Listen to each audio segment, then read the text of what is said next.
Päässä, jota pääsee tosiaan seuraamaan foorumin nettisivuilta koko tapahtuman ajan. Nämä puitteet kertovat Turun meri- ja telakkateollisuuden suuresta historiasta ja myöskin nykyisyydestä, mutta kuten ehkä tullessanne huomasitte, niin täällä kovasti rakennetaan ja luodaan myös uutta Eurooppaa ja meillä on oikein ilo olla täällä sitten näissä tiloissa ja tuossa viereisessä Köysi-teatterissa näiden 3 päivän ajan. Tämän vuoden Eurooppa-foorumin teemana on muuttuva Eurooppa, ja jos me ajattelemme tätä kulunutta 6 vuotta, kun Eurooppa-foorumia on järjestetty, niin olemme varmasti kaikki voineet sen muutoksen vauhdin tässä nähdä. Ilmastonmuutos on lisännyt sään ääriilmiöitä, Venäjän hyökkäyssota Ukrainassa on muuttanut Euroopan turvallisuustilannetta, kenties pysyvälläkin tavalla, ja uuden teknologian kehitys ja jatkuva digitalisaatio haastaa taloutemme perusteita ja kykyä uudistua.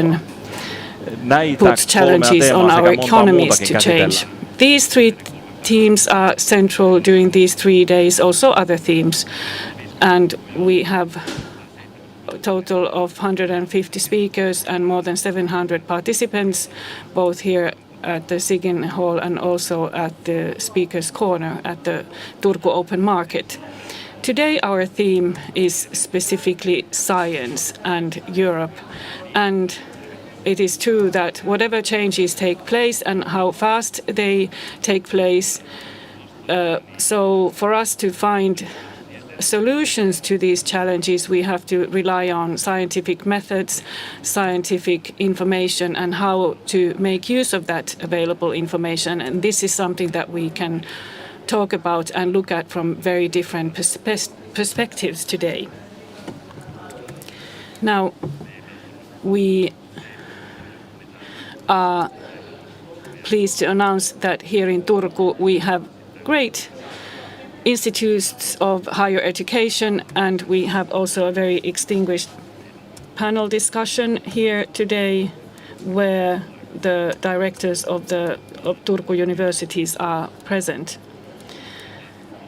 Now, perhaps I can welcome our Minister for Science and Culture, Minister Sari Multala. You have the floor. Arvoisat Dear participants of the European Forum, the European Union is Finland's most important community of values and a political and economic reference framework. In Finland, we've been strongly involved in promoting the building of the European research and education area and its development. Finnish higher education institutions have been very successful in achieving the European university status. And at the moment, already 19 higher education institutions have received it. Changes in our operating environment and global challenges require new ways of thinking. Here, universities play a significant role as producers of new knowledge and expertise, but also as strong actors in society. In order to find solutions, we need cooperation both nationally and internationally. Cooperation is a means of developing high-quality education and teaching in the European region, bringing know-how, people and resources together. Russia's brutal war of aggression in Ukraine, pandemic and heightened tensions in world politics emphasize the importance of society's crisis resilience at both national and European Union levels. Through their research knowledge and special expertise, universities and higher education institutions play an important role in building crisis resilience and security of supply, as well as supporting the EU's self-sufficiency. Universities respond to the rapidly changing competence needs of working life, support the renewal of companies, and raise the level of competence and education of people. Universities are responsible for developing and increasing competence in critical fields in Finland and the EU as a whole. Being international will continue to be one of the vital conditions for Finland's success. We need international expertise. This is why it's important that Finland is a responsible, receptive, and open leader of international cooperation in education and research. We continue to encourage both students from within the EU and from outside the EU and EEA countries to study, research, and work in Finland. And we want to put incentives to stay and work in Finland also after graduation. Dear listeners, I want international experts and their families to be welcomed in Finnish universities at every stage of their studies, career, and life. The diverse international student body and personnel create the basis for high-level research and higher education and meet the need for skilled workers throughout Finland. Research indicates that diverse research communities are also more productive and produce qualitatively better results. Universities have a great opportunity now to act as an example in building a receptive, open-minded, and diverse society. The government promotes the EU's strategic competitiveness. To achieve this goal, Finland promotes the internal market based on free movement and trust between member states. Ensuring a competent workforce trained in a high-quality, flexible and inclusive manner is part of this whole. European cooperation in higher education has already been raised to a new level, and this work continues, ensuring the systemic benefit of the higher education system. It is important to emphasize good, high-quality teaching and teachers. A functioning European higher education area benefits students and higher education institutions and the society as a whole. Dear listeners, the government is committed to historically large long-term investments in research and development. This significantly strengthens the operating conditions of universities and scientific institutions. Starting next year, we will raise the national level of R&D funding significantly towards 4% of gross domestic product, our objective. This means additional annual investments of approximately 280 million euros until 2030. However, the effectiveness of these actions extends considerably further. Our firm intention is to create a solid foundation and conditions for improving Finland's competitiveness in the long run. These increases in public funding for R&D secured by the R&D Financing Act are targeted at activities that have the widest possible impact on productivity and economic growth. In particular, emphasis must be placed on basic research at universities, universities of applied sciences, and increasing and renewing research education so that the increase in R&D personnel required by the investments can be realized. All in all, our RDI system must be developed as a balanced whole which supports both basic and curiosity research, applied research, as well as the innovation activities of companies and cooperation between R&D operators and the creation of research infrastructures. Basic research produces information that can be widely used in society and creates the basis for the development of human capital and innovations. We need more international experts and researchers in Finland from other parts of the world. At the same time, we also have to invest in making doctoral positions and career tracks available for Finnish talented young people. We also have to take care of our own security of supply in terms of expertise, and that we also have enough experts behind us in critical fields for our society. Raising the funding level of R&D enables us to take care of the realization of all these goals. Increasing the funding will also strengthen the connection between research and education and improves the opportunities for universities to utilize funding from the EU's Research and Innovation Programme Horizon Europe and apply for international R&D funding. The government has set a goal of doubling the amount of R&D funding coming to Finland through EU programs. This goal is ambitious, but it's also our goal to raise the quality and ambition level of our entire national R&D system. Additional national investments must also be reflected in the form of repatriated competitive research funding and increasing foreign investments. For a long time, Finland has promoted in the EU that all member countries should more determinedly increase their R&D investments towards the common EU target, i.e. 3% of GDP. Finland is now setting a good example, and our 4% goal and its implementation have already raised a lot of interest among other member states and the Commission. Dear European Forum participants, I wish everyone a fruitful discussion about the future of Europe, which we hope will be bright. The future is ours. Let's make it what we want. Thank you.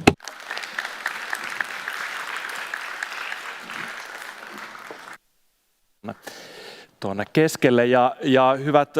Thank you very much, and dear participants, now we have a discussion here in the front on the subjects that were raised by Minister Multala on higher education and other themes, and I would now welcome Rector Jukka Kola and Rector Mikael Lindfelt.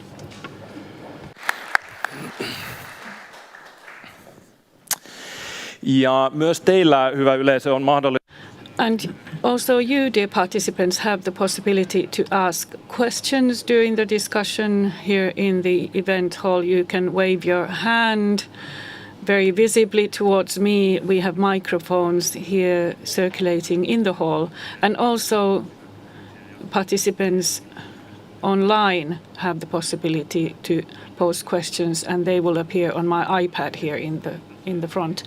Now, our minister described the international networks of universities and what the challenges universities face. Rector Jukka Kola, what types of tools do you have available and what do you need more? Well, to start with, universities are channels for all international operators. We need students, of course, and researchers. And in addition, Finland has to be an attractive base for researchers, for students internationally, and this is something we need to work on, and it has to be included in the government program. So therefore, when we have this 3 months closing period is not a very good news in the program. So international cooperation, there are also EU tools for this. The university alliances can be built upon, and research activities that we've been doing for a very long time. And of course, financial support for groups, for consortia. Another thing is Brexit and its impact. We have met operators there in order to increase our international know-how and funding. So there is a bit more funding for that activity. So universities in Turku, we really need to work on this aspect as well. Mikael Lindfelt, yes, research funding outside of EU should be doubled. What do you think? Is this feasible? Yes, of course it is. I don't think there's anything to worry about that. We need to set our targets high, and you, Matti Niemi, from your earlier career, you know that it's possible to aim high and get there. Of course, this is a great objective, and nothing is achieved without work. And this R&D funding that were mentioned. This is the basis on which we can improve our universities and infrastructure so that we can compete with other universities. So of course we go for this funding. And I do believe that Finland is able to turn this way and achieve these targets. As Jukka said, money cannot be used to buy or create culture, to create the right atmosphere. Strategic activities cannot create a vision on how we can do this. This comes from the heart. This is based on cooperation. It's based on what we believe and what we hope for. Finland is and has always been a small country, and maybe on that basis we should also think about what are those fields where we want to achieve success. Perhaps in Finland we're not always brave enough, radical enough to carry out these strategic measures. We always hope perhaps that this comes from somewhere else. So perhaps this is something we have to consider. Minister, what do you think? How does this sound to you? Should we look at more of these spearheads, different activities that we need to support? Well,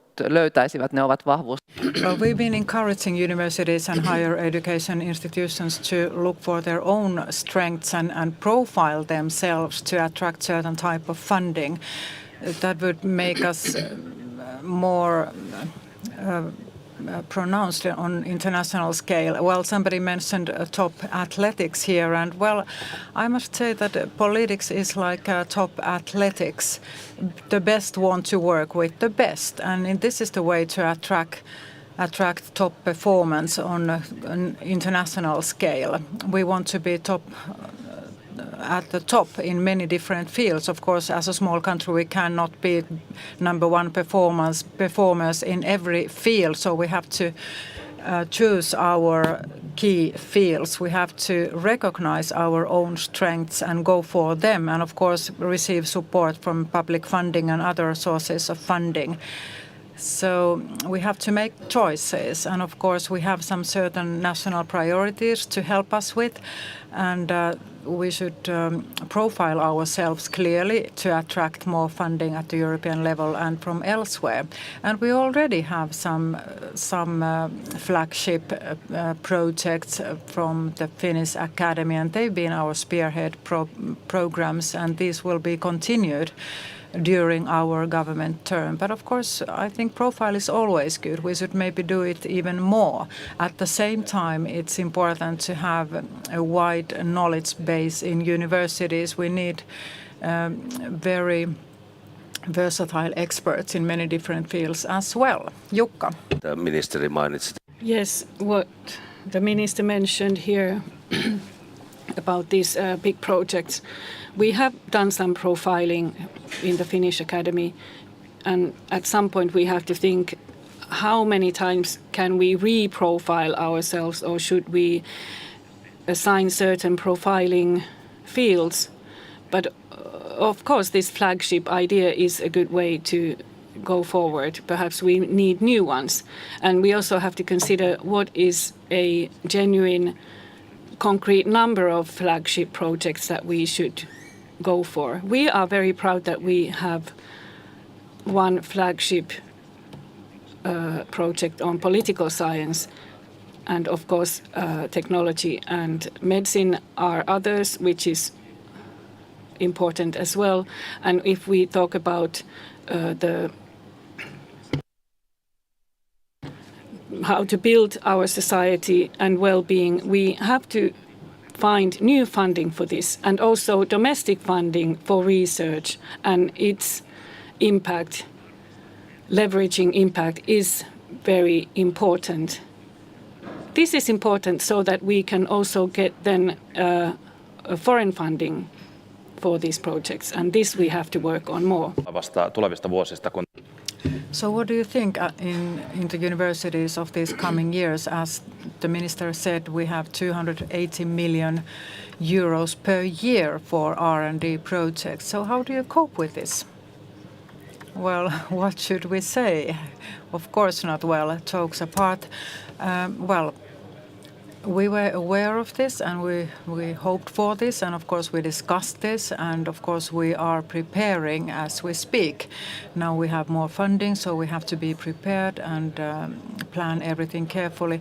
Well, at the same time we are wondering a little bit, Jukka and I, so what are the priorities, what are the focus areas, what are the key research fields? Is it about education or more innovation?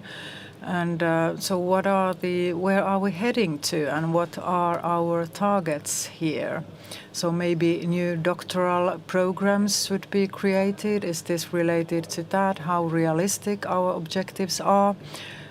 So just to make sure that the visions are not too abstract, we have to be able to achieve our goals as well. There are some question marks, and we are still waiting for further instructions and further guidelines. And of course we have received the proposal from the Ministry of Finance. Well, we haven't seen them yet, but maybe we need some more clarity in this. Perhaps a concrete example of what this could be at the university, and both of us think that at least 2/3 of the funding should be channeled through the ministry and the academy. As the minister said, there are long-term impact for this. It's not only about money, it's about the people who are doing this work. We have to guarantee we have experts.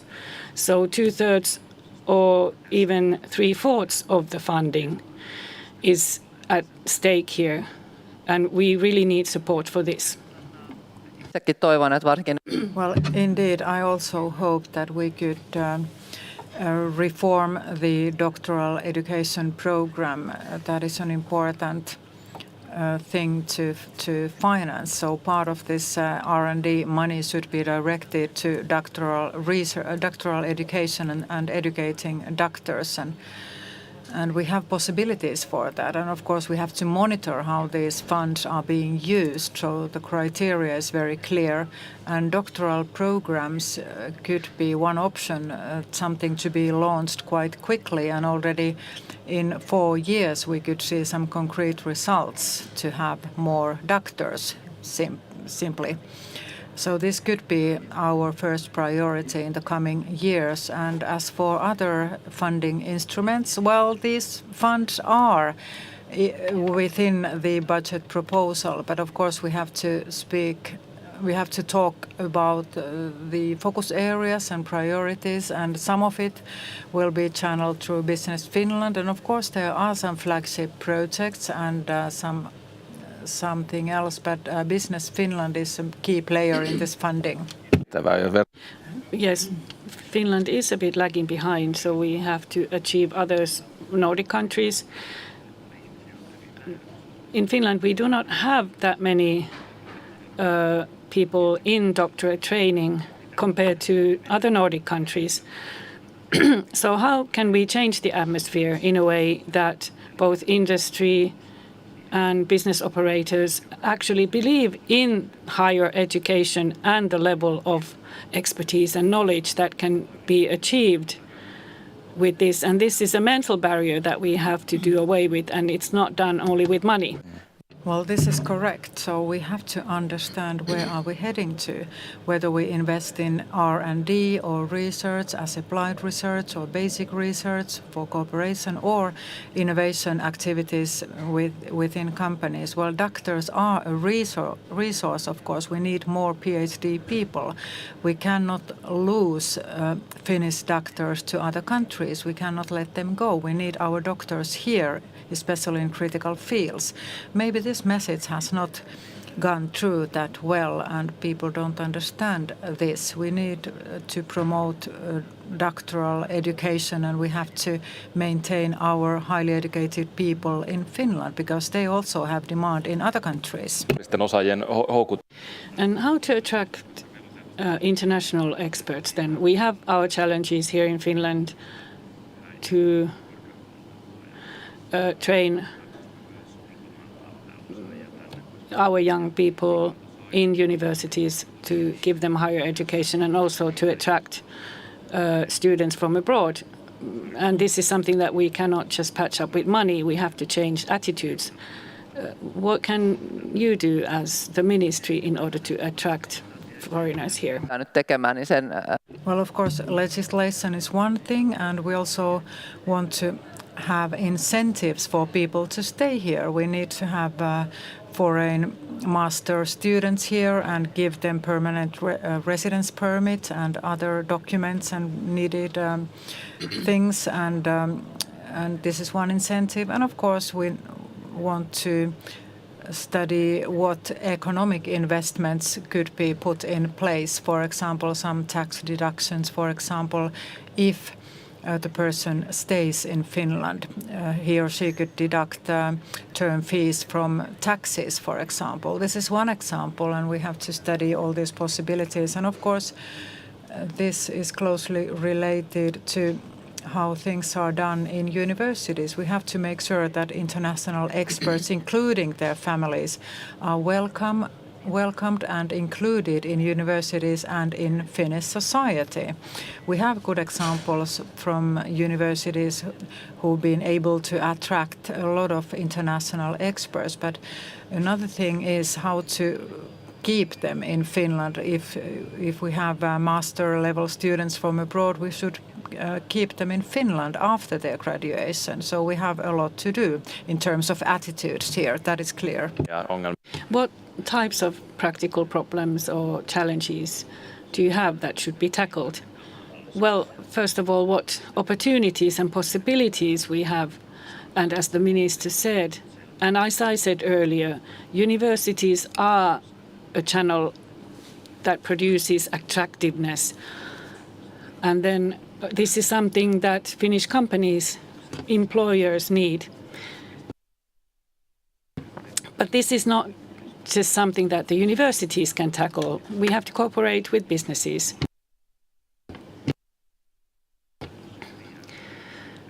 And it's important to create good cooperation. So we have to have good traineeship possibilities and make sure that students integrate in Finland. We have a lot of good companies, and companies are really for this. So everybody should do their part. So we should all contribute to welcoming these people here. We need skilled people in Finland more than ever. Joo, sanoisin ehkä näin, että...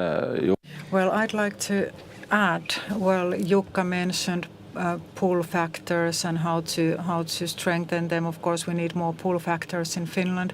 That is part of our national brand. And of course, thinking about the weather, it's always a risk. Well, it's important to not only attract people here, but also keep them here. So how to keep these people in Finland? Of course, we need more cooperation between universities and industry and business. Well, there's some good cooperation already. So how to keep these people here, that is critical. It needs cooperation in society as a whole. I'd like to add something that my colleague recently said, that pull factor is important, but also keeping people here and how to really attract people here, how to make sure that they stay here. We need soft power and cultural values. Of course, we need some hard facts, possibilities to stay here, but we also need to make people feel welcomed. People need to want to stay in Finland. We have to be attractive, we have to be fantastic so that people really want to stay here. And this relates to culture, communication, and languages as well. So maybe Swedish should be something that we should focus on because it's easier than Finnish. Well, that is true. How do you see this in ministries? So should we set some quantitative targets as to how to attract foreign experts? Well, that would be fine for me. Of course, the goal is that we can increase the numbers, and also the numbers would increase on how many of these who study here actually stay here and work, so that we could have also foreign qualified labor. We would be able to then maintain these people here. And I'm sure that it's the measures that count, that we can then have an impact and create solutions on how the link to society and to the student life is created.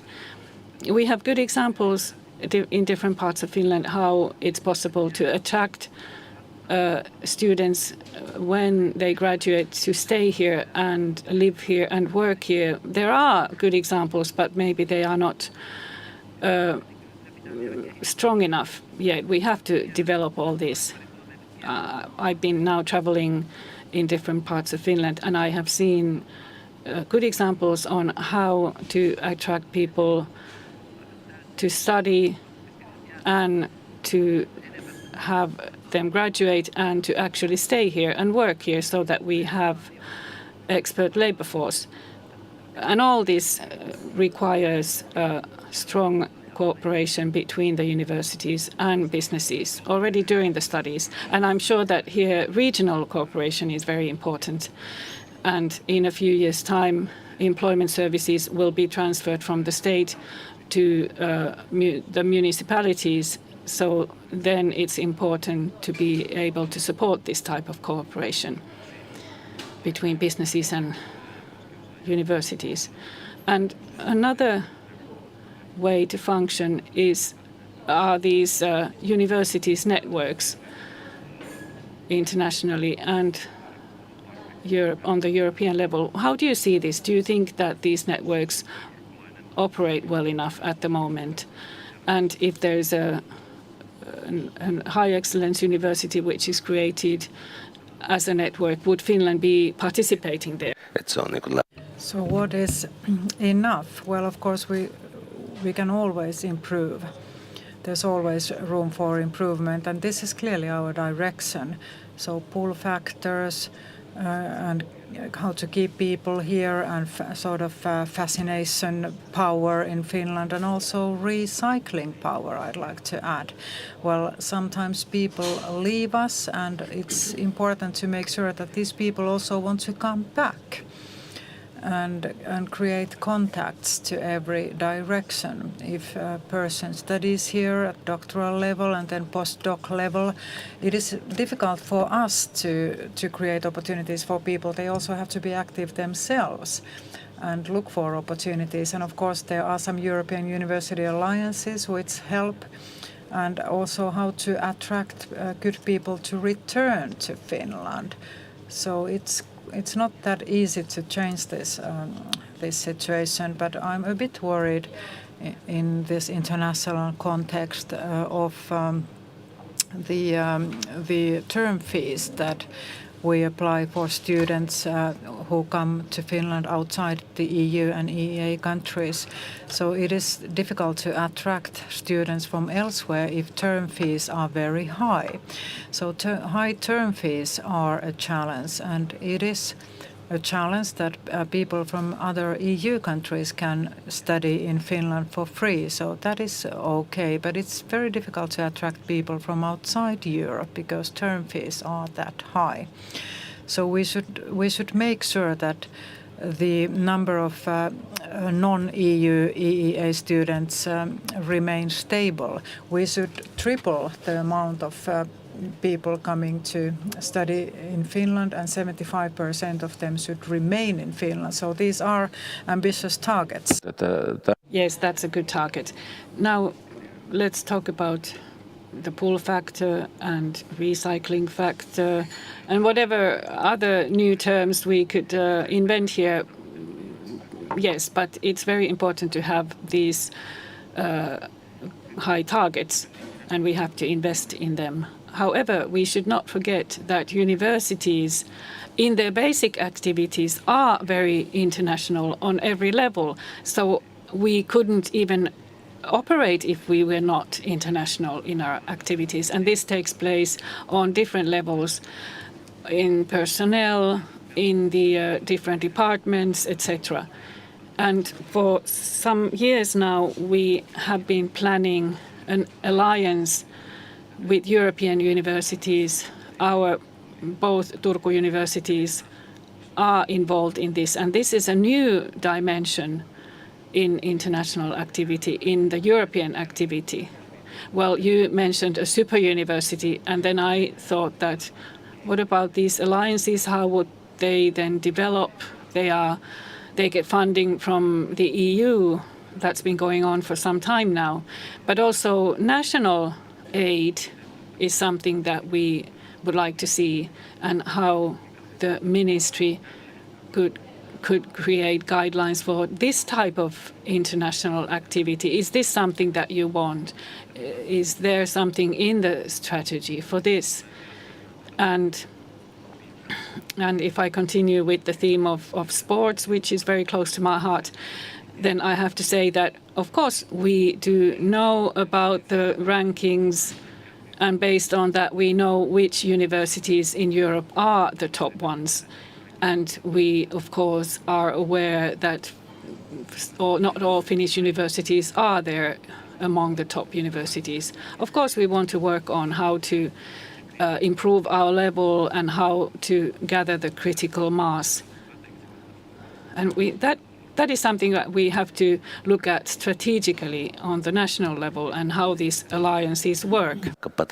Well, strategically thinking, we have the strategic autonomy of the European Union, and it is important in certain fields, for example, in critical raw materials. But strategic autonomy should not be that autonomous.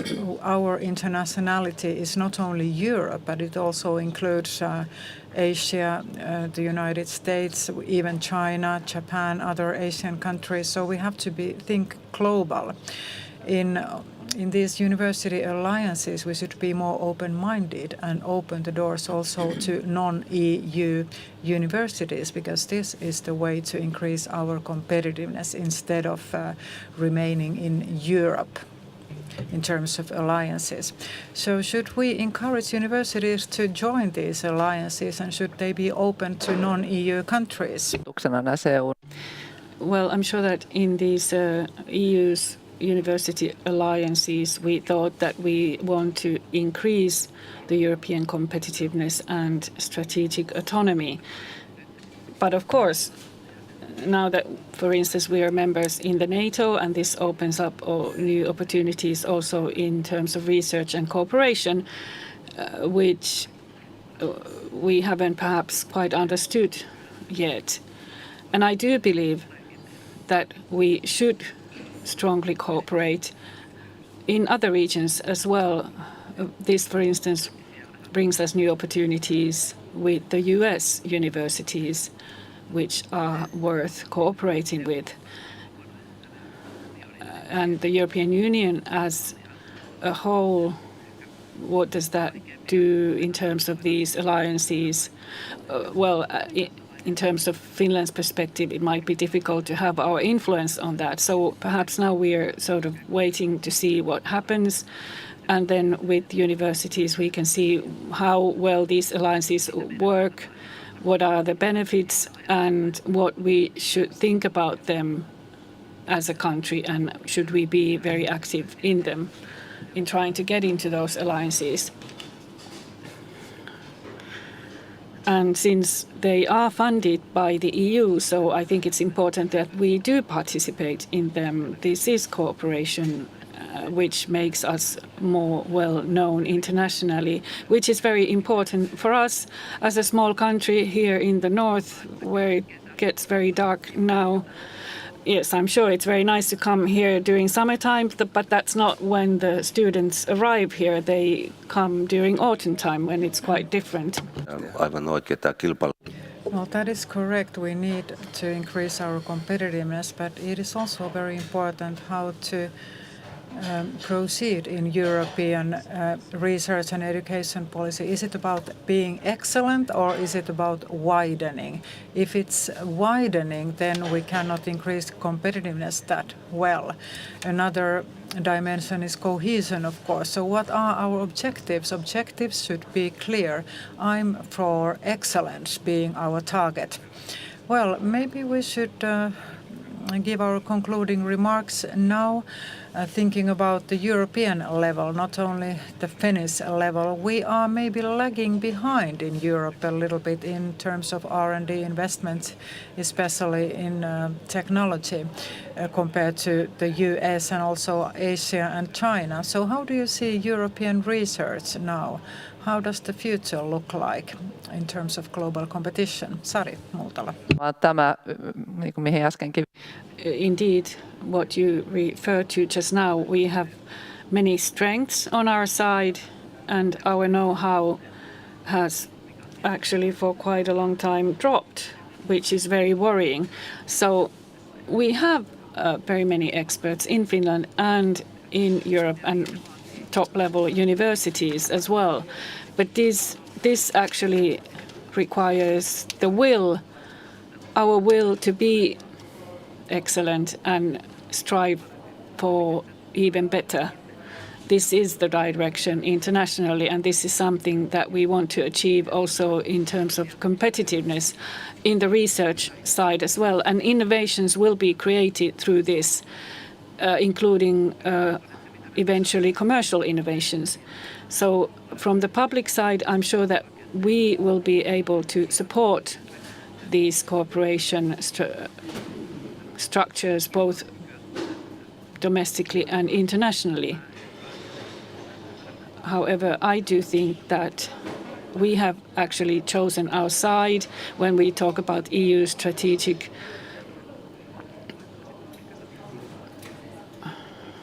side, then we do cooperate with that side. We go towards the Western world. But then we have to make sure that we manage with the levels of investments compared to our competitors. So what about research, Mikael? Is it divided into different blocks? Well, maybe Jukka disagrees, but well, in my opinion, research and science is also divided into some sort of blocks. On the other hand, universities are not apart from society as a whole. And well, we have to remember that universities do not act according to national logistics, but according to striving for excellence. Of course, there are a lot of changes going on at the moment, and we are involved in certain blocks. We do have a European bloc here, and key question now is how to cooperate with other blocks and in terms of research. So your question was a bit visionary in nature. Are we involved? Well, of course we are. And I'd like to come back to reality here. From a realistic perspective, we have to remember that Europe is shrinking in population in global level. So we only have 4% of global population in Europe. So this is something to bear in mind. We have high levels of excellence. Our excellence level is higher than our population share. But if other players invest in education as much as we do, the realistic future is imbalanced. So it is important to cooperate both internationally and globally as well. Well, we all know what the geopolitical situation is, and blocks are created through this. We have to take that into consideration. This has to do with Russia and with China as well. The contact here is very important. Well, in science, this is not our main object. We want to be able to cooperate. And then when we look at universities, higher education institutions. This double transition has a very important role, especially green transition. We have know-how and excellence in that field, and we have to be able to utilize that. And this has to be done with a close cooperation between the universities and businesses and decision makers, how the targets are set. And I think that here we have the opportunity to create European competitiveness. Well, this is a good message, this message of cooperation. And with this, we can end this panel on changes in Europe. Thank you very much for participating in this, minister and rectors from the universities. And next, in the next panel, we talk about EU cooperation for municipalities and regions. And we will have Mayor Minna Arve and Rector Jukka Kola participants, and also Operative Director Matti Heikkilä from MEGEN. And on the other side, the Åland Island and Crimean Peninsula is under discussion. Thank you very much for this discussion. This was our beginning for the Europe Forum. Thank you very much.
No niin, aloitellaanpa sitten. Eli tervetuloa.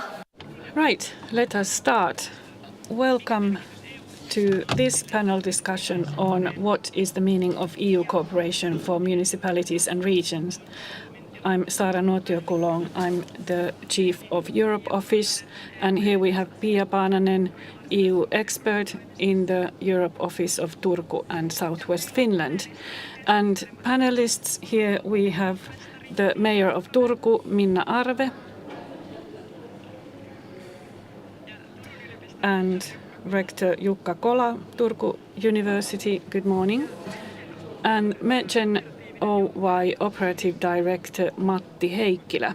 Good morning. Right. The idea for this event came about when the Europe Office of Turku and Southwest Finland had its 25th anniversary this year, and this is a major milestone, and we then looked back to see what we have achieved, what our presence has achieved in Brussels, and what the impact of our activities have had to regional and local operators. Of course, EU activity is a simple activity to measure, but I'm sure that EU has a more important impact for our region.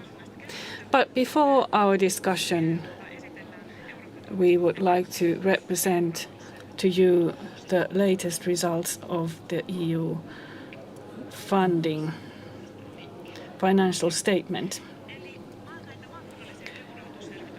So these statements have been carried out since 2016.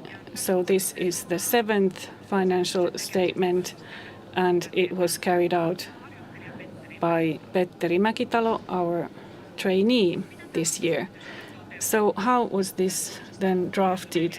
We have taken into account EU funding sources, direct funding from EU Commission for specific programs, and then Interreg program funding, and then EU regional funding, where we have ERDF, ESF, MFAF, and Rural Development Fund, and also Agricultural Fund and LEADER programs. It's good to take into account that here we do not take into account direct agricultural support, nor the funding from RRF.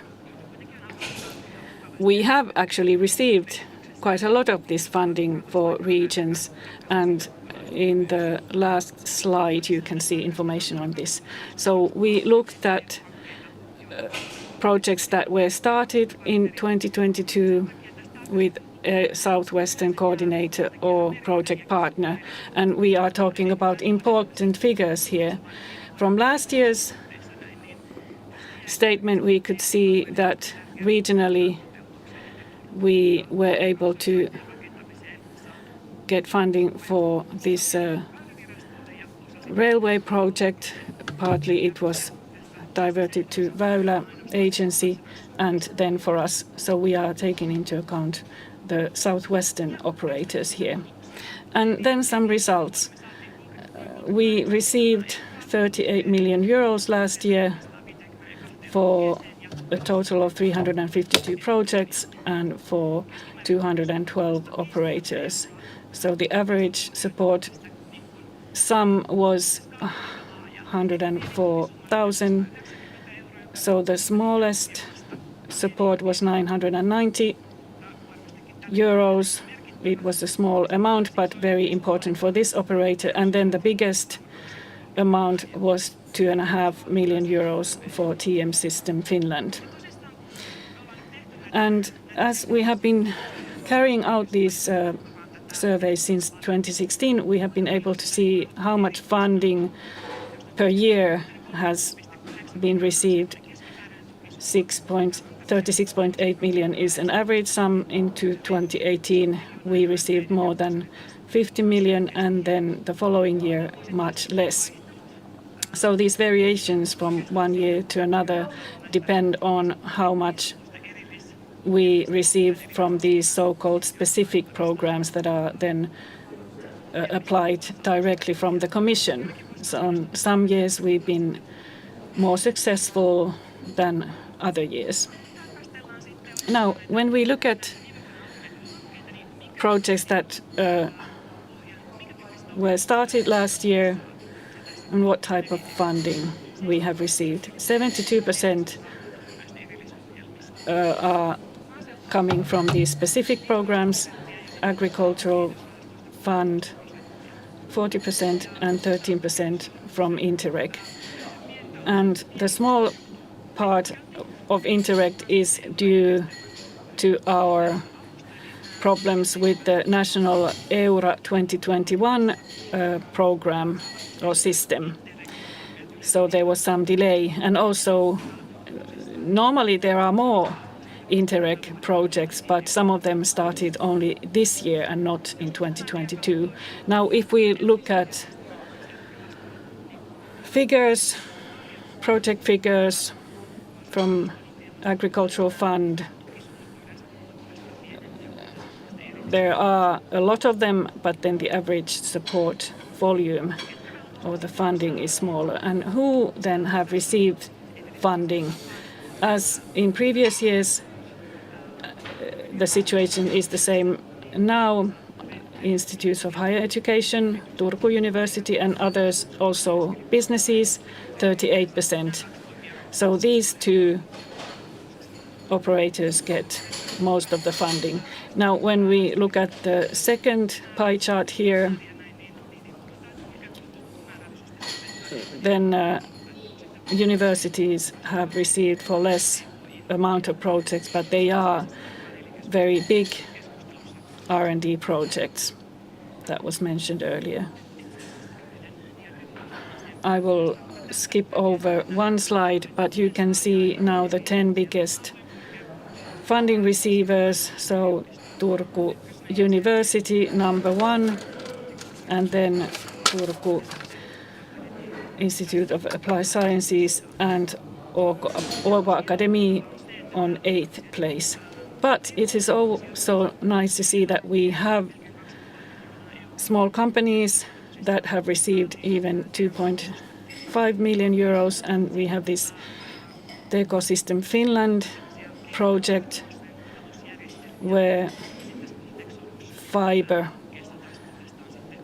dryers are developed and also new novel semiconductor technology in another project. So the European Innovation Project and Accelerator funding has been received here, and I'm sure Matti from MedGen can tell us about their experiences. And it's also interesting to see that Vargas Telefon Oy has received funding for fiber projects in order to improve IT technology in the islands area. And as I said about these specific programs from where we receive major funding, and here we have 7 Horizon Europe programs, 7 out of 10, and then we have 1 LIFE project on plastic waste and recycling, and then we have Erasmus project from Turku University. And also rural development project, biomethane production by Biopure Oy, they received just under 1 million for funding. And if we look at themes, EU double transition, green transition and digitalization, 6%. When we carry out this survey, it's a bit difficult to look at this very clearly because there are some overlaps with these themes. There is smart specialization linked to health and food, which are very clearly visible here. Now then I skip this one and we'll go on to the discussion that we're going to have, because on this slide, when we look at funding from RRF, it's been very visible in the Finnish media. And this funding is then awarded by different ministries and agencies. And this means that when we gather the data, it's not the same here as when we gather data on the normal EU funding. Business Finland awarded 37 million to Southwestern operators, and Meyer Turku locomotive project received more 20 million euros, and there they tried to develop an emission-free shipyard and how to reduce emissions in this field. And then waste management, textile recycling, and also a project linked to circular economy received major funding here. So this is very important for our region. And here you can see our contact information. If you want more information, you can contact us directly. But now let us move on to our discussion. Kiinnostava nähdä näitä lukuja. It was very interesting to see these figures, knowing how much funding we've received in Turku region and what has been achieved with it. So what does it mean concretely to the city of Turku and other actors in the field? Let's start with Turku Mayor Minna Arve. You started in spring 2017. Already in your inaugural speech, you said and you emphasized especially the meaning of international and European cooperation. Now, during your 6 years in office, you've been very active in international and European level cooperation. You are, for example, vice chair of ICLEI, that is the Local Governments for Sustainability Network, focusing on recycling and circular economy, and you're also an active member in 100 European carbon neutral cities by 2030 mission. So I'd like to ask you, how does the EU affect Turku? What is its impact in Turku, and how do you benefit from international cooperation here in Turku? Well, thank you. Yes, indeed. In my inaugural speech, I wanted to emphasize the position of Turku, which has been very traditional position, in fact, because Turku has always been very internationally minded. The city of Turku was established to trade and to cooperate with other nations and cities in Europe, and this created the city of Turku. We are a harbour town, we are a university city. We've been very closely connected to other partners and to other international partners as well. So not only on administrative level, but the very nature of Turku is very international. We've always been very welcoming. We welcomed people from different countries in the world to build the city of Turku, and therefore I feel that it's very important that the city of Turku as an organization is also very international, and we always have our eyes outside of our city.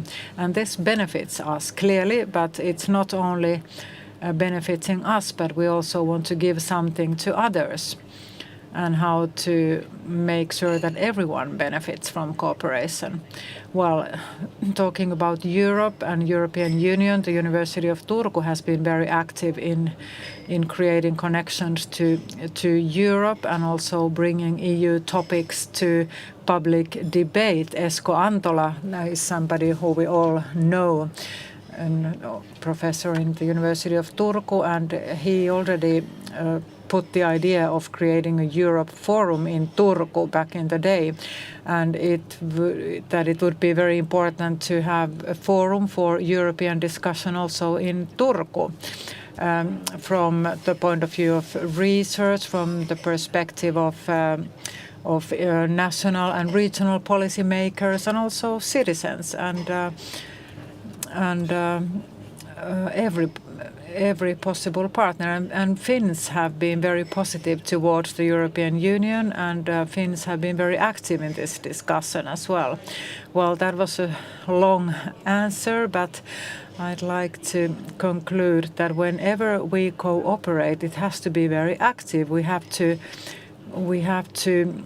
do something, not only talk about cooperation. We have to achieve something, and therefore it's very important to have active players in the field, like Turku Southwest EU office, which has given a lot to other partners and operators in the field, how to apply for EU funding and how to receive important information and so on. And the University of Turku has also joined this cooperation, and Turku University has been very active in the European discussion. We have experts at the university to look for possibilities for Turku-based players in the European Union. A couple of concrete examples. We already saw some figures here, but thinking about the city of Turku and Turku residents, how have we benefited from the European Union? Well, almost 40 million euros has arrived from the European Union to Turku in different funding and subsidies. So this has clearly contributed to the building and development of the city of Turku. And we've had some very close collaboration with universities and other partners, how to create, for example, an energy positive area in the city. And well, this clearly benefits all citizens as well in lower energy costs, for example, and building a more greener city, adding green areas in the city. And now, well, today I just received news that we can build a biodiversity park in Skansi, and this of course creates more opportunities for recreation to the residents of Turku. So we have many different projects going on in Turku with the support of the EU, but it's very important to keep the human and resident perspective in mind when we plan these activities. And it's been very positive that Turku has been such a front runner and pioneer in EU development and receiving EU funding. And of course, we want to share our experiences with other actors and also learn something from others. EU projects are fantastic in the sense that they involve different partners from different fields and regions and cities, and it's very important to share experiences and information and best practices. Well, one more example of how Turku and Southwest EU office has supported us and was very important player in restoring discussion. We talked about restoring and nature restoration law a lot in Finland, and Turku Southwest EU office supported us a lot in this discussion. What does it mean to different cities and regions in Finland? So the first Commission proposal was not very well planned and prepared, and it caused a lot of debate in Finland, and people were quite negative in the beginning. But of course, we have to remember that the objectives are very important. So now the proposal has been improved, taking regional differences into account. But I couldn't have been involved in this discussion without the support of Turku and Southwest EU office. I needed their support to be an active member in this discussion, how to take different regions into account when drafting a new proposal for nature restoration law in the EU.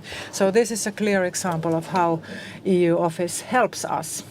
Well, this is promotion of European interests, of course, and nature restoration law is clearly one of the key projects here.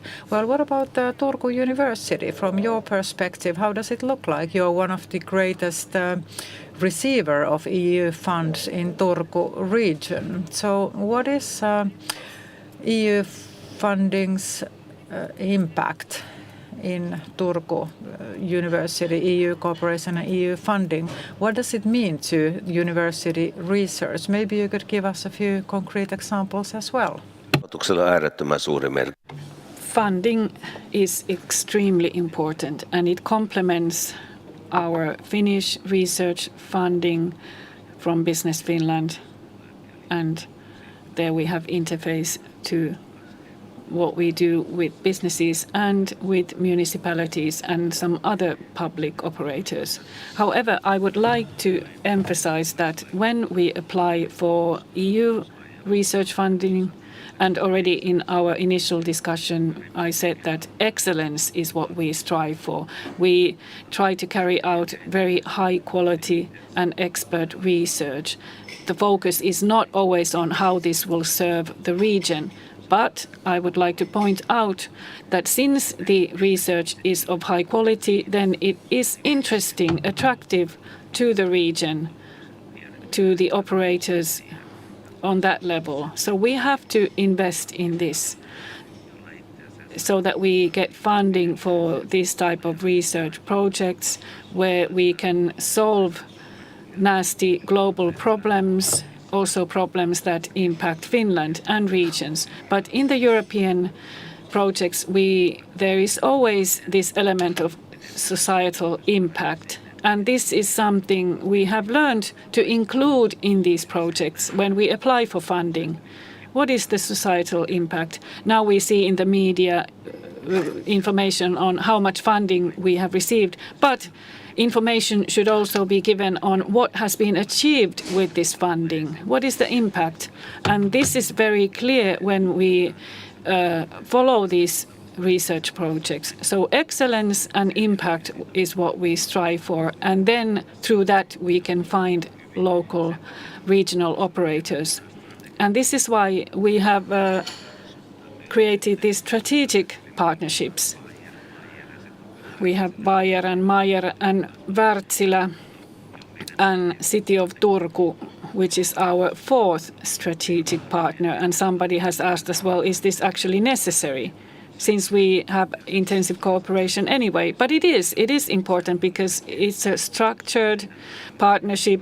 We plan ahead together in the same way as we do with these companies. But it's not only these three companies. We have cooperation going on with about 100 companies already in southwest Finland. But these bigger companies, it's very important to plan clearly ahead in detail. With Bayer and Meyer, it's very important to see when we look at their CEO. They have a new CEO now, and they have discussions with our students continuously. And this is an important impact. Students can have traineeships in the company, and the company needs this expertise. And Wärtsilä is in that same position. And a couple of more examples. I brought along some papers so that I can give you the right information. Business Finland and co-creation projects are very important. One is Varsi Food, a sustainable development of food production. This is about profiling innovation for food production, both nationally and internationally. And here we need expertise. And this is nicely linked to our council meeting at the university last Friday, where we decided that we want to start a new food technology study program. This we were able to decide at the university level. So this is an engineering training in the alimentary sector, and it includes agricultural operators. Of course, this has to be built over time. One study program is not enough, but this is the start and great potential, especially during these times when we have these geopolitical tensions and food is in the center. And then Fly Fact Future, medicinal and biosciences and digitalization, and we want to prepare a joint scientific project, research project with the university and technology companies, and this has been prepared with our strategic partner, Bayer. And then thirdly, when we talked about green transition, we have know-how on this biodiversity project. Turku is involved in that. And then Hennes project, it's together with Turku and Aalto University and Wärtsilä and other universities, i.e. Åbo Academy is involved here as well. Business Finland has funded this, and Wärtsilä Zero Emission Marine Ecosystem Linked Project. So very carefully we have thought what to do here, because we have excellent research information here. This is what we need. We need more of this so that companies then get interested in this. And then the University Alliance, this is very important, Easy to You Alliance.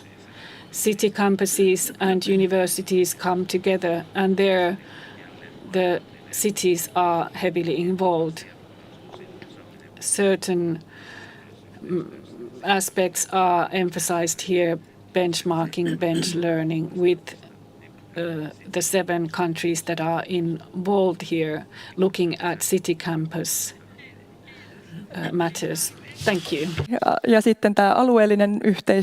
So this is about excellence and regional cooperation, also EU cooperation and internationalization. And also Comtex Solutions is also one of the Turku University projects. Is it or based on university research? Well, about MedGen. Matti, you are the operational director of MedGen company. MedGen is an SME from Kaarina specialized in industrial enzymes. And last funding period, you were the most successful company in Southwest Finland in receiving EU funding, 13.3 million euro EU funding from EU programs, especially Horizon 2020. So well done. Congratulations. And you've also you also received Innovation Radar Award in October 2021 from the European Commission for your bio-based solutions to replace petrochemical solutions which are traditionally used in cardboard packaging, and in this way improving recyclability of packaging. So could you please tell us a little bit more? How have you achieved all this? What's the secret of your success? And why did you apply for EU funding? And what did you do with EU funding? What would have been the result without EU funding? Well, first of all, I'd like to emphasize that SMEs in general, not only MedGen, are very important growth engines. We achieve a lot with very little funding, in fact. Well, 13 million euro, well, almost 14 is a big sum of money, but also we've used it for different projects over the years, over 8 years, so we've progressed many different projects. Well, the secret of our success is our culture of doing things. We bring together different experts from different fields within the company, and we learn a new language, a common language, so we can communicate easily.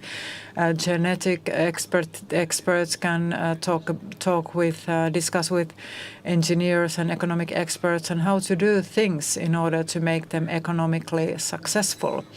So this is how we should operate also in the EU field, building value chains and understanding where are we heading to. Money is never the driver. It's just a catalyst for achieving things. It's a device. So we want to take these technologies to a higher level toward commercialization. We want to involve cooperation partners. We need suppliers, chemical experts, customers, and other players. And together we need to sit down and think about how to solve this problem. And all these best solutions together create a value chain, and this is the way to success. Well, first message to SMEs is that do not focus on money. The need comes from elsewhere, not from money itself. And our first EU funding and why we applied for EU funding was the result of my personal frustration.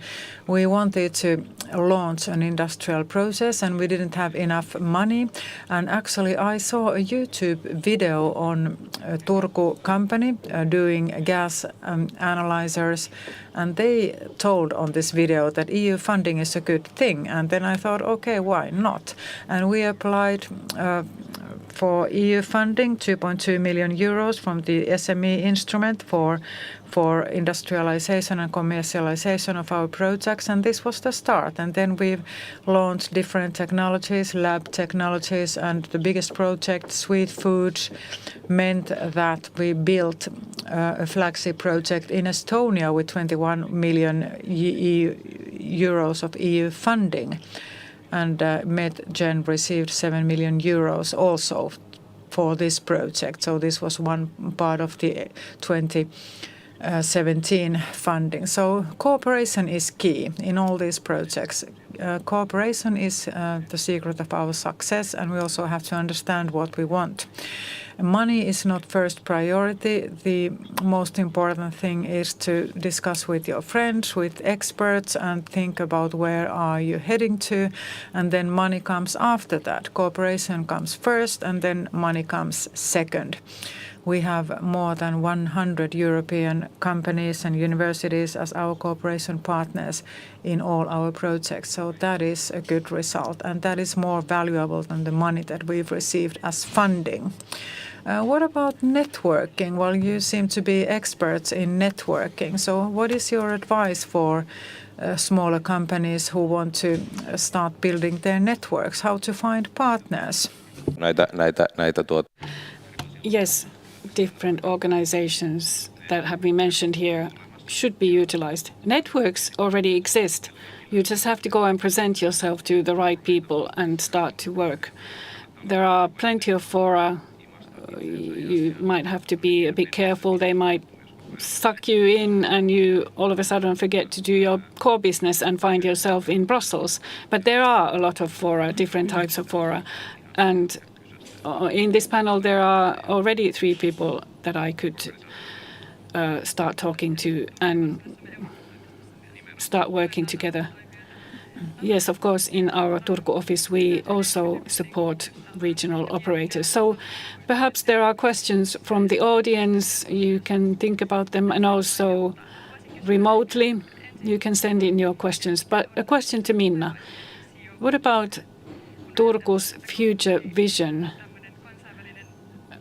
when we look at the international profile of the city, which benefits the universities?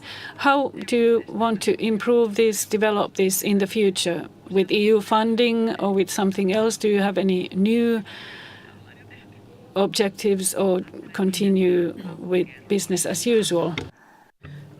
The role of cities will be more important in the future, and cities that can be active players are important, and they are listened to. And in this way, we can also create our common future at the European level when we cooperate in networks, not a single city alone, but as part of a network. It's very important to be an active player in European networks. This is very important for Turku in different urban networks and networks of cities. We want to be active members. We want to be listened to. All Finnish cities are very active players, and we cooperate very well. Of course, we are not experts in all fields, and it's always important to learn from others. Being strong actors is very important. Being active and at the same time thinking about how being active supports your own targets. Well, we have clearly set targets about responsibilities, sustainable growth, responsible and sustainable economy, climate and environment, and also making sure that we have a socially responsible city? So these are key questions nowadays for every city in Europe, and therefore they are important. Well, thank you. What about the University of Turku? What is your strategy for the future? Of course, your strategy is to attract more EU funding and also do more with EU funding, isn't it? Sanoit, että se raha sinänsä ei. Indeed. What can we achieve with the money? How do we go forward? But this, how to have an impact, how to influence, this is a challenge to Finland. How to have an influence on political elements that are at stake here, so that we do not criticize only afterwards when something has already happened. So with our partners, we have to take a look at that. And concretely, between the 4 different universities in this region, we have Annina Jaakko, who is an EU expert who works with us. And basically in Turku, she has looked at what the needs are for these universities here and regionally. And she will work with us and at the EU office concretely. Of course, this is something that will not totally revolutionize everything in Turku or in the EU, but this is something that we have to plan very carefully. On top of our strategy, our own strategy, we also need a strategy for international activities. This needs mobility and funding. Well, funding we need here, preferably, and excellence is what we need, and know-how. As you said, the SME sector is very vital here. And we have a joint office now at use for this. And funding for that, there is startup activity going on. And I'm sure that your company and other companies can have a bigger role there in those activities. There are young experts, students, researchers who develop local activity here and then go international. So I'm sure there are a lot of operators and a lot of ideas how to go about this. So how we do local cooperation and then how we operate internationally. We have this EU Universities Alliance and also Åbo Academy operates in this field. Mainly those alliances have covered the education field, but there are also other possibilities. We can have an impact on how to develop these alliances. I'd like to add one question. Well, what are your future plans at MedGen? We've used you as an example in many different contexts in encouraging other SMEs to apply for EU funding. So you've set a good example of how to attract EU funding, and you received funding for 13 different quite big projects. What are your future plans? Are you going to apply for more EU funding, or what are your next steps? Well, we have a very clear strategy here. We were not involved in the last funding round, and that was planned as such because we have so much to do with other projects. Well, we have a lot of resource-intensive work at our company, not only on the administrative side. We have very good admin at our company, so no worries with that. We recently had 3 overlapping audits, for example. But you have to think about the workload and think about where to put your resources to. We've taken technologies out of the lab. We've conducted a piloting round, so we have more projects coming up. We are in a very good situation thanks to the network that we have, because we can listen to others' proposals. We are able to pick up the best projects and add our own technologies for those. We are not money-driven. Instead, we look for interesting projects. So we are not interested in applying for EU funding at this moment. So we will come back to this in the future. So EU funding has achieved its goals in your company. You have already proceeded to the next level. Well, indeed, in addition to private funding, EU funding has contributed to our progress towards the next levels. And also venture capital has helped us in achieving the next level, which is commercialization. Next level is always important, so we've always thought about that as well. And in recent years, our success has not been so good as planned, maybe, but we have thought about this. We have some experts here in the audience, and we recruited some new experts and did some other changes, and this will benefit not only Turku University but the entire region of Turku. Small changes can make a big difference as long as we understand where are we heading to and how to do it. And may I add, it's not the end when we come to the industrialization phase. Then we look at the instruments. For instance, there is 300 million to be applied for, and this is not a problem when we look at the industrial applications we want to make. So EU funding has also these big amounts that we then can apply for. Yes, perhaps I may add, I'm very impressed when I listen to Matti, how Medgen has been able to utilize the funding and go to the next level. And as you said, you have to really support your own activities. And this applies to the city of Turku as well. We have our own objectives and our own strategy. And on the basis of that, we carry out activities, have influence, try to influence the legislative framework. And we also want to be a reliable and a good partner in all these activities. But everything starts with your own objectives. But I have to say, your story is very impressive. Now, we have a couple of minutes left. Are there any questions from the audience? Just ask for the microphone if you wish to ask something from the panelists. Yes, there is one question, and also then those participating remotely can listen to this. Thank you. The Vice Director for Research from Turku University. Well, usually we talk about the cooperation between research and business.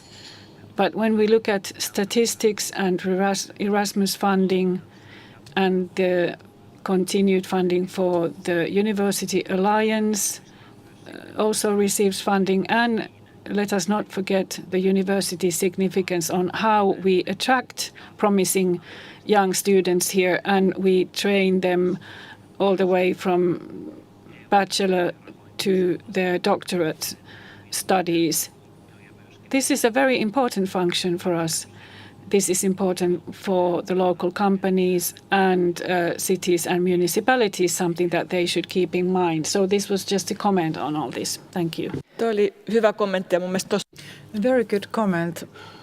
And this relates to our first panel discussion where Minister Multala talked about excellent research and top-level sports. So they have a lot in common.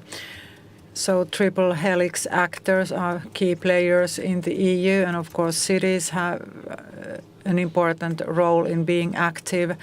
Also universities have an important role in bringing in top-level research, and everybody contributes with their own expertise. And then, of course, you have business as well and companies as well. So everybody plays a certain role. Any more questions? Malla from the Southwest Finland Regional Alliance. Malla Rannikolainen is my name. From the Regional Alliance, I'd like to ask about other municipalities in Southwest Finland. I know that they've tried to achieve EU funding as well. How does it look like from the perspective of other municipalities in southwest Finland? Well, our time is running up, but well, we started a cooperation with other municipalities in southwest Finland in addition to the city of Turku. Well, it's not very visible yet in our statistics, but we do have some key projects, for example, in promoting tourism in the area. Well, very simple things, how to add services to travelers, for example, to improve tourism services and facilities. And also we have other projects improving data connections in the area. For example, Paraisten puhelin was one example of this. So we are investing in other municipalities as well and trying to attract funding to these regions as well. Well, people are very active and people want to participate. Cooperation is being strengthened everywhere.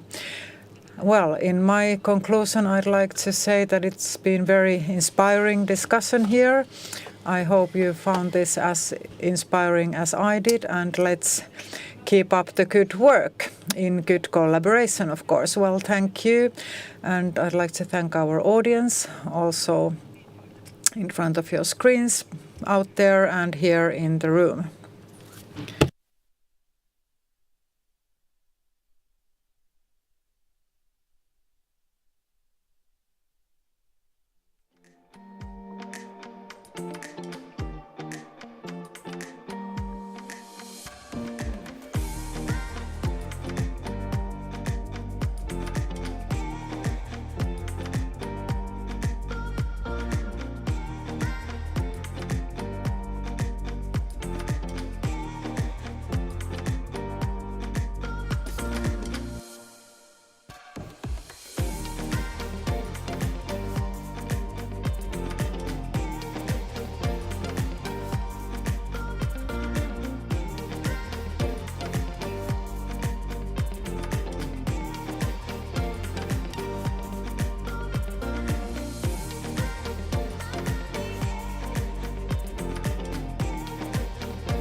Eurooppa on muutoksessa.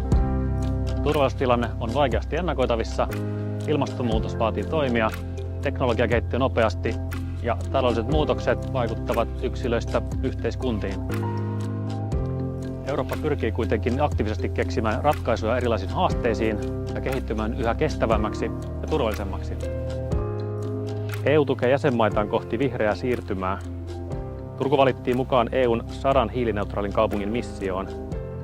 Missio valittujen kaupunkien tulee olla hiilineutraali vuoteen 2030 mennessä ja toimia esimerkkinä muille. Miten tämä näkyy tai tulee näkymään Turun kaupungin toiminnassa? No, tämä missio on meille ihan loistava mahdollisuus. Tässä on koottu yhteen 100 jo vahvaa ilmastotyötä tekevää kaupunkia, kuten Turku, ja me voidaan oppia toisiltamme hyvin paljon. Erityispiirre tässä missiossa on se, että hiilineutraaliutta tehdään vahvasti yhdessä yritysten, kansalaisten, yhteisöjen, koko kansalaisyhteiskunnan kanssa, mukaan lukien tietysti korkeakoulut ja innovaatiotoimijat. Ja tämä tulee vauhdittaa meidän vihreätä siirtymää entisestään. Meillä on tällä hetkellä jo toista 100 yritystä ja yhteisöjä ilmastotyössä mukana omilla teoillaan, ja tämä vahvistaa pohjaa entisestään. Me pystytään myös yhdessä vahvistamaan panoksia ja investointeja kaikkiin vihreän siirtymän osa-alueisiin, erityisesti niihin, joissa Turku on vahva ja jotka on meidän kärkialoja. Energiakriisi osoitti, että vihreä siirtymä on välttämätön Euroopan energiaomavaraisuudelle. Miten EU saa jäsenmaat toimimaan vihreän siirtymän mukaisesti? No tässähän on paljon muutosta jo tehty ja se tehtiin nyt pakon edessä. On nopeutettu siirtymää pois fossiilisesta energiajärjestelmästä, vahvistetaan EUn strategista autonomiaa. Kaupunkien näkökulmasta esimerkiksi 100 hiilineutraalin kaupungin missio on tällainen toimenpide. Energian käänne fossiilisesta uusiutuvaan energiaan on eurooppalaisissa kaupungeissa ja useissa maissa jo pitkällä ja on koko EUlle erinomainen tilaisuus ottaa loikkaa eteenpäin sinne puhtaaseen, kestävämpään toimintatapaan ja ympäristöön, mitä me tarvitaan koko maailmassa. Suomi on liittynyt huhtikuussa Naton jäseneksi monen muun EU-maan tapaan. Miten tämä liittyminen vaikuttaa sitten Suomen strategiseen rooliin kansainvälisessä yhteisössä? Suomi on strategisesti tärkeässä sijainnissa ja NATO-jäsenyys vahvistaa meidän puolustus- sekä kriisinsietokykyä Itämeren alueella. Myös Ruotsin liittyen NATOon se nostaa sitä kynnystä käyttää sotilaallista voimaa Itämeren alueella, joka parantaa alueemme pitkäaikaista vakautta. NATO-jäsenenä olemme myös artikla 5 eli turvatakuupiirin suojamana, joka vahvistaa meidän puolustuskykyä sekä ennaltaehkäisevää puolustusta. Suomi myös osallistuu Naton yhteiseen päätöksentekoon, jolla on valtava poliittinen painoarvo globaalisessa yhteisössä. Sajanne mainitsitkin nämä turvatakuut, niin mikä merkitys niillä on, jos suurin osa EU-jäsenmaista sitten kuuluu NATOon kuitenkin? Euroopan unionin turvallisuuspolitiikka on rakennettu alun perinkin hieman erilaiseksi, johtuen juuri siitä, että suurin osa unionin maista on alusta asti ollut NATO-jäseniä. Eli unionin turvallisuus keskittyy rauhanturvaamiseen ja unioni toimii tämmöisenä demokraattisena mallina, joka pyrkii sitten levittämään demokratiaa ja sen myötä myös rauhaa tänne lähialueille. Ja samalla logiikalla turvatakuita ei ole rakennettu päällekkäisiksi Naton kanssa, vaan niiden avulla on tarkoitus osoittaa, että kukaan unionin maa ei jää yksin tänne ja antaa hieman erilaista tukea kuin mihin Naton turvatakuut pystyy, esimerkiksi taloudellisen avun muodossa.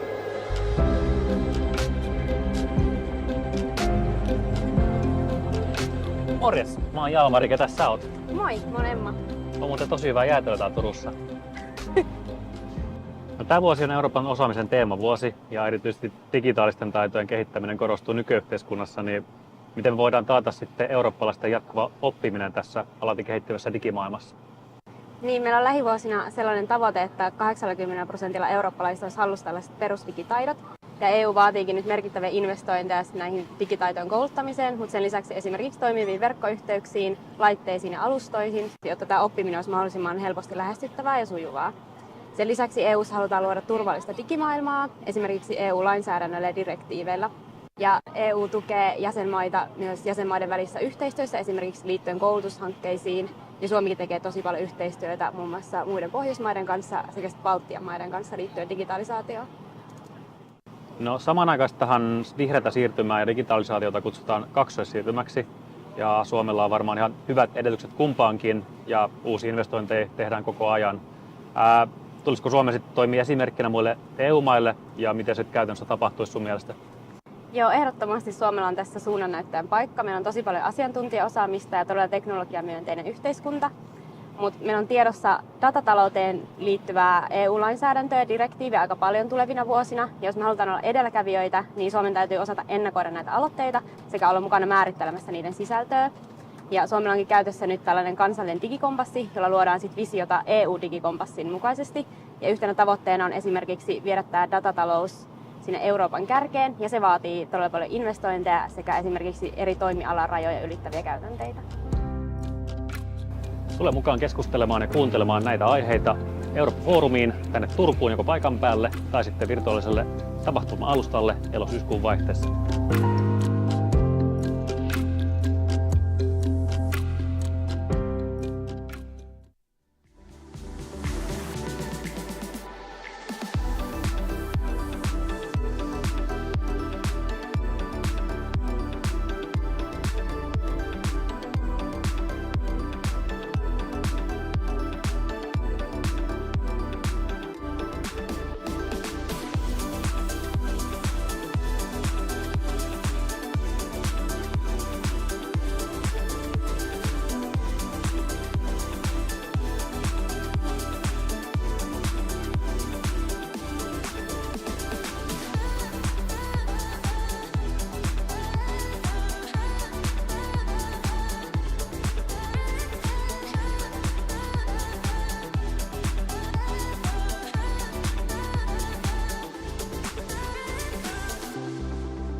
Eurooppa on muutoksessa. Turvallisuustilanne on vaikeasti ennakoitavissa, ilmastonmuutos vaatii toimia, teknologia kehittyy nopeasti ja taloudelliset muutokset vaikuttavat yksilöistä yhteiskuntiin. Eurooppa pyrkii kuitenkin aktiivisesti keksimään ratkaisuja erilaisiin haasteisiin ja kehittymään yhä kestävämmäksi ja turvallisemmaksi. EU tukee jäsenmaitaan kohti vihreää siirtymää. Turku valittiin mukaan EUn 100 hiilineutraalin kaupungin missioon. Missio valittujen kaupunkien tulee olla hiilineutraali vuoteen 2030 mennessä ja toimia esimerkkinä muille. Miten tämä näkyy tai tulee näkymään Turun kaupungin toiminnassa?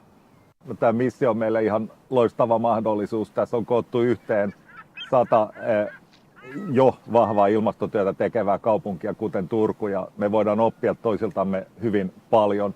Erityispiirre tässä missiossa on se, että hiilineutraaliutta tehdään vahvasti yhdessä yritysten, kansalaisten, yhteisöjen, koko kansalaisyhteiskunnan kanssa, mukaan lukien tietysti korkeakoulut ja innovaatiotoimijat. Ja tämä tulee vauhdittaa meidän vihreätä siirtymää entisestään. Meillä on tällä hetkellä jo toista 100 yritystä ja yhteisöjä ilmastotyössä mukana omilla teoillaan, ja tämä vahvistaa pohjaa entisestään.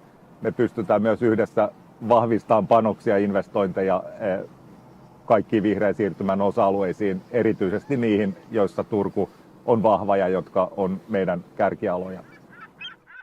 Energiakriisi osoitti, että vihreä siirtymä on välttämätön Euroopan energiaomavaraisuudelle. Miten EU saa jäsenmaat toimimaan vihreän siirtymän mukaisesti? No, tässähän on paljon muutosta jo tehty, ja se tehtiin nyt pakon edessä. On nopeutettu siirtymää pois fossiilisesta energiajärjestelmästä, vahvistetaan EUn strategista autonomiaa. Kaupunkien näkökulmasta esimerkiksi 100 hiilineutraalin kaupungin missio on tällainen toimenpide.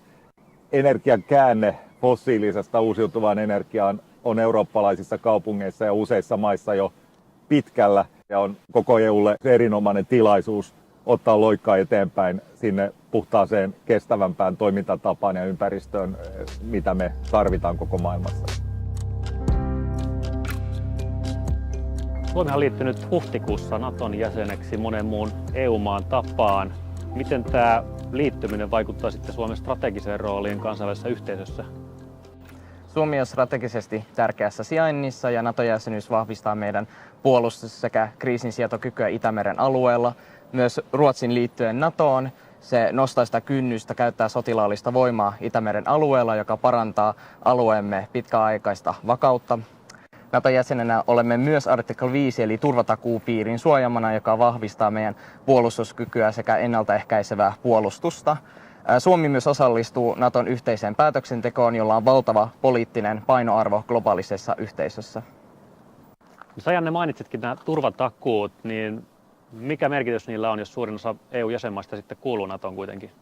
Euroopan unionin turvallisuuspolitiikka on rakennettu alun perinkin hieman erilaiseksi, johtuen juuri siitä, että suurin osa unionin maista on alusta asti ollut NATO-jäseniä.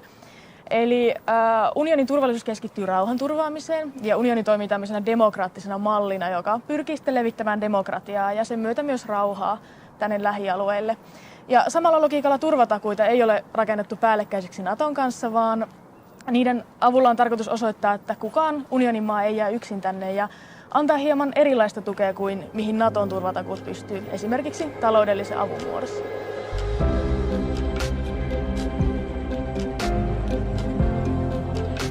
Morjes, mä oon Jalmari, ketä sä oot? Moi, mä oon Emma.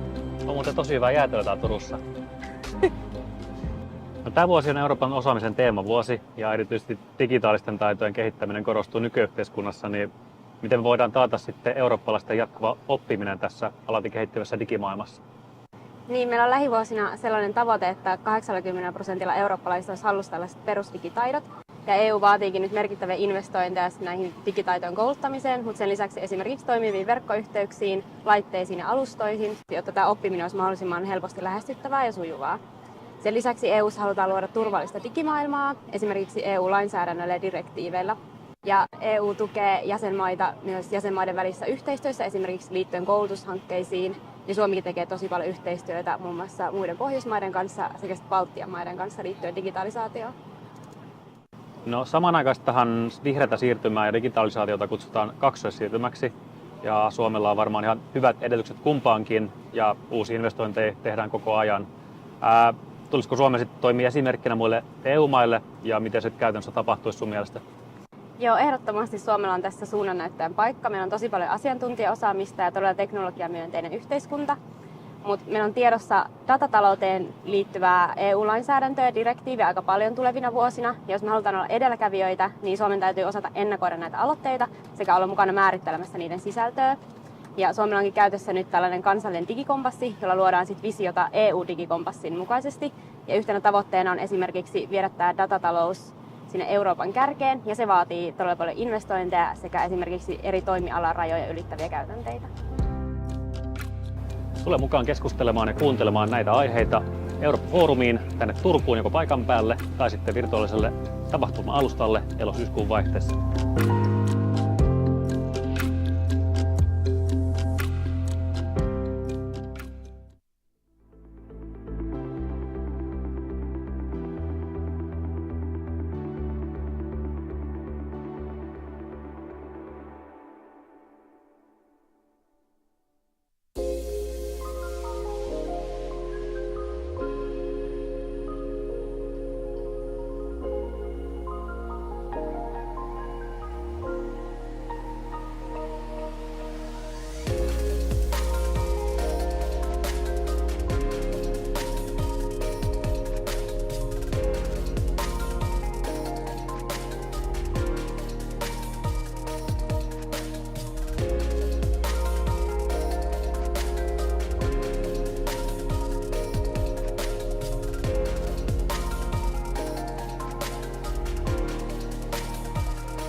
Eurooppa on muutoksessa.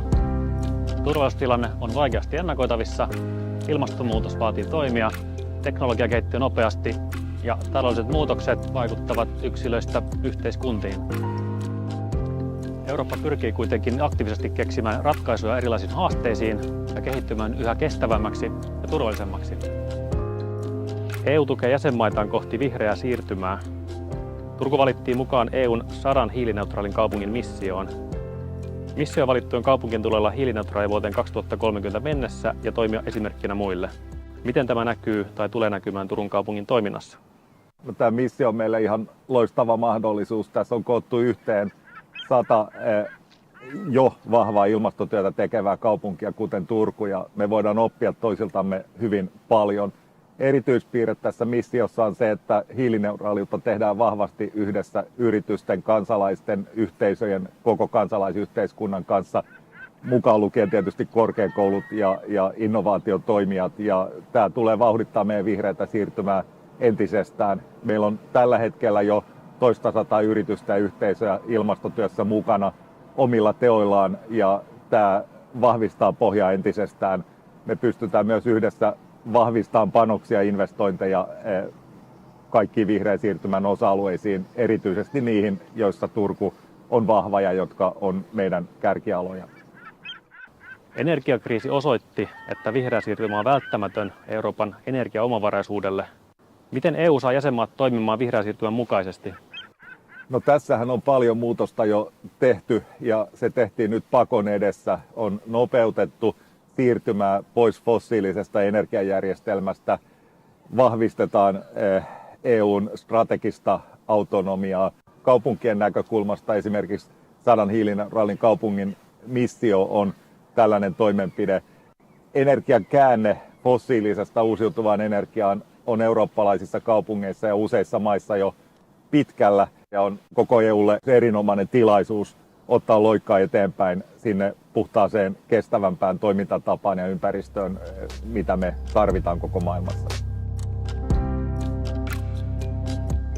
Suomi on liittynyt huhtikuussa Naton jäseneksi monen muun EU-maan tapaan. Miten tämä liittyminen vaikuttaa sitten Suomen strategiseen rooliin kansainvälisessä yhteisössä? Suomi on strategisesti tärkeässä sijainnissa ja NATO-jäsenyys vahvistaa meidän puolustus- sekä kriisinsietokykyä Itämeren alueella. Myös Ruotsin liittyen NATOon se nostaa sitä kynnystä käyttää sotilaallista voimaa Itämeren alueella, joka parantaa alueemme pitkäaikaista vakautta. NATO-jäsenenä olemme myös artikla 5 eli turvatakuupiirin suojamana, joka vahvistaa meidän puolustuskykyä sekä ennaltaehkäisevää puolustusta. Suomi myös osallistuu Naton yhteiseen päätöksentekoon, jolla on valtava poliittinen painoarvo globaalisessa yhteisössä. Sajanne, mainitsitkin nämä turvatakuut, niin mikä merkitys niillä on, jos suurin osa EU-jäsenmaista sitten kuuluu NATOon kuitenkin? Euroopan unionin turvallisuuspolitiikka on rakennettu alun perinkin hieman erilaiseksi, johtuen juuri siitä, että suurin osa unionin maista on alusta asti ollut NATO-jäseniä.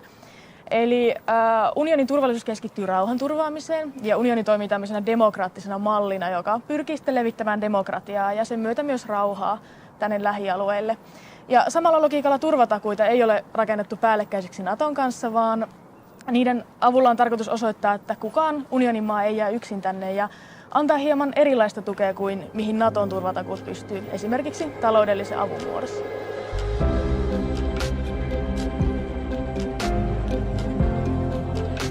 Morjes, mä oon Jalmari, ketä sä oot? Moi, mä oon Emma. On muuten tosi hyvää jäätelöä täällä Turussa. No, tämä vuosi on Euroopan osaamisen teemavuosi ja erityisesti digitaalisten taitojen kehittäminen korostuu nykyyhteiskunnassa, niin miten me voidaan taata sitten eurooppalaisten jatkuva oppiminen tässä alati kehittyvässä digimaailmassa? Niin, meillä on lähivuosina sellainen tavoite, että 80% eurooppalaisista olisi hallussa tällaiset perusdigitaidot. Ja EU vaatiikin nyt merkittäviä investointeja näihin digitaitojen kouluttamiseen, mutta sen lisäksi esimerkiksi toimiviin verkkoyhteyksiin, laitteisiin ja alustoihin, jotta tämä oppiminen olisi mahdollisimman helposti lähestyttävää ja sujuvaa. Sen lisäksi EU:ssa halutaan luoda turvallista digimaailmaa, esimerkiksi EU-lainsäädännöllä ja direktiiveillä. Ja EU tukee jäsenmaita myös jäsenmaiden välissä yhteistyössä, esimerkiksi liittyen koulutushankkeisiin. Ja Suomikin tekee tosi paljon yhteistyötä muun muassa muiden Pohjoismaiden kanssa sekä Baltian maiden kanssa liittyen digitalisaatioon. No, samanaikaistahan vihreätä siirtymää ja digitalisaatiota kutsutaan kaksoissiirtymäksi. ja Suomella on varmaan ihan hyvät edellytykset kumpaankin ja uusia investointeja tehdään koko ajan. Tulisiko Suomi sitten toimia esimerkkinä muille EU-maille ja miten se käytännössä tapahtuisi sun mielestä? Joo, ehdottomasti Suomella on tässä suunnannäyttäjän paikka. Meillä on tosi paljon asiantuntijaosaamista ja todella teknologiamyönteinen yhteiskunta. Mutta meillä on tiedossa datatalouteen liittyvää EU-lainsäädäntöä ja direktiiviä aika paljon tulevina vuosina. Ja jos me halutaan olla edelläkävijöitä, niin Suomen täytyy osata ennakoida näitä aloitteita sekä olla mukana määrittelemässä niiden sisältöä. Ja Suomella onkin käytössä nyt tällainen kansallinen digikompassi, jolla luodaan sit visiota EU-digikompassin mukaisesti. Ja yhtenä tavoitteena on esimerkiksi viedä tämä datatalous sinne Euroopan kärkeen, ja se vaatii todella paljon investointeja sekä esimerkiksi eri toimialan rajoja ylittäviä käytänteitä. Tule mukaan keskustelemaan ja kuuntelemaan näitä aiheita Eurooppa-foorumiin tänne Turkuun joko paikan päälle tai sitten virtuaaliselle tapahtuma-alustalle elo-syyskuun vaihteessa.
Eurooppa on muutoksessa.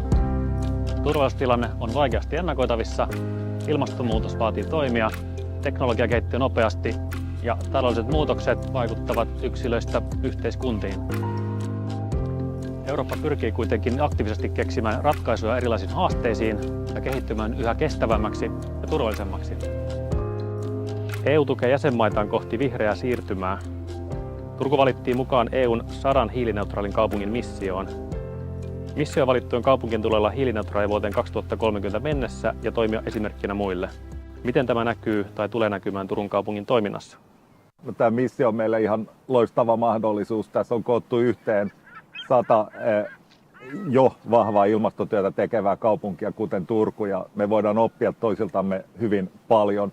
Erityispiirre tässä missiossa on se, että hiilineutraaliutta tehdään vahvasti yhdessä yritysten, kansalaisten, yhteisöjen, koko kansalaisyhteiskunnan kanssa, mukaan lukien tietysti korkeakoulut ja innovaatiotoimijat. Ja tämä tulee vauhdittaa meidän vihreätä siirtymää entisestään. Meillä on tällä hetkellä jo toista 100 yritystä ja yhteisöjä ilmastotyössä mukana omilla teoillaan, ja tämä vahvistaa pohjaa entisestään. Me pystytään myös yhdessä vahvistamaan panoksia ja investointeja kaikkiin vihreän siirtymän osa-alueisiin, erityisesti niihin, joissa Turku on vahva ja jotka on meidän kärkialoja.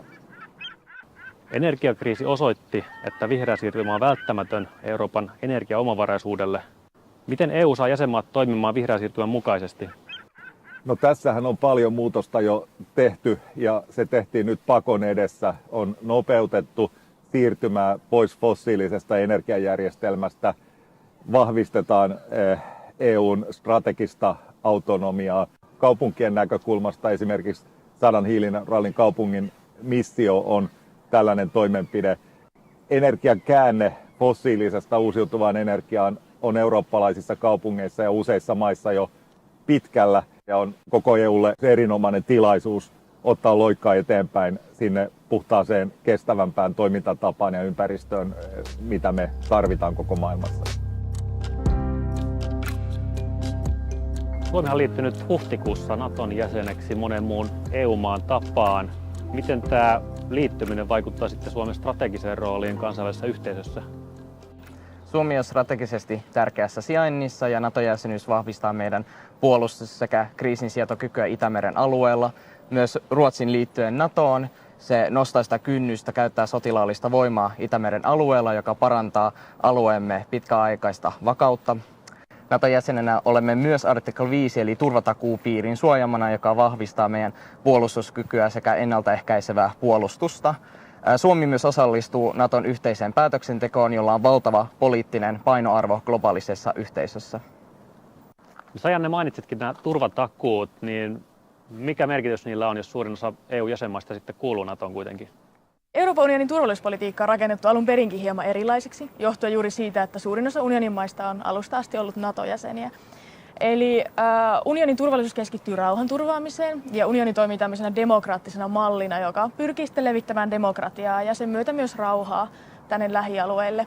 Ja samalla logiikalla turvatakuita ei ole rakennettu päällekkäisiksi Naton kanssa, vaan niiden avulla on tarkoitus osoittaa, että kukaan unionin maa ei jää yksin tänne ja antaa hieman erilaista tukea kuin mihin Naton turvatakuut pystyy, esimerkiksi taloudellisen avun muodossa.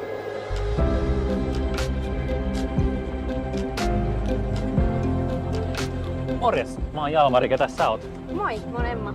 On muuten tosi hyvää jäätelöä täällä Turussa. No, tämä vuosi on Euroopan osaamisen teemavuosi ja erityisesti digitaalisten taitojen kehittäminen korostuu nykyyhteiskunnassa, niin miten me voidaan taata sitten eurooppalaisten jatkuva oppiminen tässä alati kehittyvässä digimaailmassa? Niin, meillä on lähivuosina sellainen tavoite, että 80% eurooppalaisista olisi hallussa tällaiset perusdigitaidot. Ja EU vaatiikin nyt merkittäviä investointeja näihin digitaitojen kouluttamiseen, mutta sen lisäksi esimerkiksi toimiviin verkkoyhteyksiin, laitteisiin ja alustoihin, jotta tämä oppiminen olisi mahdollisimman helposti lähestyttävää ja sujuvaa. Sen lisäksi EU:ssa halutaan luoda turvallista digimaailmaa, esimerkiksi EU-lainsäädännöllä ja direktiiveillä. Ja EU tukee jäsenmaita myös jäsenmaiden välissä yhteistyössä, esimerkiksi liittyen koulutushankkeisiin. Ja Suomikin tekee tosi paljon yhteistyötä muun muassa muiden Pohjoismaiden kanssa sekä Baltian maiden kanssa liittyen digitalisaatioon. No, samanaikaistahan vihreätä siirtymää ja digitalisaatiota kutsutaan kaksoissiirtymäksi. ja Suomella on varmaan ihan hyvät edellytykset kumpaankin ja uusia investointeja tehdään koko ajan. Tulisiko Suomi sitten toimia esimerkkinä muille EU-maille ja miten se käytännössä tapahtuisi sun mielestä? Joo, ehdottomasti Suomella on tässä suunnannäyttäjän paikka. Meillä on tosi paljon asiantuntijaosaamista ja todella teknologiamyönteinen yhteiskunta. Mutta meillä on tiedossa datatalouteen liittyvää EU-lainsäädäntöä ja direktiiviä aika paljon tulevina vuosina. Ja jos me halutaan olla edelläkävijöitä, niin Suomen täytyy osata ennakoida näitä aloitteita sekä olla mukana määrittelemässä niiden sisältöä. Ja Suomella onkin käytössä nyt tällainen kansallinen digikompassi, jolla luodaan sit visiota EU-digikompassin mukaisesti. Ja yhtenä tavoitteena on esimerkiksi viedä tämä datatalous sinne Euroopan kärkeen, ja se vaatii todella paljon investointeja sekä esimerkiksi eri toimialan rajoja ylittäviä käytänteitä. Tule mukaan keskustelemaan ja kuuntelemaan näitä aiheita Eurooppa-foorumiin tänne Turkuun joko paikan päälle tai sitten virtuaaliselle tapahtuma-alustalle elo-syyskuun vaihteessa.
Eurooppa on muutoksessa. Turvallisuustilanne on vaikeasti ennakoitavissa, ilmastonmuutos vaatii toimia, teknologia kehittyy nopeasti ja taloudelliset muutokset vaikuttavat yksilöistä yhteiskuntiin. Eurooppa pyrkii kuitenkin aktiivisesti keksimään ratkaisuja erilaisiin haasteisiin ja kehittymään yhä kestävämmäksi ja turvallisemmaksi. EU tukee jäsenmaitaan kohti vihreää siirtymää. Turku valittiin mukaan EUn 100 hiilineutraalin kaupungin missioon. Missio valittujen kaupunkien tulee olla hiilineutraali vuoteen 2030 mennessä ja toimia esimerkkinä muille. Miten tämä näkyy tai tulee näkymään Turun kaupungin toiminnassa? No, tämä missio on meille ihan loistava mahdollisuus. Tässä on koottu yhteen 100 jo vahvaa ilmastotyötä tekevää kaupunkia, kuten Turku, ja me voidaan oppia toisiltamme hyvin paljon. Erityispiirre tässä missiossa on se, että hiilineutraaliutta tehdään vahvasti yhdessä yritysten, kansalaisten, yhteisöjen, koko kansalaisyhteiskunnan kanssa, mukaan lukien tietysti korkeakoulut ja innovaatiotoimijat. Ja tämä tulee vauhdittaa meidän vihreätä siirtymää entisestään. Meillä on tällä hetkellä jo toista 100 yritystä ja yhteisöjä ilmastotyössä mukana omilla teoillaan, ja tämä vahvistaa pohjaa entisestään. Me pystytään myös yhdessä vahvistamaan panoksia ja investointeja kaikkiin vihreän siirtymän osa-alueisiin, erityisesti niihin, joissa Turku on vahva ja jotka on meidän kärkialoja. Energiakriisi osoitti, että vihreä siirtymä on välttämätön Euroopan energiaomavaraisuudelle. Miten EU saa jäsenmaat toimimaan vihreän siirtymän mukaisesti? No, tässähän on paljon muutosta jo tehty, ja se tehtiin nyt pakon edessä. On nopeutettu siirtymää pois fossiilisesta energiajärjestelmästä, vahvistetaan EUn strategista autonomiaa. Kaupunkien näkökulmasta esimerkiksi 100 hiilineutraalin kaupungin missio on tällainen toimenpide. Energian käänne fossiilisesta uusiutuvaan energiaan on eurooppalaisissa kaupungeissa ja useissa maissa jo pitkällä, ja on koko EUlle erinomainen tilaisuus ottaa loikkaa eteenpäin sinne puhtaaseen, kestävämpään toimintatapaan ja ympäristöön, mitä me tarvitaan koko maailmassa. Suomi on liittynyt huhtikuussa Naton jäseneksi monen muun EU-maan tapaan. Miten tämä liittyminen vaikuttaa sitten Suomen strategiseen rooliin kansainvälisessä yhteisössä? Suomi on strategisesti tärkeässä sijainnissa ja NATO-jäsenyys vahvistaa meidän puolustus- sekä kriisinsietokykyä Itämeren alueella. Myös Ruotsin liittyen NATOon se nostaa sitä kynnystä käyttää sotilaallista voimaa Itämeren alueella, joka parantaa alueemme pitkäaikaista vakautta. NATO-jäsenenä olemme myös artikla 5 eli turvatakuupiirin suojamana, joka vahvistaa meidän puolustuskykyä sekä ennaltaehkäisevää puolustusta. Suomi myös osallistuu Naton yhteiseen päätöksentekoon, jolla on valtava poliittinen painoarvo globaalisessa yhteisössä. Sä, Janne, mainitsitkin nämä turvatakuut, niin mikä merkitys niillä on, jos suurin osa EU-jäsenmaista sitten kuuluu NATOon kuitenkin? Euroopan unionin turvallisuuspolitiikka on rakennettu alun perinkin hieman erilaiseksi, johtuen juuri siitä, että suurin osa unionin maista on alusta asti ollut NATO-jäseniä. Eli unionin turvallisuus keskittyy rauhanturvaamiseen ja unioni toimii tämmöisenä demokraattisena mallina, joka pyrkii sitten levittämään demokratiaa ja sen myötä myös rauhaa tänne lähialueille. Ja samalla logiikalla turvatakuita ei ole rakennettu päällekkäiseksi Naton kanssa, vaan niiden avulla on tarkoitus osoittaa, että kukaan unionin maa ei jää yksin tänne ja antaa hieman erilaista tukea kuin mihin Naton turvatakuut pystyy, esimerkiksi taloudellisen avun muodossa.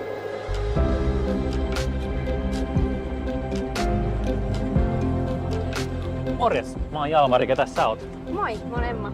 On muuten tosi hyvää jäätelöä täällä Turussa. No, tämä vuosi on Euroopan osaamisen teemavuosi ja erityisesti digitaalisten taitojen kehittäminen korostuu nykyyhteiskunnassa, niin miten voidaan taata sitten eurooppalaisten jatkuva oppiminen tässä alati kehittyvässä digimaailmassa? Niin, meillä on lähivuosina sellainen tavoite, että 80% eurooppalaisista olisi hallussa tällaiset perusdigitaidot. Ja EU vaatiikin nyt merkittäviä investointeja näihin digitaitojen kouluttamiseen, mutta sen lisäksi esimerkiksi toimiviin verkkoyhteyksiin, laitteisiin ja alustoihin, jotta tämä oppiminen olisi mahdollisimman helposti lähestyttävää ja sujuvaa. Sen lisäksi EU:ssa halutaan luoda turvallista digimaailmaa, esimerkiksi EU-lainsäädännöllä ja direktiiveillä. Ja EU tukee jäsenmaita myös jäsenmaiden välissä yhteistyössä, esimerkiksi liittyen koulutushankkeisiin. Ja Suomikin tekee tosi paljon yhteistyötä muun muassa muiden Pohjoismaiden kanssa sekä Baltian maiden kanssa liittyen digitalisaatioon. No, samanaikaistahan vihreätä siirtymää ja digitalisaatiota kutsutaan kaksoissiirtymäksi. ja Suomella on varmaan ihan hyvät edellytykset kumpaankin ja uusia investointeja tehdään koko ajan. Tulisiko Suomi sitten toimia esimerkkinä muille EU-maille ja miten se käytännössä tapahtuisi sun mielestä? Joo, ehdottomasti Suomella on tässä suunnannäyttäjän paikka. Meillä on tosi paljon asiantuntijaosaamista ja todella teknologiamyönteinen yhteiskunta. Mutta meillä on tiedossa datatalouteen liittyvää EU-lainsäädäntöä ja direktiiviä aika paljon tulevina vuosina. Ja jos me halutaan olla edelläkävijöitä, niin Suomen täytyy osata ennakoida näitä aloitteita sekä olla mukana määrittelemässä niiden sisältöä. Ja Suomella onkin käytössä nyt tällainen kansallinen digikompassi, jolla luodaan sit visiota EU-digikompassin mukaisesti. Ja yhtenä tavoitteena on esimerkiksi viedä tämä datatalous sinne Euroopan kärkeen, ja se vaatii todella paljon investointeja sekä esimerkiksi eri toimialan rajoja ylittäviä käytänteitä.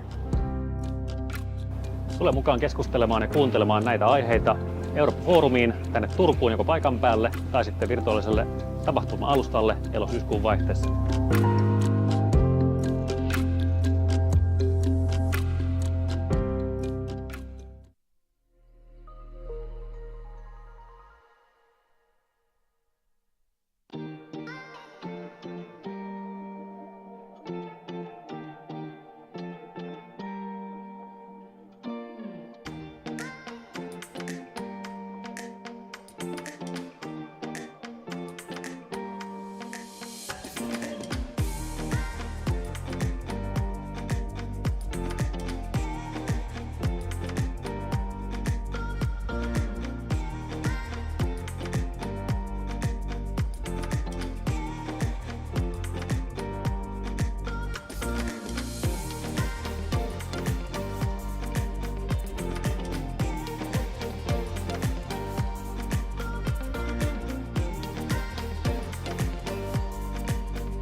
Eurooppa on muutoksessa.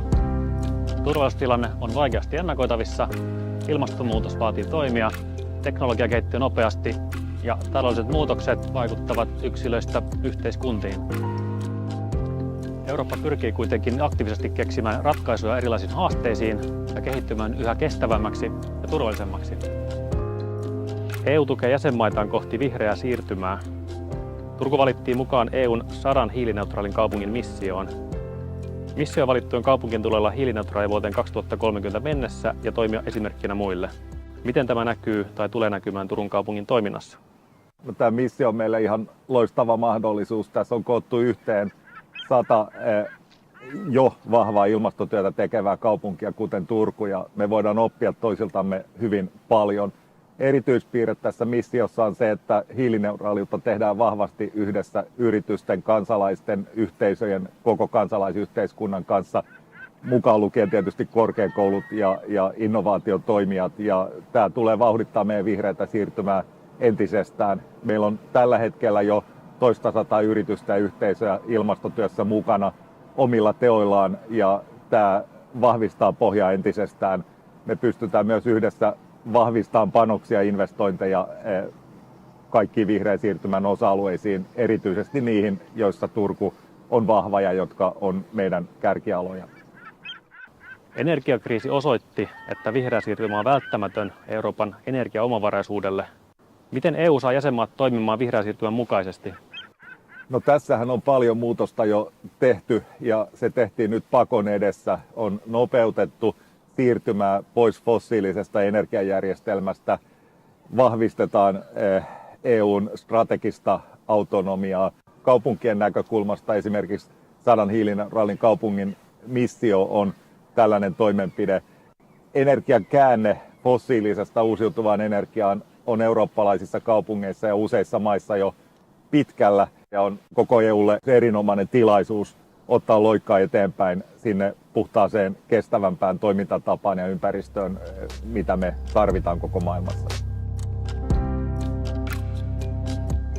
Suomi on liittynyt huhtikuussa Naton jäseneksi monen muun EU-maan tapaan. Miten tämä liittyminen vaikuttaa sitten Suomen strategiseen rooliin kansainvälisessä yhteisössä? Suomi on strategisesti tärkeässä sijainnissa ja NATO-jäsenyys vahvistaa meidän puolustus- sekä kriisinsietokykyä Itämeren alueella. Myös Ruotsin liittyen NATOon se nostaa sitä kynnystä käyttää sotilaallista voimaa Itämeren alueella, joka parantaa alueemme pitkäaikaista vakautta. NATO-jäsenenä olemme myös artikla 5 eli turvatakuupiirin suojamana, joka vahvistaa meidän puolustuskykyä sekä ennaltaehkäisevää puolustusta. Suomi myös osallistuu Naton yhteiseen päätöksentekoon, jolla on valtava poliittinen painoarvo globaalisessa yhteisössä.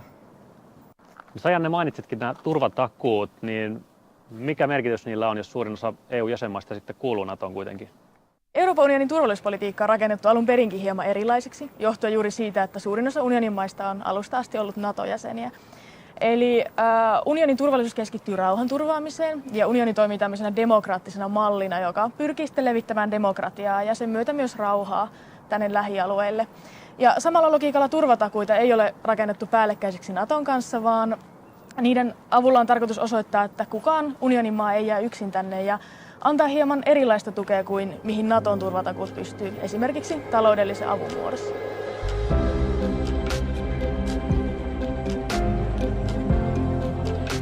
Morjes, mä oon Jalmari, ketä sä oot? Moi, mä oon Emma. On muuten tosi hyvää jäätelöä täällä Turussa. No, tämä vuosi on Euroopan osaamisen teemavuosi ja erityisesti digitaalisten taitojen kehittäminen korostuu nykyyhteiskunnassa, niin miten me voidaan taata sitten eurooppalaisten jatkuva oppiminen tässä alati kehittyvässä digimaailmassa? Niin, meillä on lähivuosina sellainen tavoite, että 80% eurooppalaisista olisi hallussa tällaiset perusdigitaidot. Ja EU vaatiikin nyt merkittäviä investointeja näihin digitaitojen kouluttamiseen, mutta sen lisäksi esimerkiksi toimiviin verkkoyhteyksiin, laitteisiin ja alustoihin, jotta tämä oppiminen olisi mahdollisimman helposti lähestyttävää ja sujuvaa.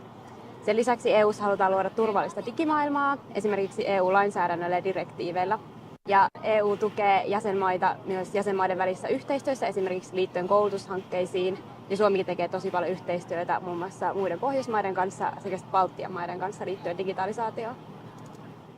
No, samanaikaistahan vihreätä siirtymää ja digitalisaatiota kutsutaan kaksoissiirtymäksi. ja Suomella on varmaan ihan hyvät edellytykset kumpaankin ja uusia investointeja tehdään koko ajan. Tulisiko Suomi sitten toimia esimerkkinä muille EU-maille ja miten se käytännössä tapahtuisi sun mielestä? Joo, ehdottomasti Suomella on tässä suunnannäyttäjän paikka. Meillä on tosi paljon asiantuntijaosaamista ja todella teknologiamyönteinen yhteiskunta. Mutta meillä on tiedossa datatalouteen liittyvää EU-lainsäädäntöä ja direktiiviä aika paljon tulevina vuosina. Ja jos me halutaan olla edelläkävijöitä, niin Suomen täytyy osata ennakoida näitä aloitteita sekä olla mukana määrittelemässä niiden sisältöä. Ja Suomella onkin käytössä nyt tällainen kansallinen digikompassi, jolla luodaan sit visiota EU-digikompassin mukaisesti. Ja yhtenä tavoitteena on esimerkiksi viedä tämä datatalous sinne Euroopan kärkeen, ja se vaatii todella paljon investointeja sekä esimerkiksi eri toimialan rajoja ylittäviä käytänteitä. Tule mukaan keskustelemaan ja kuuntelemaan näitä aiheita Eurooppa-foorumiin tänne Turkuun joko paikan päälle tai sitten virtuaaliselle tapahtuma-alustalle elo-syyskuun vaihteessa.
Eurooppa on muutoksessa. Turvallisuustilanne on vaikeasti ennakoitavissa, ilmastonmuutos vaatii toimia, teknologia kehittyy nopeasti ja taloudelliset muutokset vaikuttavat yksilöistä yhteiskuntiin. Eurooppa pyrkii kuitenkin aktiivisesti keksimään ratkaisuja erilaisiin haasteisiin ja kehittymään yhä kestävämmäksi ja turvallisemmaksi. EU tukee jäsenmaitaan kohti vihreää siirtymää. Turku valittiin mukaan EUn 100 hiilineutraalin kaupungin missioon. Missio valittujen kaupunkien tulee olla hiilineutraali vuoteen 2030 mennessä ja toimia esimerkkinä muille. Miten tämä näkyy tai tulee näkymään Turun kaupungin toiminnassa? No, tämä missio on meille ihan loistava mahdollisuus. Tässä on koottu yhteen 100 jo vahvaa ilmastotyötä tekevää kaupunkia, kuten Turku, ja me voidaan oppia toisiltamme hyvin paljon. Erityispiirre tässä missiossa on se, että hiilineutraaliutta tehdään vahvasti yhdessä yritysten, kansalaisten, yhteisöjen, koko kansalaisyhteiskunnan kanssa, mukaan lukien tietysti korkeakoulut ja innovaatiotoimijat. Ja tämä tulee vauhdittaa meidän vihreätä siirtymää entisestään. Meillä on tällä hetkellä jo toista 100 yritystä ja yhteisöjä ilmastotyössä mukana omilla teoillaan, ja tämä vahvistaa pohjaa entisestään. Me pystytään myös yhdessä vahvistamaan panoksia ja investointeja kaikkiin vihreän siirtymän osa-alueisiin, erityisesti niihin, joissa Turku on vahva ja jotka on meidän kärkialoja. Energiakriisi osoitti, että vihreä siirtymä on välttämätön Euroopan energiaomavaraisuudelle. Miten EU saa jäsenmaat toimimaan vihreän siirtymän mukaisesti? No, tässähän on paljon muutosta jo tehty, ja se tehtiin nyt pakon edessä. On nopeutettu siirtymää pois fossiilisesta energiajärjestelmästä, vahvistetaan EUn strategista autonomiaa. Kaupunkien näkökulmasta esimerkiksi 100 hiilineutraalin kaupungin missio on tällainen toimenpide.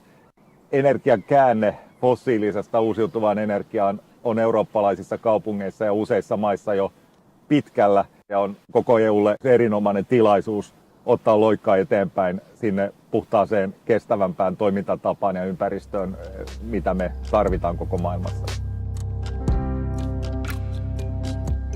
Suomi on liittynyt huhtikuussa Naton jäseneksi monen muun EU-maan tapaan. Miten tämä liittyminen vaikuttaa sitten Suomen strategiseen rooliin kansainvälisessä yhteisössä? Suomi on strategisesti tärkeässä sijainnissa ja NATO-jäsenyys vahvistaa meidän puolustus- sekä kriisinsietokykyä Itämeren alueella.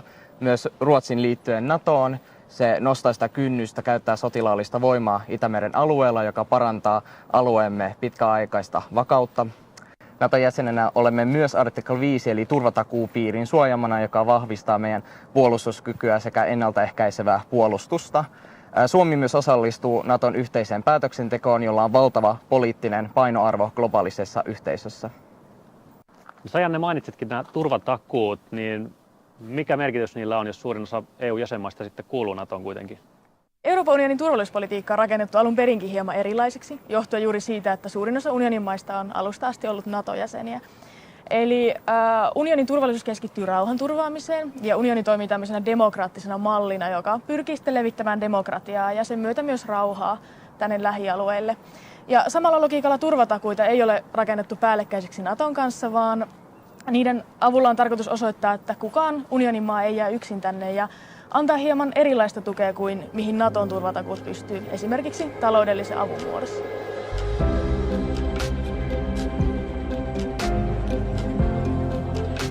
Morjes, mä oon Jalmari, ketä sä oot? Moi, mä oon Emma. On muuten tosi hyvää jäätelöä täällä Turussa. No, tämä vuosi on Euroopan osaamisen teemavuosi ja erityisesti digitaalisten taitojen kehittäminen korostuu nykyyhteiskunnassa, niin miten me voidaan taata sitten eurooppalaisten jatkuva oppiminen tässä alati kehittyvässä digimaailmassa? Niin, meillä on lähivuosina sellainen tavoite, että 80% eurooppalaisista olisi hallussa tällaiset perusdigitaidot. Ja EU vaatiikin nyt merkittäviä investointeja näihin digitaitojen kouluttamiseen, mutta sen lisäksi esimerkiksi toimiviin verkkoyhteyksiin, laitteisiin ja alustoihin, jotta tämä oppiminen olisi mahdollisimman helposti lähestyttävää ja sujuvaa. Sen lisäksi EU:ssa halutaan luoda turvallista digimaailmaa, esimerkiksi EU-lainsäädännöllä ja direktiiveillä. Ja EU tukee jäsenmaita myös jäsenmaiden välissä yhteistyössä, esimerkiksi liittyen koulutushankkeisiin. Ja Suomikin tekee tosi paljon yhteistyötä muun muassa muiden Pohjoismaiden kanssa sekä Baltian maiden kanssa liittyen digitalisaatioon. No, samanaikaistahan vihreätä siirtymää ja digitalisaatiota kutsutaan kaksoissiirtymäksi. ja Suomella on varmaan ihan hyvät edellytykset kumpaankin ja uusia investointeja tehdään koko ajan. Tulisiko Suomi sitten toimia esimerkkinä muille EU-maille ja miten se käytännössä tapahtuisi sun mielestä? Joo, ehdottomasti Suomella on tässä suunnannäyttäjän paikka. Meillä on tosi paljon asiantuntijaosaamista ja todella teknologiamyönteinen yhteiskunta. Mutta meillä on tiedossa datatalouteen liittyvää EU-lainsäädäntöä ja direktiiviä aika paljon tulevina vuosina. Ja jos me halutaan olla edelläkävijöitä, niin Suomen täytyy osata ennakoida näitä aloitteita sekä olla mukana määrittelemässä niiden sisältöä. Ja Suomella onkin käytössä nyt tällainen kansallinen digikompassi, jolla luodaan sit visiota EU-digikompassin mukaisesti. Ja yhtenä tavoitteena on esimerkiksi viedä tämä datatalous sinne Euroopan kärkeen, ja se vaatii todella paljon investointeja sekä esimerkiksi eri toimialan rajoja ylittäviä käytänteitä. Tule mukaan keskustelemaan ja kuuntelemaan näitä aiheita Eurooppa-foorumiin tänne Turkuun joko paikan päälle tai sitten virtuaaliselle tapahtuma-alustalle elo-syyskuun vaihteessa.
Eurooppa on muutoksessa.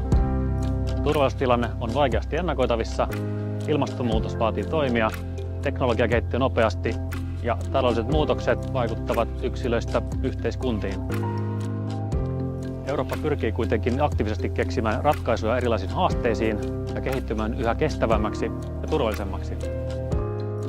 EU tukee jäsenmaitaan kohti vihreää siirtymää. Turku valittiin mukaan EUn 100 hiilineutraalin kaupungin missioon. Mission valittujen kaupunkien tulee olla hiilineutraali vuoteen 2030 mennessä ja toimia esimerkkinä muille. Miten tämä näkyy tai tulee näkymään Turun kaupungin toiminnassa? No, tämä missio on meille ihan loistava mahdollisuus. Tässä on koottu yhteen 100 jo vahvaa ilmastotyötä tekevää kaupunkia, kuten Turku, ja me voidaan oppia toisiltamme hyvin paljon. Erityispiirre tässä missiossa on se, että hiilineutraaliutta tehdään vahvasti yhdessä yritysten, kansalaisten, yhteisöjen, koko kansalaisyhteiskunnan kanssa, mukaan lukien tietysti korkeakoulut ja innovaatiotoimijat. Ja tämä tulee vauhdittaa meidän vihreätä siirtymää entisestään. Meillä on tällä hetkellä jo toista 100 yritystä ja yhteisöä ilmastotyössä mukana omilla teoillaan, ja tämä vahvistaa pohjaa entisestään. Me pystytään myös yhdessä vahvistamaan panoksia ja investointeja kaikkiin vihreän siirtymän osa-alueisiin, erityisesti niihin, joissa Turku on vahva ja jotka on meidän kärkialoja. Energiakriisi osoitti, että vihreä siirtymä on välttämätön Euroopan energiaomavaraisuudelle. Miten EU saa jäsenmaat toimimaan vihreän siirtymän mukaisesti? No, tässähän on paljon muutosta jo tehty, ja se tehtiin nyt pakon edessä. On nopeutettu siirtymää pois fossiilisesta energiajärjestelmästä, vahvistetaan EUn strategista autonomiaa. Kaupunkien näkökulmasta esimerkiksi 100 hiilineutraalin kaupungin missio on tällainen toimenpide.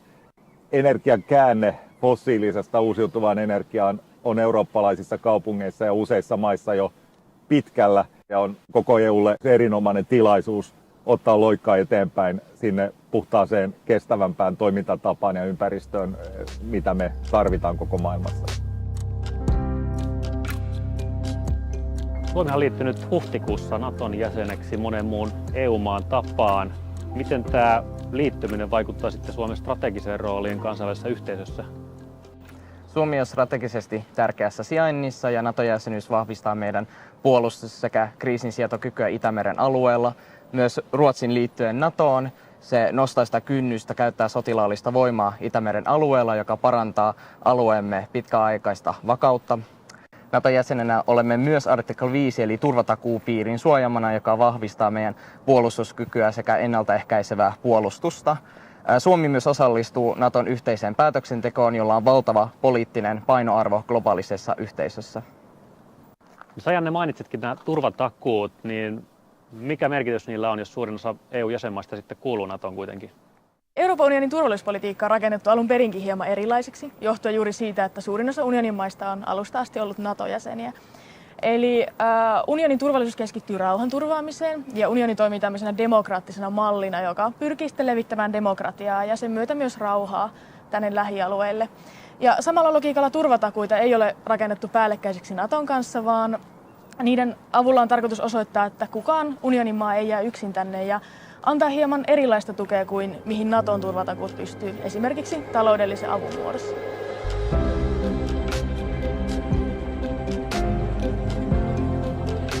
Morjes, mä oon Jalmari, ketä sä oot? Moi, mä oon Emma.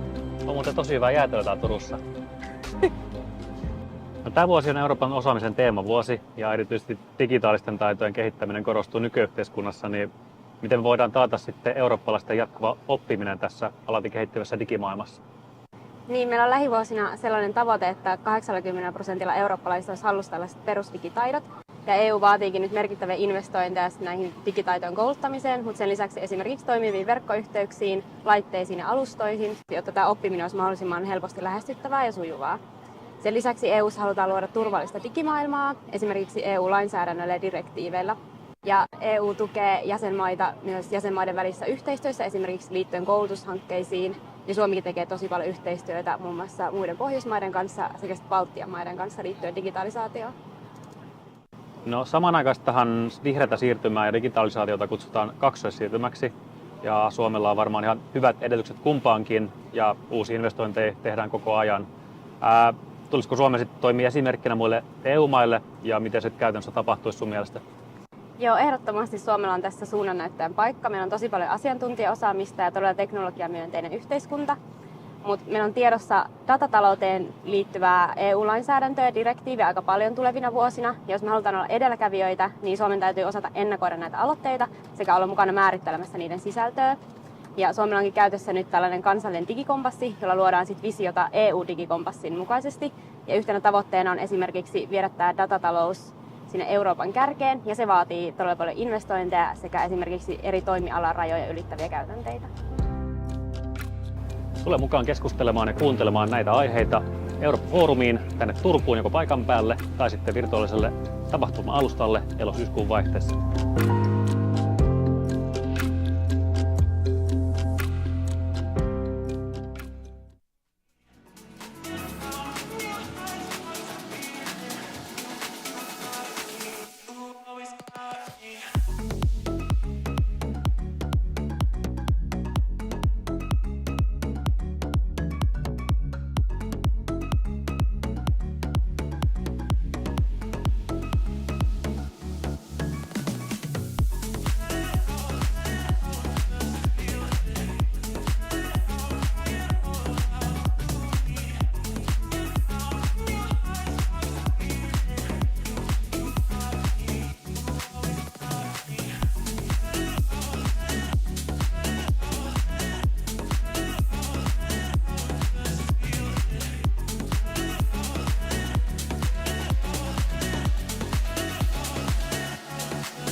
Eurooppa on muutoksessa. Turvallisuustilanne on vaikeasti ennakoitavissa, ilmastonmuutos vaatii toimia, teknologia kehittyy nopeasti ja taloudelliset muutokset vaikuttavat yksilöistä yhteiskuntiin. Eurooppa pyrkii kuitenkin aktiivisesti keksimään ratkaisuja erilaisiin haasteisiin ja kehittymään yhä kestävämmäksi ja turvallisemmaksi. EU tukee jäsenmaitaan kohti vihreää siirtymää. Turku valittiin mukaan EUn 100 hiilineutraalin kaupungin missioon. Mission valittujen kaupunkien tulee olla hiilineutraali vuoteen 2030 mennessä ja toimia esimerkkinä muille. Miten tämä näkyy tai tulee näkymään Turun kaupungin toiminnassa? No, tämä missio on meille ihan loistava mahdollisuus. Tässä on koottu yhteen 100 jo vahvaa ilmastotyötä tekevää kaupunkia, kuten Turku, ja me voidaan oppia toisiltamme hyvin paljon. Erityispiirre tässä missiossa on se, että hiilineutraaliutta tehdään vahvasti yhdessä yritysten, kansalaisten, yhteisöjen, koko kansalaisyhteiskunnan kanssa, mukaan lukien tietysti korkeakoulut ja innovaatiotoimijat. Ja tämä tulee vauhdittaa meidän vihreätä siirtymää entisestään. Meillä on tällä hetkellä jo toista 100 yritystä ja yhteisöä ilmastotyössä mukana omilla teoillaan, ja tämä vahvistaa pohjaa entisestään. Me pystytään myös yhdessä vahvistamaan panoksia ja investointeja kaikkiin vihreän siirtymän osa-alueisiin, erityisesti niihin, joissa Turku on vahva ja jotka on meidän kärkialoja. Energiakriisi osoitti, että vihreä siirtymä on välttämätön Euroopan energiaomavaraisuudelle. Miten EU saa jäsenmaat toimimaan vihreän siirtymän mukaisesti? No, tässähän on paljon muutosta jo tehty, ja se tehtiin nyt pakon edessä. On nopeutettu siirtymää pois fossiilisesta energiajärjestelmästä, vahvistetaan EUn strategista autonomiaa. Kaupunkien näkökulmasta esimerkiksi 100 hiilineutraalin kaupungin missio on tällainen toimenpide.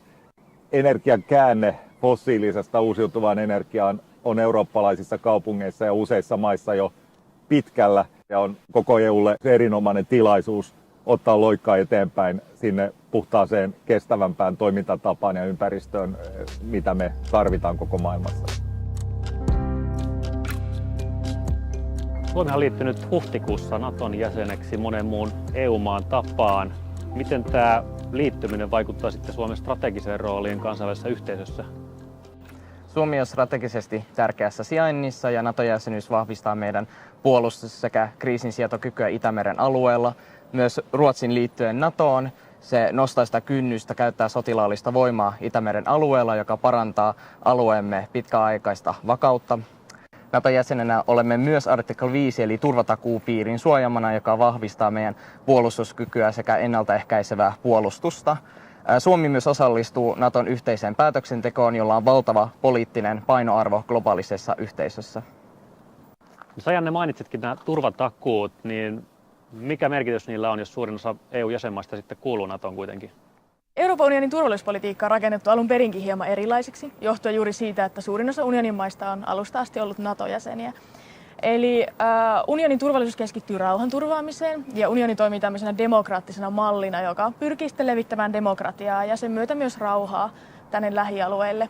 Ja samalla logiikalla turvatakuita ei ole rakennettu päällekkäisiksi Naton kanssa, vaan niiden avulla on tarkoitus osoittaa, että kukaan unionin maa ei jää yksin tänne ja antaa hieman erilaista tukea kuin mihin Naton turvatakuut pystyy, esimerkiksi taloudellisen avun muodossa.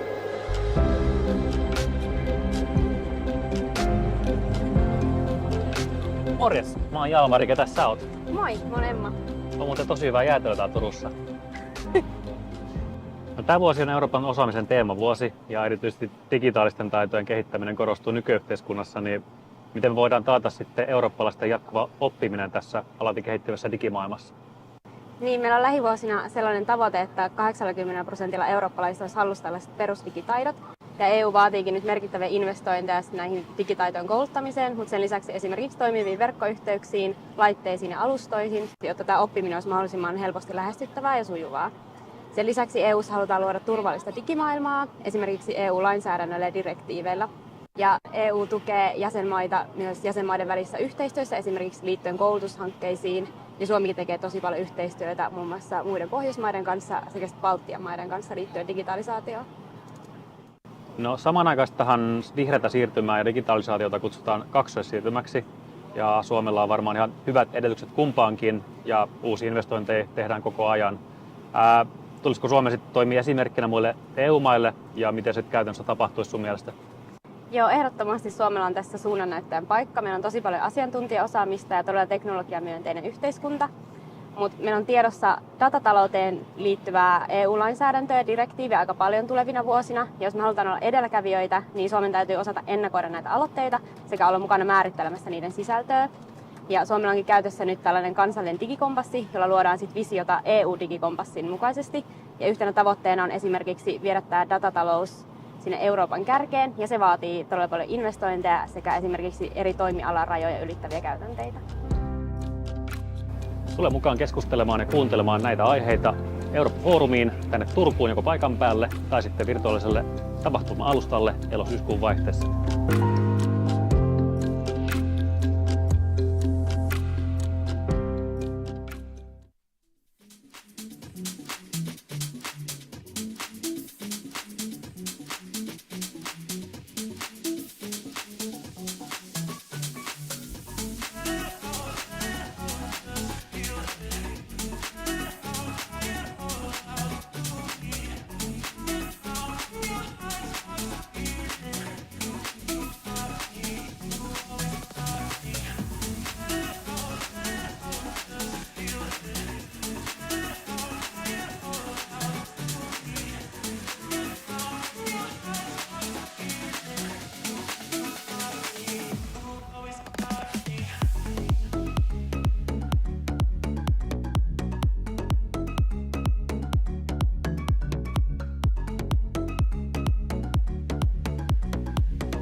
Eurooppa on muutoksessa. Turvallisuustilanne on vaikeasti ennakoitavissa, ilmastonmuutos vaatii toimia, teknologia kehittyy nopeasti ja taloudelliset muutokset vaikuttavat yksilöistä yhteiskuntiin. Eurooppa pyrkii kuitenkin aktiivisesti keksimään ratkaisuja erilaisiin haasteisiin ja kehittymään yhä kestävämmäksi ja turvallisemmaksi. EU tukee jäsenmaitaan kohti vihreää siirtymää. Turku valittiin mukaan EUn 100 hiilineutraalin kaupungin missioon. Mission valittujen kaupunkien tulee olla hiilineutraali vuoteen 2030 mennessä ja toimia esimerkkinä muille. Miten tämä näkyy tai tulee näkymään Turun kaupungin toiminnassa? No, tämä missio on meille ihan loistava mahdollisuus. Tässä on koottu yhteen 100 jo vahvaa ilmastotyötä tekevää kaupunkia, kuten Turku, ja me voidaan oppia toisiltamme hyvin paljon. Erityispiirre tässä missiossa on se, että hiilineutraaliutta tehdään vahvasti yhdessä yritysten, kansalaisten, yhteisöjen, koko kansalaisyhteiskunnan kanssa, mukaan lukien tietysti korkeakoulut ja innovaatiotoimijat. Ja tämä tulee vauhdittaa meidän vihreätä siirtymää entisestään. Meillä on tällä hetkellä jo toista 100 yritystä ja yhteisöjä ilmastotyössä mukana omilla teoillaan, ja tämä vahvistaa pohjaa entisestään. Me pystytään myös yhdessä vahvistamaan panoksia ja investointeja kaikkiin vihreän siirtymän osa-alueisiin, erityisesti niihin, joissa Turku on vahva ja jotka on meidän kärkialoja. Energiakriisi osoitti, että vihreä siirtymä on välttämätön Euroopan energiaomavaraisuudelle. Miten EU saa jäsenmaat toimimaan vihreän siirtymän mukaisesti? No, tässähän on paljon muutosta jo tehty, ja se tehtiin nyt pakon edessä. On nopeutettu siirtymää pois fossiilisesta energiajärjestelmästä, vahvistetaan EUn strategista autonomiaa. Kaupunkien näkökulmasta esimerkiksi 100 hiilineutraalin kaupungin missio on tällainen toimenpide. Energian käänne fossiilisesta uusiutuvaan energiaan on eurooppalaisissa kaupungeissa ja useissa maissa jo pitkällä, ja on koko EUlle erinomainen tilaisuus ottaa loikkaa eteenpäin sinne puhtaaseen, kestävämpään toimintatapaan ja ympäristöön, mitä me tarvitaan koko maailmassa. Suomi on liittynyt huhtikuussa Naton jäseneksi monen muun EU-maan tapaan. Miten tämä liittyminen vaikuttaa sitten Suomen strategiseen rooliin kansainvälisessä yhteisössä? Suomi on strategisesti tärkeässä sijainnissa ja NATO-jäsenyys vahvistaa meidän puolustus- sekä kriisinsietokykyä Itämeren alueella. Myös Ruotsin liittyen NATOon se nostaa sitä kynnystä käyttää sotilaallista voimaa Itämeren alueella, joka parantaa alueemme pitkäaikaista vakautta. NATO-jäsenenä olemme myös artikla 5 eli turvatakuupiirin suojamana, joka vahvistaa meidän puolustuskykyä sekä ennaltaehkäisevää puolustusta. Suomi myös osallistuu Naton yhteiseen päätöksentekoon, jolla on valtava poliittinen painoarvo globaalisessa yhteisössä. Sajanne, mainitsitkin nämä turvatakuut, niin mikä merkitys niillä on, jos suurin osa EU-jäsenmaista sitten kuuluu NATOon kuitenkin? Euroopan unionin turvallisuuspolitiikka on rakennettu alun perinkin hieman erilaiseksi, johtuen juuri siitä, että suurin osa unionin maista on alusta asti ollut NATO-jäseniä. Eli unionin turvallisuus keskittyy rauhanturvaamiseen ja unioni toimii tämmöisenä demokraattisena mallina, joka pyrkii sitten levittämään demokratiaa ja sen myötä myös rauhaa tänne lähialueille. Ja samalla logiikalla turvatakuita ei ole rakennettu päällekkäisiksi Naton kanssa, vaan niiden avulla on tarkoitus osoittaa, että kukaan unionin maa ei jää yksin tänne ja antaa hieman erilaista tukea kuin mihin Naton turvatakuut pystyy, esimerkiksi taloudellisen avun muodossa.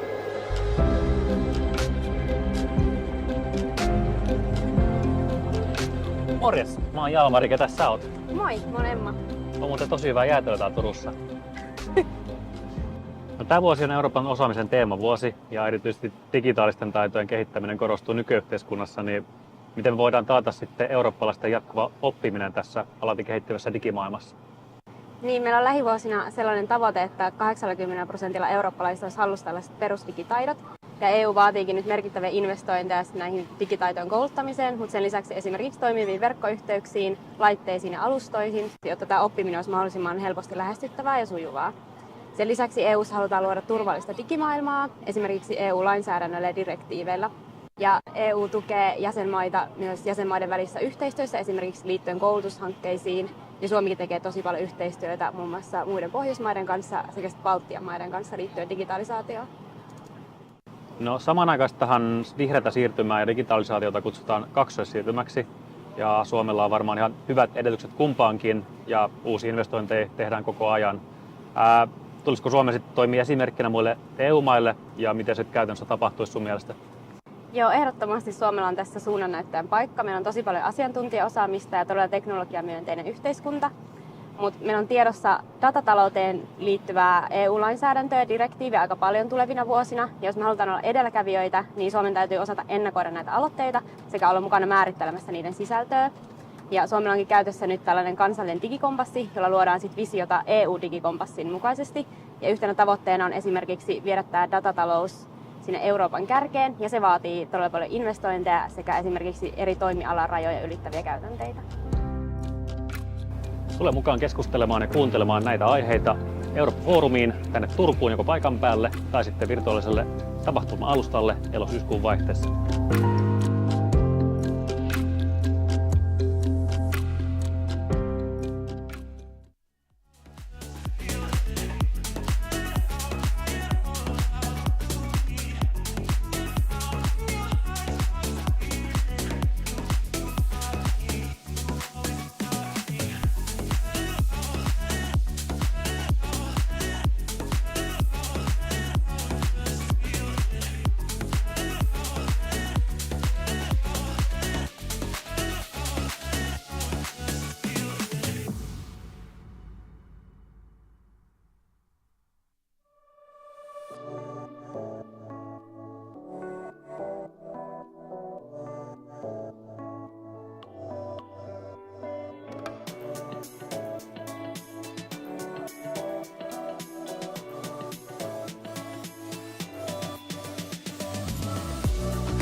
Good afternoon and welcome back to the Europe Forum here in Turku in Finland. My name is Ludwig Tilly. I'm Vice Rector of the University of Poitiers in France. I'm Coordinator General of the EC2U Alliance, a topic that will be discussed during this afternoon session. And I'm also the Chair of the Coimbra Group of University, a European network, to which both University of Turku and Åbo Academy are members. It's a pleasure for me to welcome you to this session, which is entitled European University and Alliances for Excellence, Reaching Towards New Frontiers with Northern America. And directly, I would like to introduce our excellent panel this afternoon. We have here on the scene and also connected online a very nice set of experts related to this topic of higher education and this so-called alliances of European universities. First, online, we will have with us Vanessa Debier-Sainton, who is the head of unit at the Directorate General on Education at European Commission in Brussels, and she is with us online. And here on the stage, we have four distinguished panel members as well. We have Suzanne Bridenstine, who is officer at the Public Diplomacy Section at the USA Embassy in Helsinki. We have Terhi Mölsä, who is the CEO of the Fulbright Finland Foundation. And we have the rector of the University of Turku, Jukka Kola, and the rector of Åbo Academy, Michael Lindfeld. Thank you to the five of you for being with us this afternoon. So, as I said, the topic is about European universities and alliances. And this session will first give you more flavor of what are these alliances of European universities, which is, as some of you may know, a very, very hot topic on the European scene in the higher education area since a few years now. And for that, we will have first a plenary introduction to the topic by our colleague Vanessa Debier-Sainton in the connected online. And indeed, as I said already in my own affiliation, I'm coordinating an alliance, the EC2 Alliance, but many universities here in Finland, and of course a lot of them in Europe, are part of this very important initiative led by the Commission. And I will directly hand over to Vanessa online for introducing the topic and telling more about this very important initiative. Vanessa, welcome, and the floor is yours.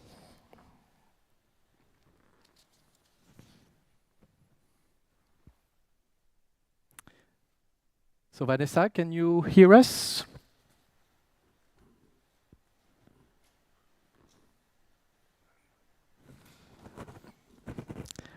Vanessa, you can start now. So we may have a connection problem here. Vanessa, can you hear me?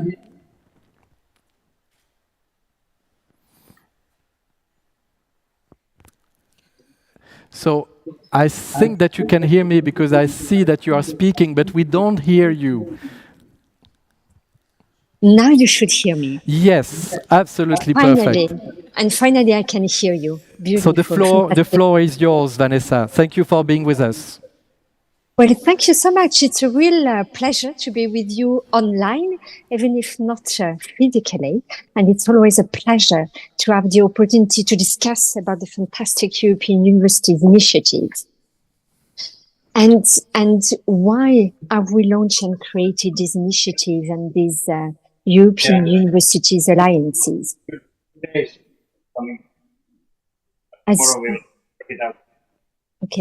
As Europe and the world face unprecedented societal, environmental, climate, digital, health, and migration challenges, joining forces is not only necessary, it is now a must. We need strong universities as never before, working together to better advance faster in tackling these challenges across all their missions, be it education, research, and innovation.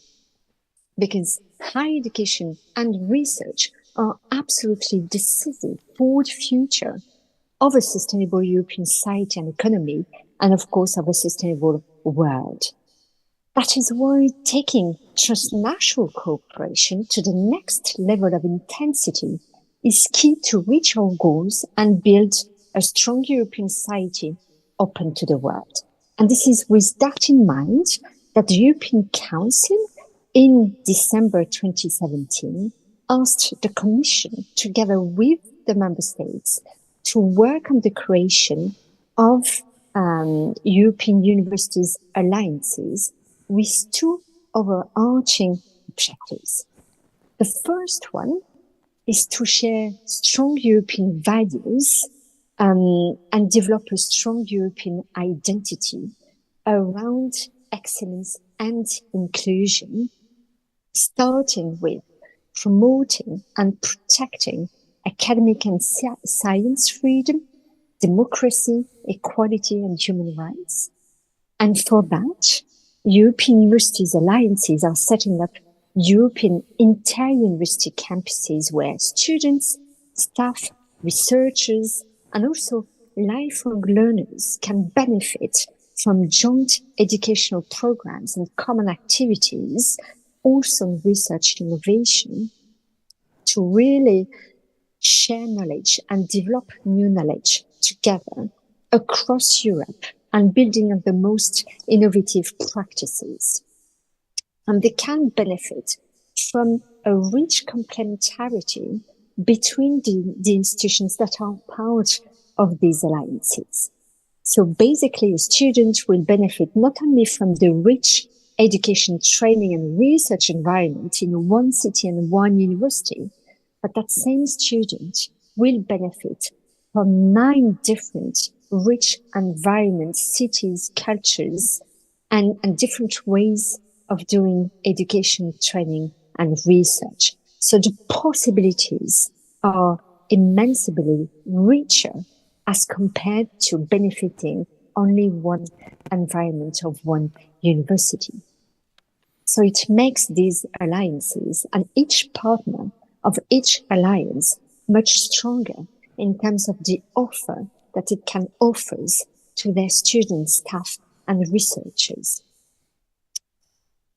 Now, what we expect from these alliances is also to see a substantial leap in terms of their competitiveness and attractiveness of all the partners of these alliances. And we expect them to foster entrepreneurship based on excellent, inclusive, but also interdisciplinarity in all their missions, education, research, and innovation, with a strong engagement with their local communities and their regions to make them even more competitive and innovative. And for that, these alliances of higher education institutions from all types and all parts of Europe are also partnering with more than 1,700 NGOs, companies, cities, and regions to bring innovation, broad-scale innovation at local level. So we see these European Universities Initiative as trailblazers to make the European strategy for university that we presented last year a reality. And a reality not only for the members of the European Universities Alliances, but also to have a broader impact on the wider higher education sector. So now, where are we with this initiative? We now have 50 European Universities Alliances involving more than 430 universities and higher education institutions across 35 countries. And we expect by next year to reach 60 alliances involving more than 500 higher education institutions across all parts of Europe. So organized in different alliances with on average around 9 partners from all parts of Europe, North, South, East, and West, which makes them so rich and so much stronger together. Now, as I said, this initiative is really highly ambitious because this is not a project at the level of fantastic and enthusiastic staff and students. This initiative aims at structural, systemic, and sustainable impact at institutional level. So what we are aiming at is a real transformation at the level of the entire institutions across all their faculties in the way they teach, in the way they learn, in the way they do research, and in the way they cooperate with the socio-economic environment and with society at large. So it's highly ambitious, setting up the entire university campus where any student can study anywhere and get a joint European degree. So to make these alliances successful, we need to really support them at European level and at member state level. And it has already triggered some reforms, both at national level and European level. And we want to go even beyond that. And that is why we are working together with the member states and with the higher education stakeholders. We are working towards a joint European degree so that the students will benefit from this innovative teaching and learning environment, will get valorized and recognized with a degree that will be synonymous of excellence and synonymous of all the skills that society, including companies, need. And it will be automatically recognized anywhere in Europe. But to develop all these joint activities, joint programs, we need academics. And we need academics where this work, because this requires tremendous work and energy, this work gets valorized in their careers.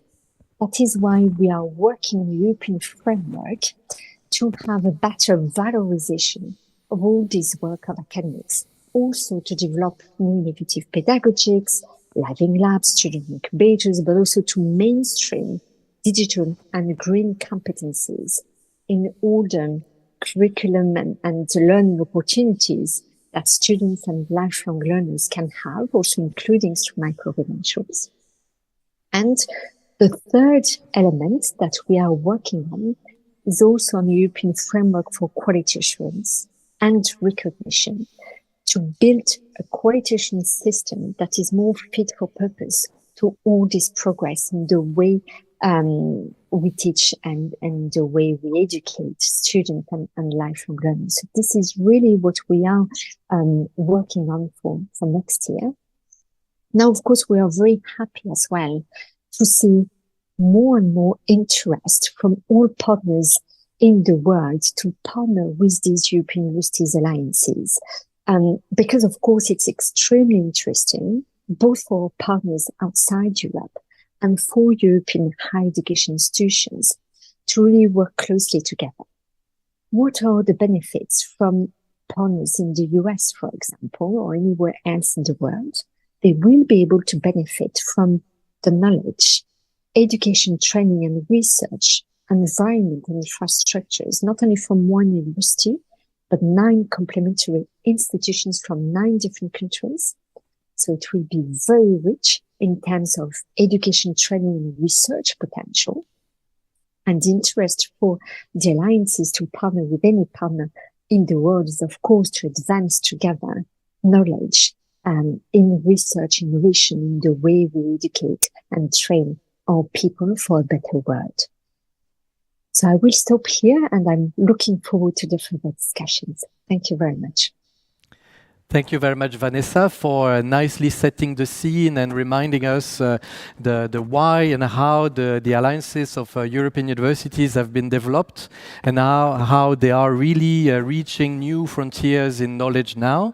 The discussion that we will have together, including you, Vanessa, is actually how we can develop further these new frontiers, in particular the geographical ones, in particular trying to develop cooperation with other countries, including the USA. But we can also broadly discuss about how the alliances can reach also, let's say, new frontiers in excellence.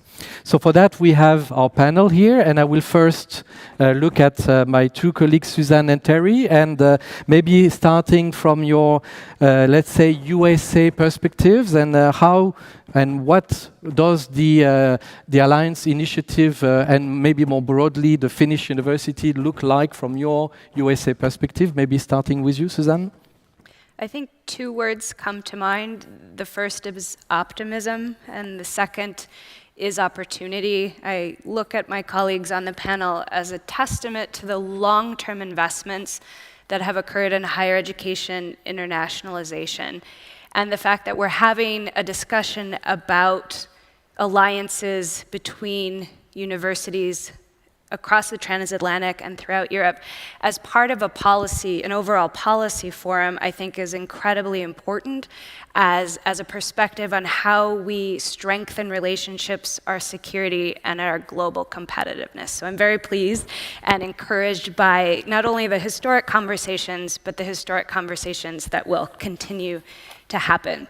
I think if you'll permit me maybe a 9,000 meter or 30,000 foot view, this has been a very interesting time in the transatlantic relationship discussions between Finland and the United States and between Finland and NATO, and with Finland's NATO accession, I think has raised Finland's profile in the world. President Biden was here recently, and the Ministry for Foreign Affairs noted that there were something like 18,000 mentions of Finland in international press in only that short amount of time. So the world is paying attention, and Finland's relationship with the United States has always been strong. But it is particularly strong in this moment as those relationships have strengthened, and as we've had a number of people visit Finland to learn about Finland's contributions to the NATO alliance. There have also been generated discussions around education, around business, and ways in which we can continue to cooperate. And one of those areas is certainly in education. So I'm optimistic, and I think there's plenty of opportunity, and this is an incredibly valuable conversation to be having in this moment. And one of the best ways we can do that, I think, there was a mention of competition and partnership. I think both are good. I think perhaps one of the most fundamental ways long-term that the United States has collaborated and cooperated internationally is through Fulbright. It is a cornerstone of our educational exchanges, and so I would turn to my colleague Terhi now to talk about the amazing work that they do, not only through exchanges, but as a platform really for all of the bilateral engagement that we have. Perfect transition. Thank you. Terhi. Thank you. I want to echo Susan's comments about optimism and opportunity, and then bridge into the concrete question about what do the alliances look like from the U.S. perspective. And I was in Washington recently for a global meeting of Fulbright directors, and so for several days we talked about the U.S. engagement globally in international education and exchanges, and sort of the post-pandemic reality and challenges. And the university alliances in Europe did not come up in the conversation, but I made sure that, knowing that I'll be here today, to ask that question from the stakeholders and participants, many of which were US university presidents. And the interesting thing was that to my question, they responded with a question.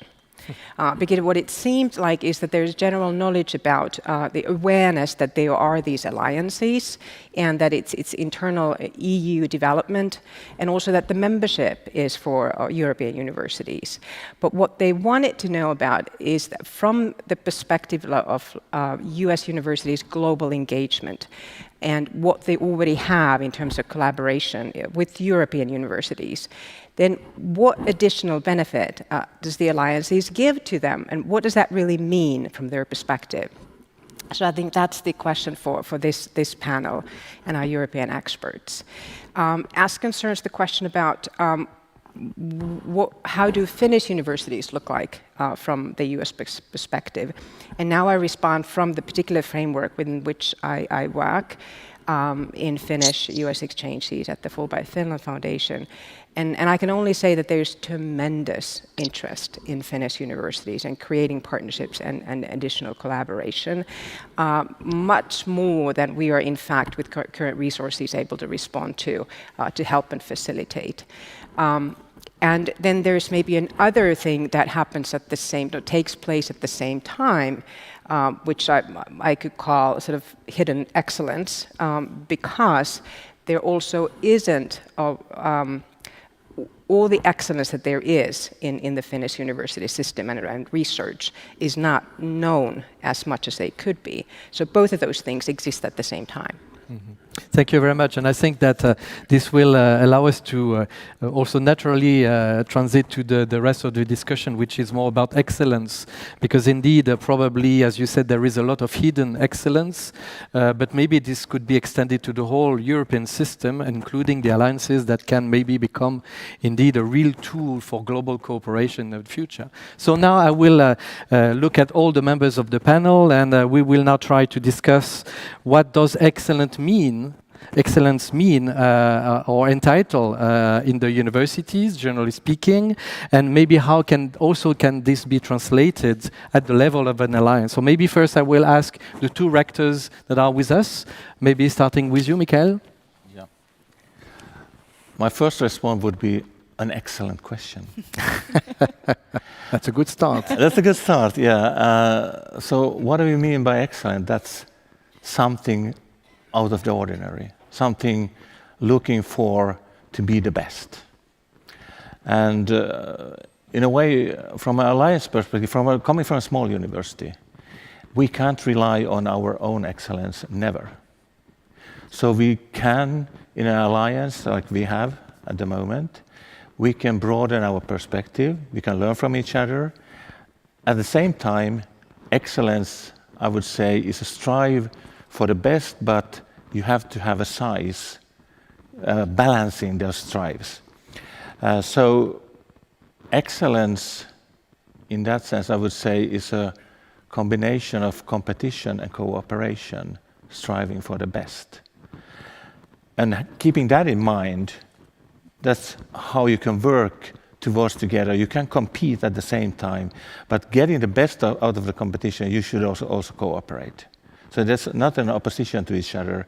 That's how, I would say, elite sportsmen really picture themselves as pushing them to the best effort. So excellence is a combination of all these three. You need size, you need co-work, and you need competition. So from our perspective, small university, the alliance gives us this arena to work on that direction. That's a little philosophical answer to your excellent question. No, but that's very good, because basically we could probably summarize it that as a sort of multiplier of excellence. Right. Okay. Jukka? Okay, thank you.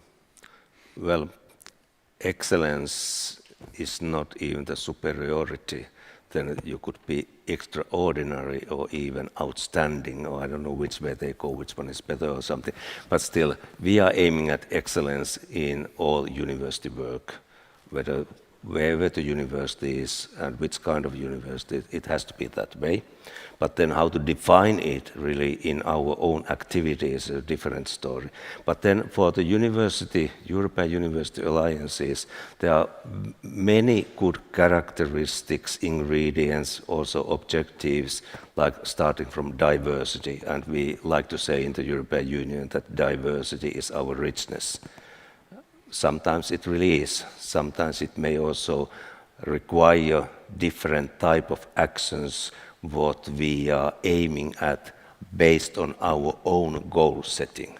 And then when we come to the cooperation and that kind of diversity, then we have to see our own goals in terms and in relation to that what is like for the alliances.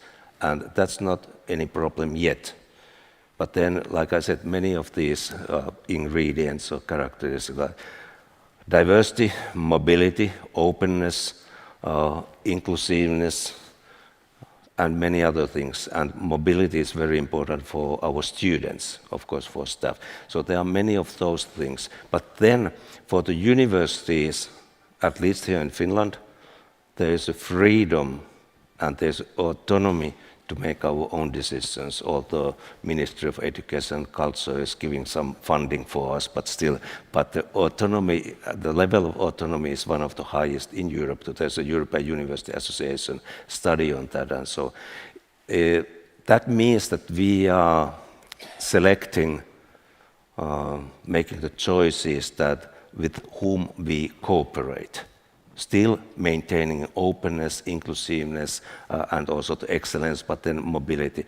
And then we come to the position or the stage that we consider that the alliance is that kind of vehicle or instrument that it really then taking us to the next level, what we want to be as a university, as one university or several, and then how we can transform that to the alliance where they're like in our Easy to You, there's now 7 members and the 8th one is waiting for there, like Ludovic knows very well, but still that how we create that kind of alliance, so group of universities aiming at the things that they are all striving towards excellence.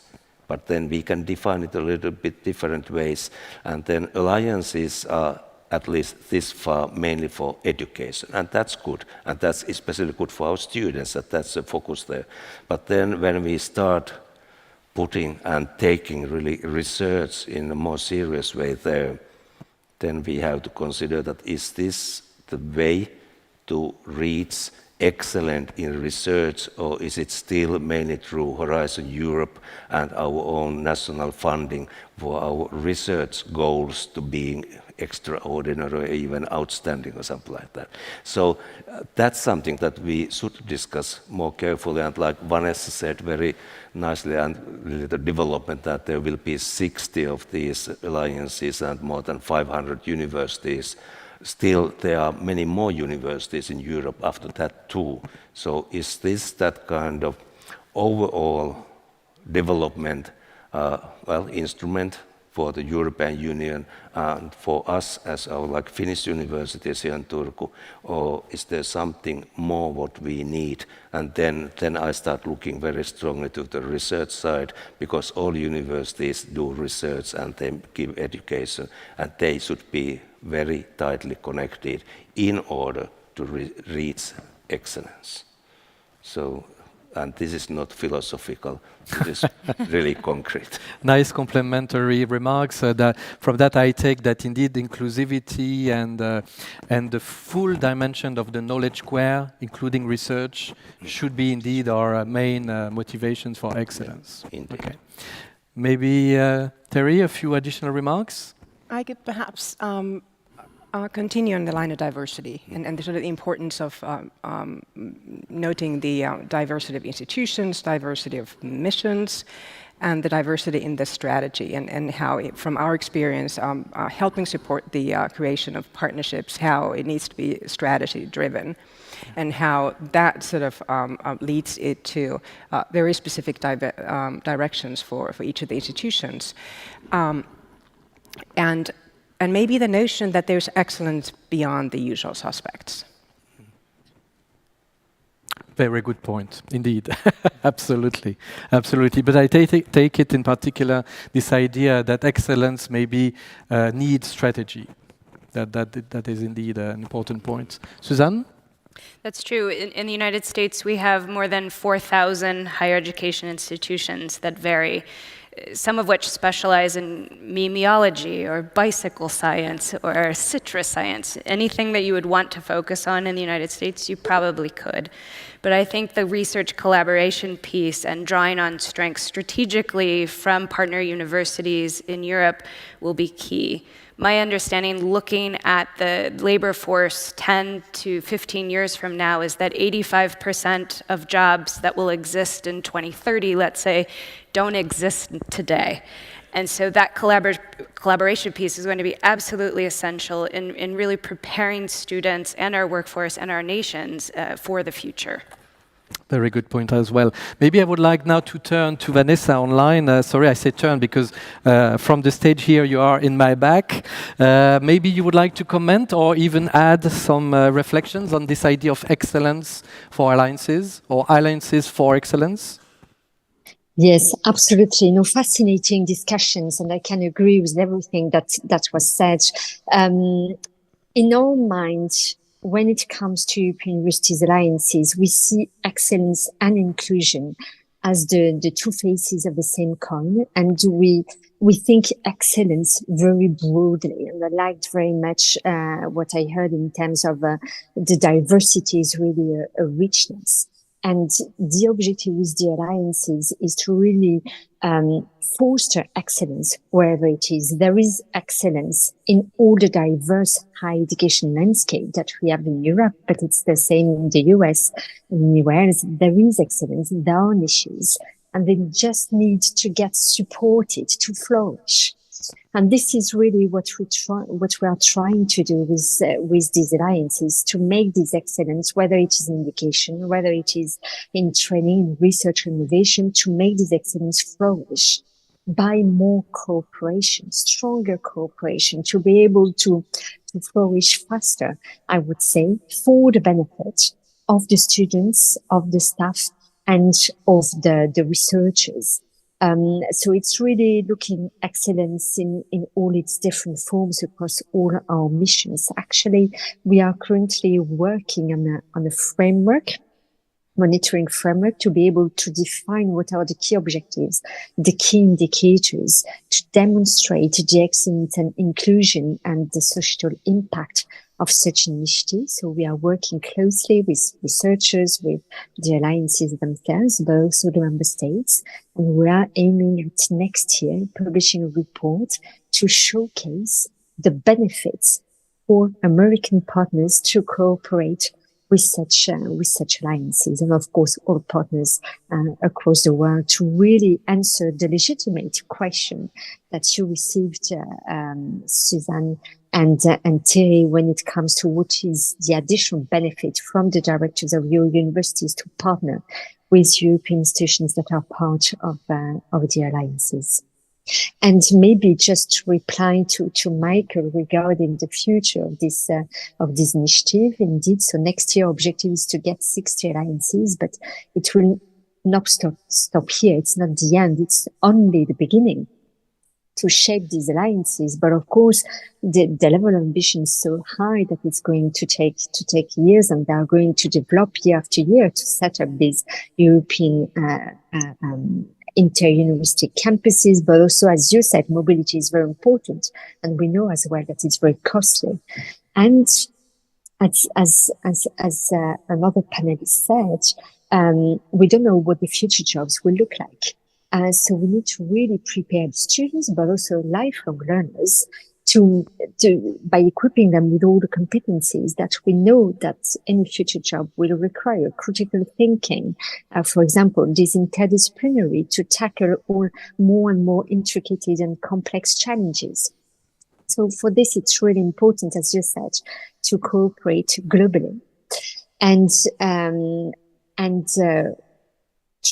education training based on research innovation is absolutely essential. So that is why from the very start, we asked these alliances to have a global strategy across all the missions. So it's true that education is the backbone of this initiative of the alliances, but it's not in isolation of all the other missions of the universities. And this is why we are looking at the next investment, and we are looking at the next investment pathway for this initiative beyond 2028, to really bring together even more synergies when it comes to other sources of funding, like Horizon for funding research, but also cohesion funds, to bring also more coherence with the national strategies and national funding.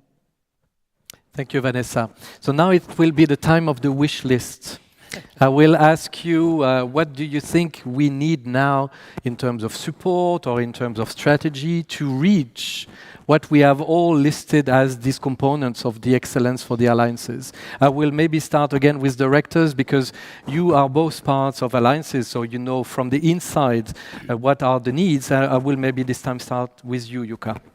Thank you, Ludovic, and thank you, Vanessa. It clarified the situation even better than earlier. But in any case, well, okay, first as a personal thing, I'm a Fulbright too. So, and then having that experience of being then about 3 decades ago in the United States, okay, haven't been there later. So it's really that how I see also at our University of Turku. So I would like to see that our university will make more cooperation, collaboration with the US universities and research institutes. And then also it comes to the issue of NATO membership, and that brings that kind of possibilities now in a wider scale. But then it's not excluding anything about the university alliances in Europe.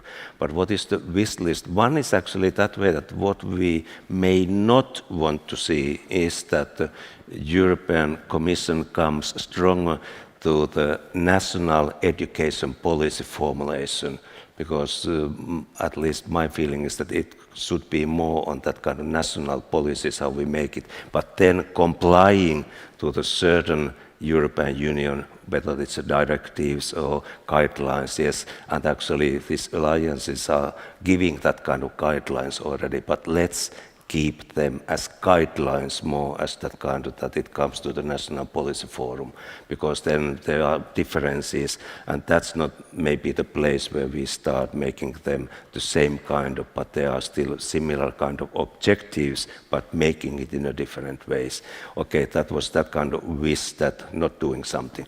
But then what should be done, it is actually that this, well, Vanessa said too that this is only started having soon 60 alliances, and then, well, sometimes it could be better to put more resources on those activities and that kind of alliances that already exist, and then see and evaluate after a certain time that how it is really functioning, what are the results, how we are reaching excellence there in those alliances, and then check what will be the next step.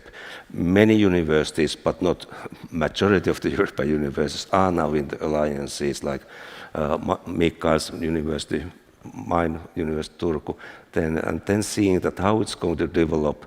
And one question is also that, is it the way that we increase the number of members in these alliances, or then that really maybe taking some more new alliances with new members, and that could be time to stop for a while, study, evaluate, and see what's going, or what has happened and what should be happening, and then maybe taking the next step. Something like that. Thank you, Jukka. Mikael? Thank you. I don't want to make a wish list at the moment. It's too far away for Christmas. So I will. And Vanessa is not Santa. let's say like this, that for a small university as ours, as I was mentioning and emphasizing the kind of alliance be an arena for doing something together. So my stress is emphasizing is this is arena of cooperation now. Universities have been brought up in competition way of acting and driving the force to get the excellence by competition a lot. And I see the alliances now as an arena for cooperation mostly. On both level, on education, but also on the science part of level. The science is free, science is open. But this is a way of organizing a critical friend in order to be able to cooperate. But on a European level, I think this is a good thing. When we have the NATO alliance coming up here and having already, that's bridges over to the US. And I think both of these arenas should be used in cooperation in order to then compete for excellence. That's a short one. Okay, thank you very much. Maybe Suzanne, more, let's say again, the US perspective. What do you think could be useful, maybe from specific support from the Commission or even the alliances themselves, to really now make a jump into this possible cooperation between American universities and alliances? So not to put too fine of a point on it, and I only say this partially in jest, but money, always helpful. I think commitments, formal commitments by government, but also through the generosity of individuals, through fundraising, being able to really invest long-term, perhaps with an endowment, would be lovely, to be able to continue to support the kinds of exchange, the experiential learning, the investments in long-term collaboration would be useful. I also think from a government perspective that the delegations that travel back and forth between the United States and Europe are incredibly useful in having people-to-people connections to develop relationships between rectors and university presidents, or between faculty members, or between alumni associations, that those relationships can flourish and those conversations can continue to develop, sometimes even if funding isn't always available. So I would encourage anyone interested in traveling to the United States to reach out to Terry, I'm giving you work, or to me, and happy to try and make those connections. They're incredibly important. That's a very good point, because I was indeed hearing that basically you make a point on pushing for more mobility, right? And we know that sometimes it's not symmetric between the US and Europe. So maybe actually this is exactly a question for you as Fulbright expert. How, for instance, the Fulbright system framework could maybe also be used appropriately for this initiative? Wonderful question, because that's the one that I wanted to answer. It's one thing that on my wish list is that a lot of people already know that what, for example, our foundation is about nowadays, because it's much more than what it used to be 30 years ago. And my wish list is that everybody would sort of update their understanding of what the work is now about, because it really is not only about single grants going to individuals, but serving as like an interface or a platform or a very broad collaboration of partners to come together to support Finnish-US collaboration in education, science, innovation. And we engage a lot of partners, and we'd like to be partnering also with the alliances and being of service in that sense, because there are so many of these individual tools. But working all together, then I think we can make the best of them so that everybody would benefit. And I do have to go back to Susan's point about money, because, like I said in the beginning, there is much more demand for us to be of service than what we, in terms of resources, currently are able to do. But we would like to be able to do it. Excellent. Well, actually, we have 2 minutes left, so I will not, for that specific question, ask Vanessa, but don't worry, Vanessa, you will have the final word. I would like now to ask you each, let's say, one sentence to deliver your take-home message regarding the future of the cooperation between the US and Europe, and in particular in the context of the alliances. Maybe starting with you, Terry? Underlining the importance of collaboration and remembering all of the partners and all of the stakeholders, like was pointed out in the opening remarks, and let Fulbright know what we can do to help. Perfect. Suzanne? Education is a critical part of a policy engagement with the world, and I'm so pleased that we have such an august group of dedicated minds working on those issues, and I'm happy to support however needed. Perfect. Michael? I would reply or echo Susan talking about opportunity here. This is opportunity. In our times at the moment, we need to grasp these opportunities. So this is what we're actually doing here. Thank you. Jukka? Well, science is free and borderless, so that really emphasizes the need for collaboration globally in order to reach the levels of excellence. Thank you. Perfect. And actually, Vanessa, you will be very lucky, because you will have 1 minute to give your final words and reflections on the capacity of this unprecedented initiative. How do you see its future, and maybe also the link between Europe and the US? You have now 55 seconds. Thank you so much. I liked very much what you just said, Michael and Jukka, about these massive opportunities that this initiative is providing, not only for Europe, but also in terms of stronger cooperation between the US and Europe, building on a reciprocal cooperation. So a lot of opportunities that need to be grasped by all the universities on both sides, but also, I would say, an opportunity to be grasped by the member states to reform, to bring more coherence between the national systems, so that there are less obstacles, and making it easier, for example, when it comes to develop joint activities and getting a joint European degree. So this initiative is really for us the real game changer and the catalyst for change in the European higher education area scene, also in terms of synergies with the European research area. So I want to reassure you that it is there to stay and to bring to us many more opportunities to reform and to improve and to really bring this cooperation that all of you said is so important to the next level of intensity for a better world. Thank you very much. So now it's time to wrap up this session. It was really an excellent debate. So I would like to thank you, the 5 of you. I would like also to thank the audience online and in the room. And I wish you a good continuation of the Europe Forum. Thank you.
So just, if you want to, you can start from here. If you want to say a few words, then.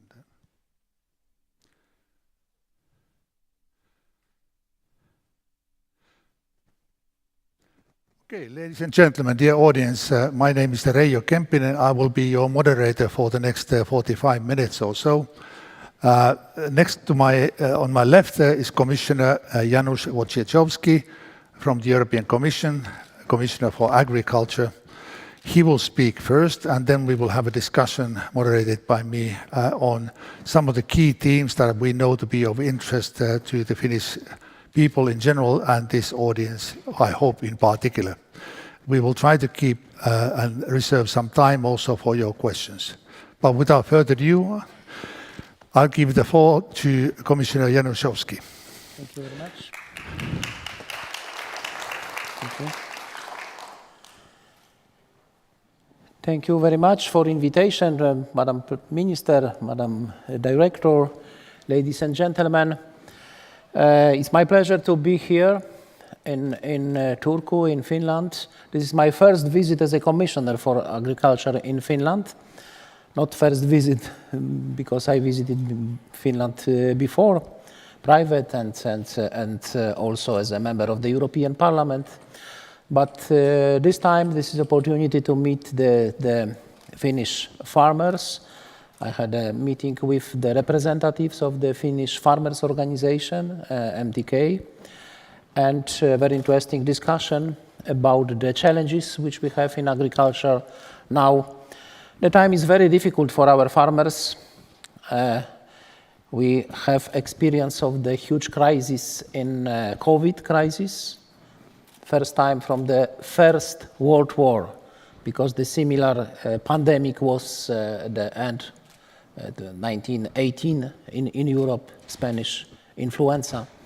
And now the crisis caused by the Russian unprovoked, illegal, unjustified aggression against Ukraine, where we have war close to the European Union border, first time from the Second World War.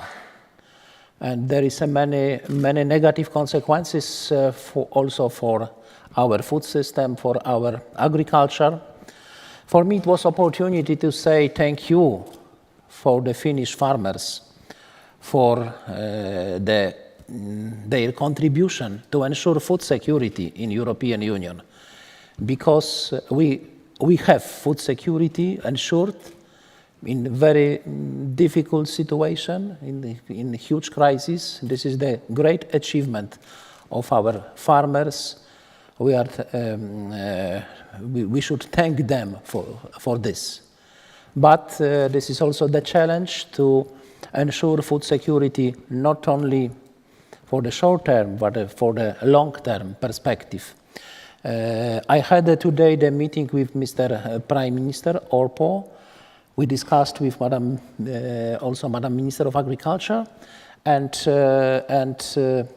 we have the similar vision for the future of agriculture, the food security as a main challenge to ensure the food security.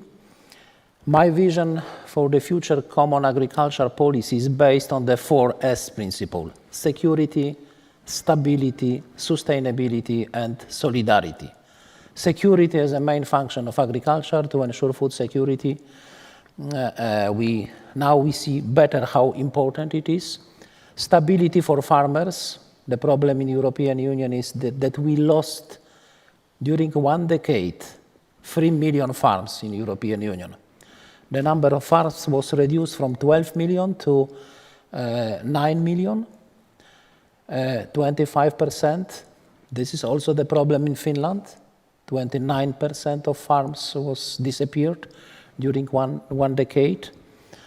We discussed that there is, we counted 800 farms in European Union per day. In Finland, 3 farms per day. We have to stop this process, this reduction of the number of farms. Stability for farmers, sustainability for environment and climate. We need to more the farming, which is the agriculture, which is more friendly for environment and climate. But to achieve this goal, this is important not to force the farmers, but to incentivize them, to support them for better agricultural practices. Maybe this is not a big problem for Finland, because generally the agriculture in Finland is at a high level of environmental standards. But we have some problems in European Union with the farming, which is too much intensive, industrial farming. This is the challenge to ensure the sustainable agriculture in the future. And therefore, as solidarity, European Union is the biggest food exporter also. We produce food not only for us, but also for the third countries, for the people who need European food. And we should maintain this position and our responsibility for the food security also at the global level, with spirit of solidarity with people in the other continents, other countries. This is the case of also in Ukraine. We support Ukraine. We opened our market for Ukrainian products, including maybe first of all for agricultural products. We have some problem with this because the huge increase of import of agricultural products from Ukraine created some problems, and especially in the frontline member states, neighboring countries. We need to solve the problem. It was also one of the topics of discussion, my discussion with Mr. Prime Minister Orpo. And just after my visit in Finland, tomorrow I will participate in the Agriculture Committee in European Parliament, and we will discuss also the case about the Ukraine. My proposal, my suggestion is to support Ukraine for transit their agricultural products. Transit because the main market for their products is they are Asian and African countries, to support the transit, but to avoid the next crisis in the frontline countries. This is very important to avoid the situation which we observed in last year, that there was crisis situation in the frontline member states. This topic we discussed, and I'm open for discussion with you. Thank you very much again for invitation. My pleasure to be here. Thank you. Thank you. Please keep it on, and please do join us. Yes, please do join us here. Now, because we were in a bit of rush and we were late, I did not have time to introduce our guests, of course, not wanting to delay the commissioner any further. So, of course, to my left, you know that person very well, Sari Essayah, Minister of Agriculture and also presidential candidate. That's true. And to her left is Ms. Riikka Joukio, who is an executive vice president for the K Group, or as we know it in Finland, KESCO, for sustainability and public affairs. Now, we are trying to cover the three topics that I've known on the basis of the feedback and reading also media that are important here. But at the same time, we are completely aware of the fact that time is unforgiving and the clock that is running in front of us is pretty merciless. So let's see how far we can get.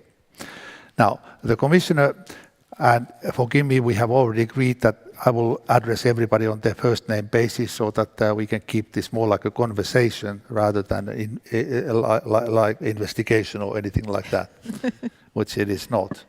So before we come back to Ukraine, which I know to be very important and interesting, I took a lot of attention of what you said about transit, so we come back to that.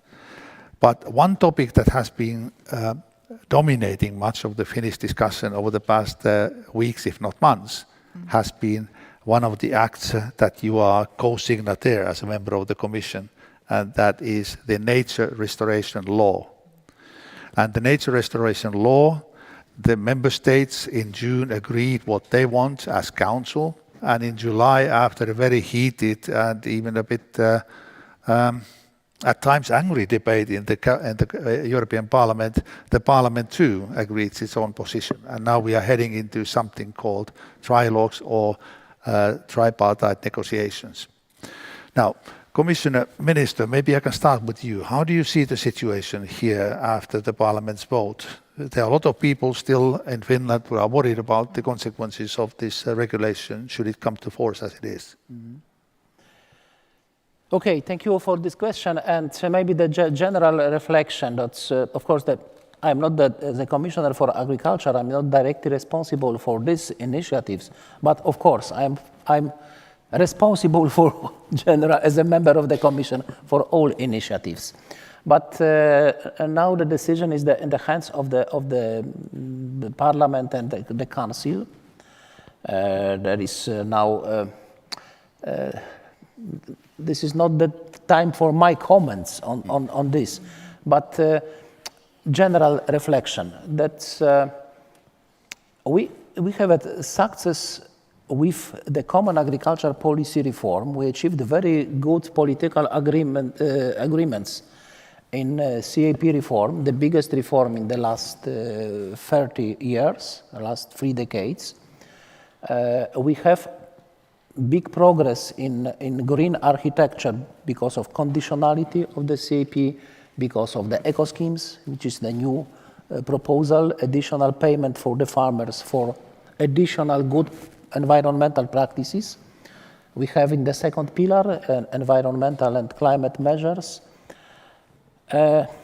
But the problem is outside of the CAP, some initiatives. This is the nature restoration law, this is the pesticides regulation. We discussed with Madam Minister, also with Mr. Prime Minister, that there is a problem that sometimes this is my critic of the European Union position generally, that sometimes we order the same medicine for different diseases, because there is not the same situation.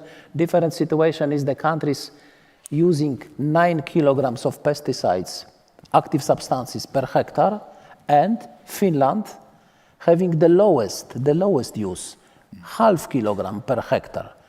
And to require the same reduction for all countries, this is not good approach, not fair approach also. And this is the problem also, the other initiatives, including the nature restoration law, because we have different situation across the member states. Not the forest, for example. No? Finland is a country with 75% of the territory, they are forest. The management of the forest is, you are very experienced in the forest management country. And the same proposals for the country having absolutely different situation is in my point of view, not good. And it creates some problems. It is, I stop my comment because there is a, okay. There will be decision of the Council, of the European Parliament. This is the trilogue procedure. We will see. And what about you, Sari? I mean, as a former member of the European Parliament as well, it doesn't happen very often that the Parliament takes a position that is tougher than that of the Council in the environmental questions. But this time it did. What do you think this will tell about the future? And also, if I take note of the particular concerns that federations like the Maatalouden Keskusliitto have had about this matter. Maybe I first start with thanking Janus for your opening remarks, and also that you said very wisely that in European Commission legislative initiatives, quite often they think that, okay, the same size fits all, but it does not. And particularly in this case, the nature restoration law would be very, very costly for Finland, and also there are many tangles that we really need to fix. And so sometimes it's happened that the Parliament position is tougher. Not that often, but I'm happy that the Parliament is now having a tougher position, because this is also good for the member states. And I hope that we could follow the path the Parliament is now opening for this. The nature restoration law is now in trialogues, and it's quite interesting to follow what would happen, because the position of Parliament is quite weak. There was only, I think, 30 votes which were helping it to go through, and then also the position of the Council is weak. There were many countries, including Finland and Sweden as a presidency, that we were voting against it, and there were also some countries abstaining. So this is the situation, that we have both weak positions in both sides. So it's going to be very interesting. That so what you're implying is that if the Council were to change its position substantially, it won't go through in the Parliament plenary. Probably so, because it was so tight. Only about 30 votes was there, and so I hope that it will go to that direction. But I also have to say that the nature restoration law is not in my portfolio, even though all the consequences for the forest and also agriculture would be in my portfolio, but it belongs to the Ministry of Environment. Now, this is a typical thing that has happened many times ever since the so-called Green Deal was announced, because it brings forward many horizontal policy proposals from the Commission, as is its nature. And then the portfolio, people responsible for portfolios struggle in managing the consequences. Now, the horizontal effects, even though this is not directly a matter of trade, but Riikka, how do you see this? Horizontal or this nature restoration? In this nature restoration article. Yes. Of course, it's important to take care of or prevent the nature loss, so that's for granted. But the regulation and the proposal was exactly as was said, that the same medicine does not work for all the diseases. It was really kind of dramatic, both from the agriculture point of view, but particularly from the forest point of view. And I'm talking about forest because I used to work for forest industry for decades, so been following this from that perspective mainly. And of course, it caused a lot of discussion, and actually quite some heavy discussion, not that typical in Finland maybe. And so that was I was very happy to see that it became more realistic. And at the moment, I think that the key point is really that how we do the national implementation and what kind of indicators, for example, we're going to have here, because we've done a lot of nature protection. We have programs already. We have the Helmi program, we have Metso program, and so there's a lot happening. Before we move on to food security, maybe I can have one short follow-up question, because it's related to what you just said. The nature restoration law was also one of the typical examples of a proposal from the Commission that at some point when it came to the Council came as a shock to the Finnish public. Now, it should not have come. It was not a secret, it had been there, but it did not come to public awareness. Do you think that the Commission could do more to kind of communicate these proposals so that in countries like yours or ours, they would be better known before the actual negotiation starts? Yes, I agree. Maybe the same question to Sari as well, because whether the government does enough in that respect. I agree that we should improve our communication, which in the area which is my responsibility, the common agriculture policy. We discussed a lot with the public, with the farmers. I think it was very helpful to achieve the general approval for the common agriculture policy reform. But we need, the communication is very important to achieve the approval for our initiatives, our proposals. But this is very important to, once again, that to take into account the different starting point, different situation across the member states. In the common agriculture policy, we have the first time, one of the main points of reform was We have national strategic plans. First time, all the system to distribute subsidies on the member states level is based on the national strategy. We have the European Common Agricultural Policy, Common Market, but inside the Common Agricultural Policy we have national strategic plans. And we will continue this approach because now that this is easier to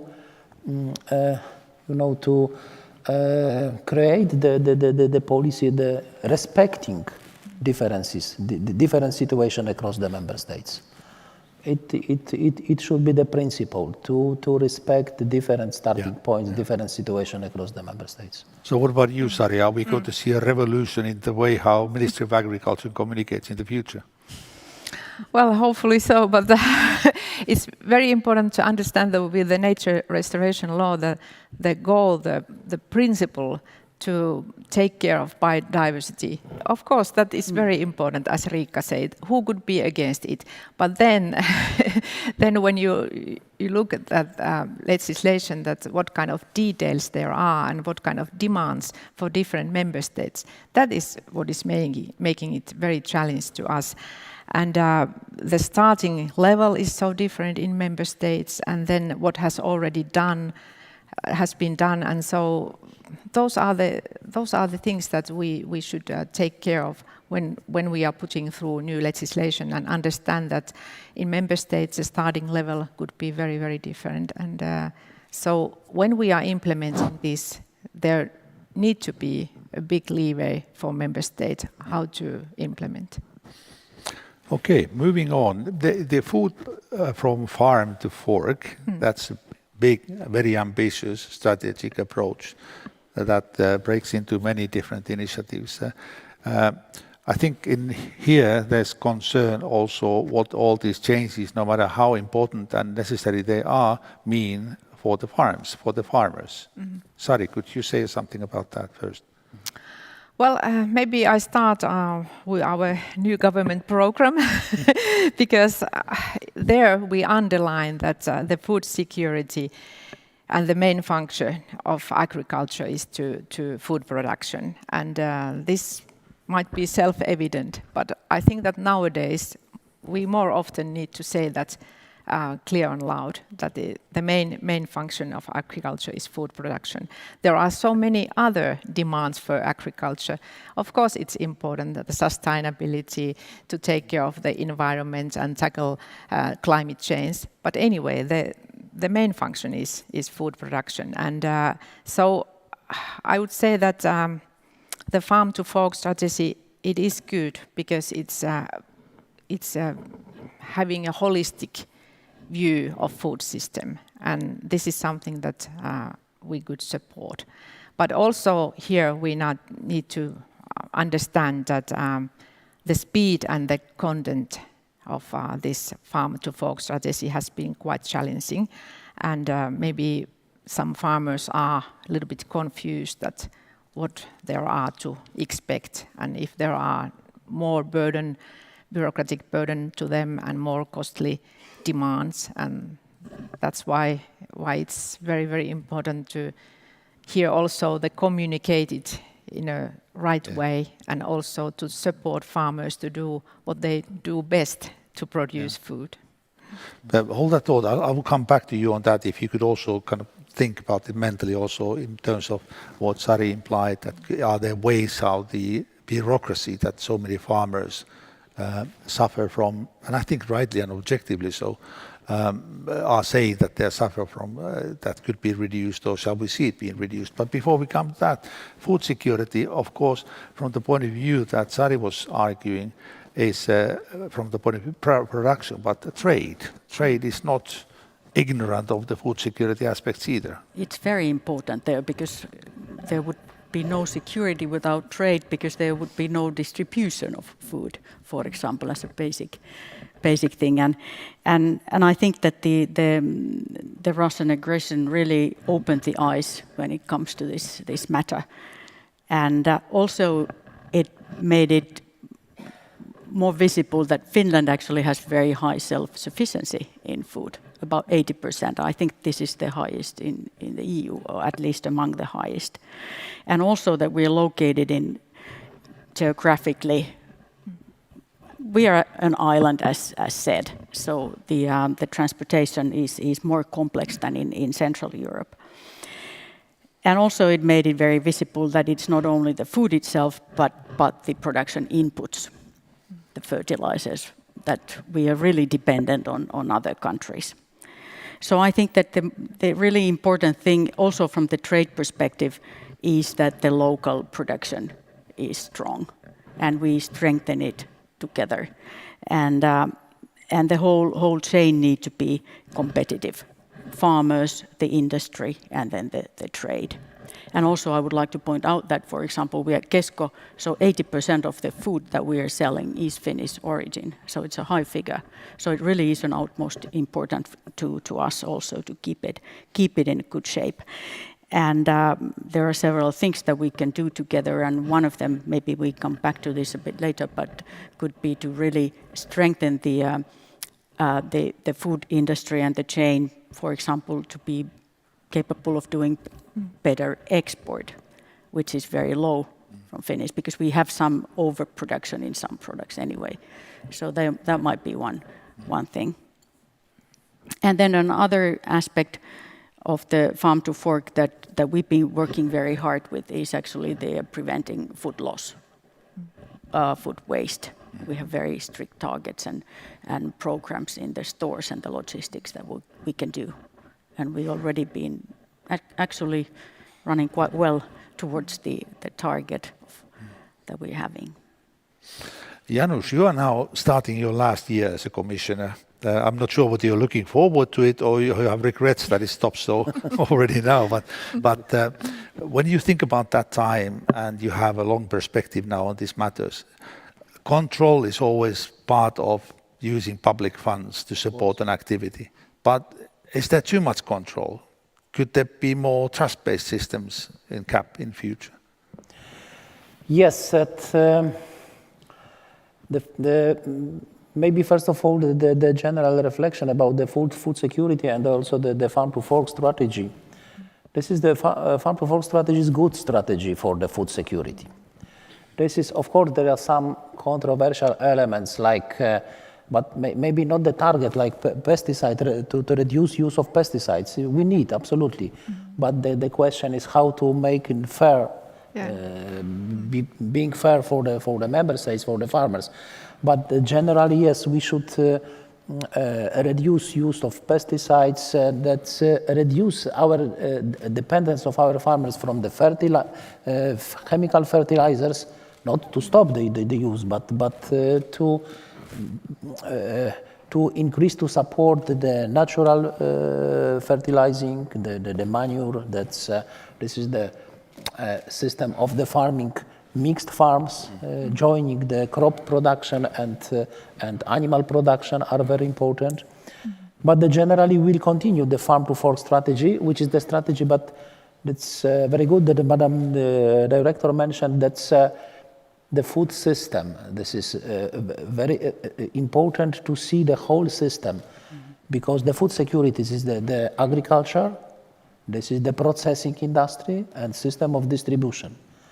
And it should be synergy between all elements of the system. Like what we have the problem, maybe this is experience from my home country, Poland. The agriculture is based on the small farms, small family farms, 11 hectares. This is average size of the farm. Generally in the European Union is 17 hectares. In Finland, about the 50 now. 52. 50, yeah. But this is not the question of how big they are farms, but the problem is the system. What is the problem like in my country, Poland, my home country, Poland? That lack of the processing, small processing, local processing industry. The country lost a lot of, in the beginning of transformation in 90s, a lot of the small enterprises was closed. And this is the problem to rebuild, to develop this sector. Processing industry is very, very, very important. But returning to the bureaucracy, and of course, everywhere I can hear the complaints of the farmers about the bureaucracy. Not always the source of bureaucracy is in Brussels. I say nothing about the Helsinki. Sorry, no, there were no complaints against the Finnish government, but sometimes if we check that the farmers are complaining that there's too much bureaucracy, too much complication, too many complications, finally we can see that it was a requirement which was the condition was not required by the European law, but is what created in the national level. Yes, we should to reduce, to simplify the agriculture policy. No, always could be better. Yes, this is the challenge, but also the next connected to this. The challenge is also to CAP budget. We didn't, but we discussed with Sari, the minister, that we need to strengthen the budget for agriculture because we are very close to the situation that some farmers will consider it is worthy for me to take subsidies and to be under some restrictions, conditions, because there is no public money spent without condition. Yes, this is necessary to establish some conditions. We pay, but you are obliged to do some, to deliver the public goods. But we spent for the food security, for the common agricultural policy, only 0.4% of EU GDP. And for the long perspective, now we have the inflation. That we can observe we have the same budget, but inflation. We need to consider very seriously how much we are ready to spend to support our farmers. Because without support, there is no possible to continue agriculture and farming in European Union. We have to support our farmers. Thank you. Thank you. Yes. Just to add that this new geopolitical situation is really underlying the food security and its importance. And as you said, Janus, before that, before your end of your term, you would like to have this food security strategy. And I think it's very good idea because that is also an argument when we are negotiating over the next Commission budget and that how much we should have money for the agriculture.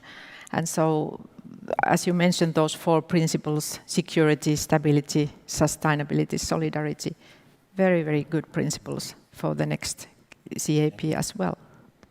Now, before we turn into the last topic of the day, which is the sustainability of the food systems, can I ask you one follow-up question after what you said about the transit Ukraine?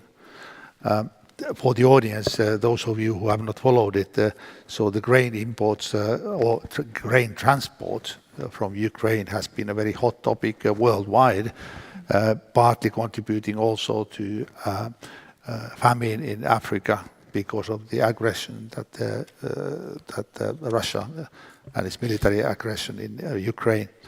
But of course, the grain exports from Ukraine are not an unproblematic issue, certainly not to the 5 bordering countries of Ukraine that are members of the European Union.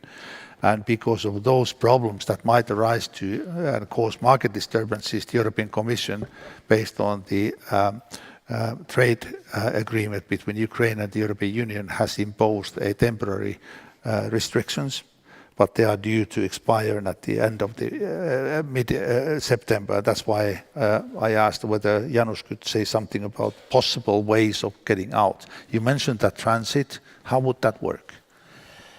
Thank you for this question. This is the most sensitive the issue now which we have in the European Union, I think, about the agriculture. And before the war, before the Russian unprovoked, illegal, unjustified aggression against Ukraine, 24th of February 22. The Ukraine was one of the biggest grain exporter in the world, but 90% of export was sent by Black Sea ports and to the African, to the Asian country, of course also to the European Union. The Spain was and is big importer of maize first of all, Netherlands, Italy. There was no problem with import from Ukraine. The value of agri-food import was about the 7 billion euro to the European Union, and no problems. The trade was opened because accession treaty opened for the majority of agricultural products, but we had no problem in European Union. Like my home country, Poland, there was almost balanced. The same export, 900 million euro, the same import. But what happened 2022? Russia blocked Ukraine in the first month of war fully. The export from Ukraine by Black Sea was impossible. The prices were reduced in Ukraine. There was pressure to export everywhere. The frontline countries were the first, and it was big import of grain to 5 frontline countries, and it was the reason that we had a crisis. The market was destroyed. The farmers had the problem to sell their own production, and during 1 year, the import from Ukraine, the value of import from Ukraine was increased from 7 billion euro to 6 billion more, and from this 6 billion, 5 billion only for these 5 member states. It was the reason that we decided, it was a very difficult decision, but the European Commission decided to introduce the temporary ban for these 5 member states for direct import, but all transit is allowed. Yes. It's also to the other European countries and to the third countries. But what is the problem? If we can see on the map, if the Black Sea, now there is again, Black Sea is closed, Russia blocked import, we need alternative route for the export by Romania, by Slovakia, Hungary, Poland, but this is not direct direction to the markets like Indonesia, Egypt. There is the additional costs of export, and that's economically it is not the export is also the business, but who will pay for the additional costs? The buyers, they prefer not to pay more for the Ukrainian grain. They prefer to buy Russian grain, which is cheaper. But what we should do now to support Ukraine, this is my proposal, not officially, that's my initiative in the European Commission. We should to support Ukraine with subsidies to compensate additional cost of export and to the seaports, not to avoid the situation that we will have the next time the crisis inside the European Union. To support Ukraine, to support transit, especially for the third countries, and to continue this regional ban, protecting also our farmers. Okay. To avoid the extreme situation. From one side, the full block of Ukraine, absolutely, we need to support Ukraine. From other hand, to fully open with also with negative consequences. There is the third solution, which is the best. Support Ukraine in transit and continue maybe to the end of the year. We will see what will happen in the future to maintain this regional ban for frontline member states. But the Finland is only Sweden. They are 2 countries having positive trade balance, agri-food trade balance with Ukraine. This is Sweden and Finland. Not big trade, but the rest countries, they have negative. European Union is now 3 billion euro export, 13 billion euro import from Ukraine. But only Sweden and Finland, they have the more export than import. Well, this indeed is one of the most topical issues today, and even at the expense of us having to sacrifice the last topic. Sari. Yeah, just to say that in the last council meeting, we were underlining the importance of these solidarity lanes and how important it is that the Ukrainian corps are going to Africa, northern part of Africa, Somalia, where it is needed and not stuck inside EU. I think it was Lithuania actually having this initiative that maybe we should use the Baltic to get through to get the grains from Baltics to Africa, and also that we need transportation methods, and also we need storages within these border countries. I fully understand that what kind of challenges it's going to cause for these 5 countries, but still we need to underline that if we are not using those solidarity lanes, it would be very, very difficult for the food security as globally. Yes, I fully agree. And now the Ukraine has, according to the current forecast, that was 48. Now there is something that the forecast is bigger, but 4-5 million tons of grain per month they have to export. This is possible to export by solidarity lanes, such amount, because we had that in the October, November 22, there was such volume was exported by solidarity lanes, not by Black Sea. We are ready. The question of additional investments, the problem is that, if the Black Sea is open, these investments are not needed because always the Black Sea road is better. Surely. Yes. More economically efficient. But we are ready as a European Union. You're right, Lithuania, they are the ports, Riga in Lithuania, Klaipėda in Lithuania, Gdańsk, Szczecin in Poland, Rostock in Germany, they are available. And also the ports in Black Sea and Romania, but the question transport to these ports. But I think there is no better proposal than to support transit, to facilitate, of course, solidarity lanes. These are very important to support Ukraine, but to avoid the negative consequences for our farmers. Now, regrettably, we have run out of time, but I have one further question for you, because I mentioned these sustainable food systems in the beginning. And even though this commission only has, 6 months to run effectively before the parliamentarians run amok to campaign trail, but before that, and maybe even before the end of the year, we are still to expect from the commission one big proposal, a regulation for sustainable food systems that would have a huge bearing not only on production but also industry and trade.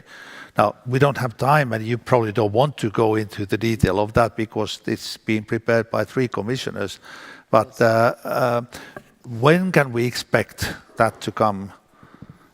To the end of the year, but I'm not this is not my direct responsibility. Yes. But yes, there are many important initiatives which are continued, like, for example, the review of animal welfare legislation, which is also very important for our farmers. But my ambition is now to prepare the food security strategic document for future common agricultural policy after 2027. We have defined agricultural policy and strategic plans for 5 years to 27, but this is the open question, what should be the common agricultural policy after 27. We should start this debate about the future common agricultural policy. as I said before, it should be policy based on the principle that food security, this is the main function of agriculture. So Janusz, we can still expect from you, as kind of a legacy statement, the communication of future of agricultural policy. Is that what I understand?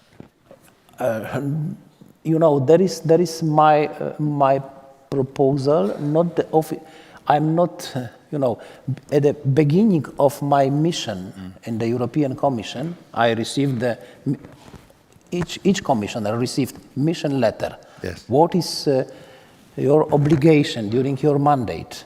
And according to this mission letter, everything is done from my mission, because this the common agricultural policy reform is done. That's a long-term vision for the rural areas, which is very important, to the 2040, is done. Organic farming, the action plan for the increasing of the organic farming is done. They were the most important topics of my mission. It's not in my mission, not my formal obligation to prepare food strategy, but I'd like to do this like outside of my mission. But this is very important to have the strategic vision what should be the common agricultural policy in the future. Well, we look forward to hearing something from you, formal or informal. I'd like to thank Sari and also the Prime Minister Orpo, because I feel that strong support from Finland. Also the Finnish farmers. Today we discussed during the working lunch with the representatives of the Finnish farmers, and they are very, very much in favor of this idea to prepare food security strategy. Great. Thank you, Janusz. Thank you. Thank you. Sari and Riikka. Thank you. Thank you. Yep.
All right, good afternoon and warm welcome to this afternoon session of Turku Europe Forum, Competitiveness of European Technology Companies, Vision for 2030. My name is Jussi Mäkinen, work in technology industries of Finland, and I'm the moderator of this panel. So let's kick it away then. We have had, during this European Commission, something that quite many call great regulatory tsunami. Well, back in time we already had the GDPR, but now we have Digital Markets Act, Data Act, Platform Work Directive, and AI Act in the workings, just to name a few. So at least the digital sphere is quite heavily regulated. And yet we are asking the question, does this help the European companies? Does all this regulation give the competitive edge that the European companies need in order to create prosperity and well-being for all of us? And here we are to discuss this right in the lead-in to the next European elections in 2024. And let us start with the great panelists.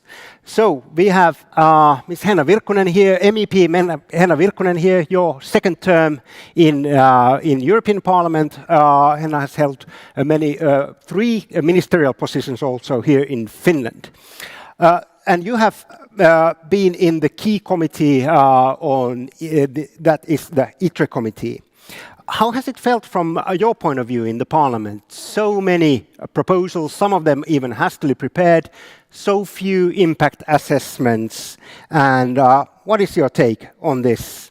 Can we turn this regulation into the competitive edge for companies? If I'm thinking as a decision maker, different sectors in politics, I think that digital sector is maybe the most challenging to make legislation for us as a decision makers, because technology is developing very, very fast, and our decision making process is very slowly. So we should have always very technology neutral approach and long-term approach. We should give legal certainty for our investors and for the companies, but in the same time we should set also rules and level playing field for all the companies. So this is a very difficult topic, I think, because in the same time we should boost investments and innovations in Europe, but also we have to have legal framework for those investments. And like you were already mentioning, many, or maybe just few of the legislations we have been working during the last years, I think we have to all the time be very careful that we are not over-regulating the market, and especially when I'm looking SMEs and small businesses, because they don't have the same resources and big companies. Very good that you took up the SMEs. 90% of our members are namely SMEs. So thank you. And let's continue with our friends from SWAI, the German electro and digital industries. We have the senior member of management, Sarah Baumhan here. Did I pronounce it roughly correctly? Yes. And so SWAI has more than 1,000 members working in global market, trying to electrify and digitalize the industry, to put it short. So, Sarah, the German industry has been the powerhouse of European Union for many years. But now we see some bumps on the road, and especially the Mittelstand are regarded as being quite traditional. How do you see? How can we renew and reinvent the European industry in order that to remain competitive? I think the strength of the European industry and also, of course, the German industry has been that we have been reinventing us for centuries, right? And this is necessary. We always need change and we always need new innovations. And that's what we need to continue to do. And that is what the companies are very good at doing. And when we look at the electro industry, we see that many of the fields that we're working in now are digitalizing. So when we look at a time frame of 15 years, about 5 to 10 years ago, the vast majority of our business in the electro and digital industry was analog, right? When we look at it nowadays, about 50% are now digital of the products and services that we provide. And when we look into the future, 5 to 10 years, we did a survey, then we think that the majority will be digital products and services. And it's really important to keep pace with that, to keep on innovating, to make use of all the options that we have in the companies. But then, of course, we also need a political framework that allows the companies to invest in that. And that means be less bureaucratic, allow companies to speed up when they are coming up with new innovations, not putting hurdles into what they're doing, protecting their trade secrets and rights and those kinds of things. So I think it has to work together. We need the innovation power of the companies and especially the digitalization that we will need also in order to reach our climate goals, in order to put the efficiency of the sectors together, and then of course the political framework to allow the companies to live up to their potential. So, more investments, less bureaucracy, to put it short. Yes. Okay, thank you so much. And let's stay in Germany. So we have the head of Unit for Industry 4.0, Mr. Ernst Stöckl-Pokal from the Federal Ministry of Economic Affairs. And how would you comment this? Do you agree wholly what Sarah just said? I would even go one step further. I think the future economy will be fully data-driven. And this means that we need a cultural change, how we use data, because what you talked, we are very aligned, by the way. And the one thing is just to produce some products which are digitalized, yeah, but this is still proprietary, this is very single. But if you see future innovation, you need the innovation ground to use data together and exactly to understand how this can be done. And what we have today is that we have a lot of silos and systems, perfect ideas, great use cases, but they never scale. They never scale in industry. I speak more for industry. Because it's very expensive. If you have to negotiate each single use case with many companies, you cannot scale. It only becomes very expensive. And this is what we should overcome. And that's what I try to work for, to implement data-driven environments or systems where this innovation capacity can really evolve. And we could see, and you both mentioned it, the SMEs, it's not easy just to do it. We need a completely new understanding. We need to work, that's something like co-opetition. We have to create jointly a system, sustain it, which is open, which makes a fair level playing field. And on that, you can compete with your services, with your software, if you want to say so. Yeah? Yes. For example, I think it was recently announced by the Bosch company. They are now taking, there's on the one side is the hardware, on the other side there is the software. Yeah? And there you need interoperable systems. And these interoperable systems, no, there's not a single company which would be able to create it alone. Maybe so much for the beginning, but it's a joint effort to build on, I would say there is one strength in Europe that we know on a physical, on the normal way, how to cooperate and jointly invent and bring it forward. We have to bring it to the digital data-driven area. Then I'm very positive. If not, I don't know. So it was great. We had just lunch before this event, and you mentioned many times open and European and interoperable, but not single-time regulation. So that was something quite heartwarming to hear from our public official. And you named also silo, and we all know that silos in digital are very bad, except one. So welcome Peter Sarlin from Silo AI, a Nordics leading AI company. And you just made a quite handsome announcement on creating a European large language model for AI. So welcome, Peter, and Silo has grown in these consecutive years, so it was founded in 2017 and now already having 300 AI specialists, of which half are PhDs, by the way. So how do you find it from the regulatory point of view? So we all know that the Europe is about to regulate quite heavily, actually, the development and usage of artificial intelligence. How do you see the future of Europe and European AI companies in this regard? Yes, so thank you, Jussi, for the kind introduction. I mean, I have a very practical perspective to this, and this is what we're doing on a day-to-day basis, and where we are living on a day-to-day basis.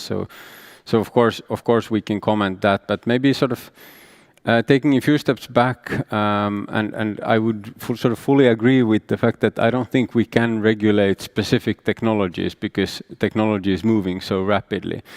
And I think that's one of the major challenges that we have really been seeing during the past few years with the EU AI Act, that it's a moving target, and I think also the sort of previous draft versions of it that we have seen have changed with technology. If we look 9 months back or 12 months back, we did not talk about how we regulate generative AI. We did not talk about how we regulate foundation models. And now we're talking about sort of what is the impact of copyright, for instance, in terms of generative AI, and what is the impact of these huge models, foundation models built on widely available, publicly scraped data. So I've been a proponent of sort of moving towards a use case specific perspective, and I think that's what we have now sort of seen during the past few years in also the EU AI Act discussions, because you cannot really regulate AI because you can't really even define AI, right? So it's a different thing in different use cases, and I do think that eventually sort of we will be able to come up with a framework and guidelines that will help us.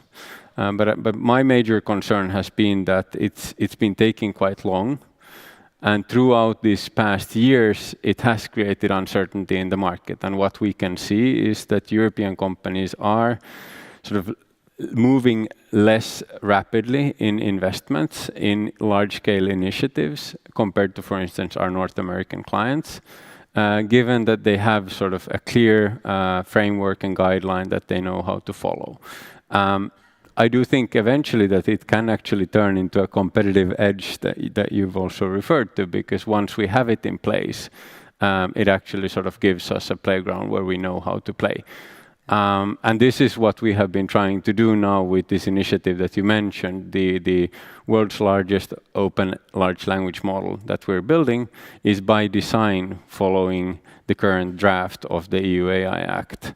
And we believe that eventually it's going to sort of put that initiative in a good position to follow regulation elsewhere as well when that eventually comes up. Yes, so you're combining quite many great things, so the European regulation, and then I understood that there's also the world's third fastest computer up there in Kajaani that is used to drive this, so the Lumi, which is also a joint open EU initiative, so very great example indeed.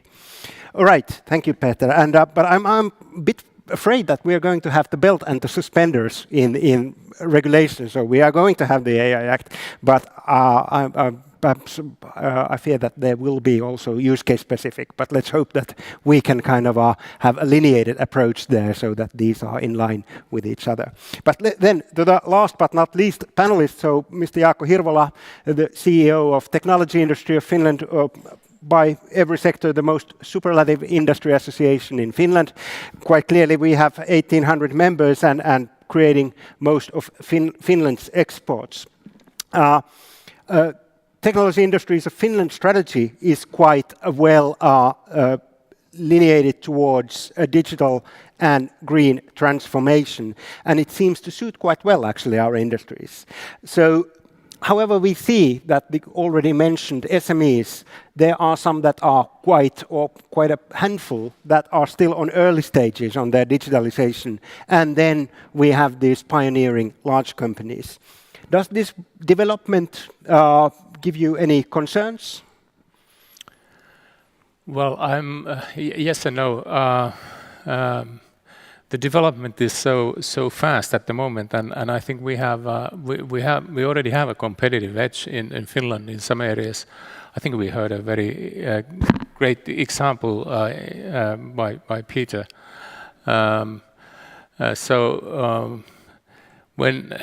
When moving forward, I mean, you mentioned the green transformation.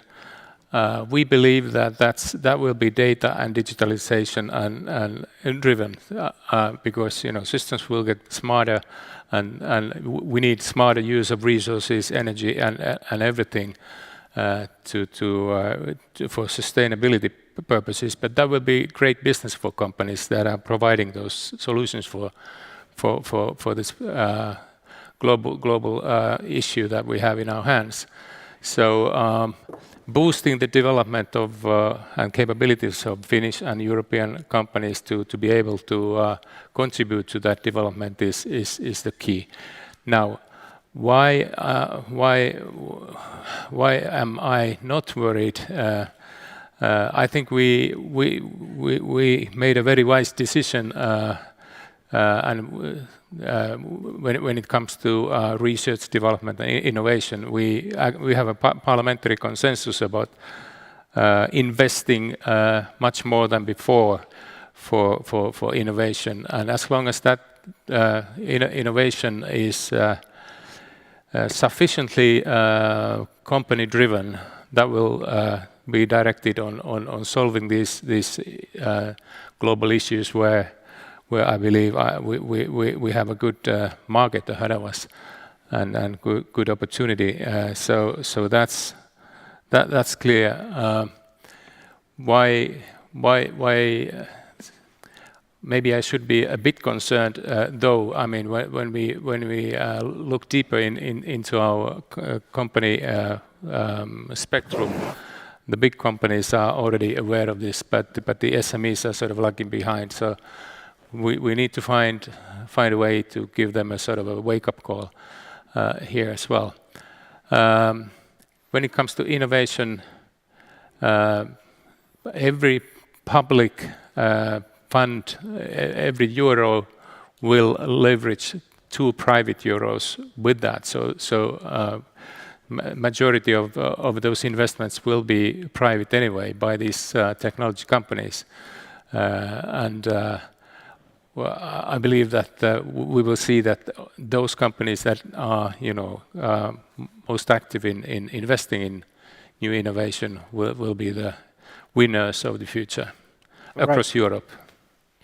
Thank you. So investments, and investments. So shortly put. So let us move to the round 2, but now we also activate a bit the audience online with a question: what is the most important prerequisite for European companies' competitiveness from here to 2030? And we see the results in after this round. So second round: what should the Commission do? So not only has the regulation gone forward in digital sphere, also on green transformation. So we already have in place the new eco-design regulation. We have the corporate sustainability directive and the Green Deal package, just to name a few. And with these, there comes a lots of reporting, lots of compliance, and this might prove to be a challenge, especially for SMEs, where data capabilities and skills are low. And now if we jump into Brussels and start drafting the agenda for the next Commission.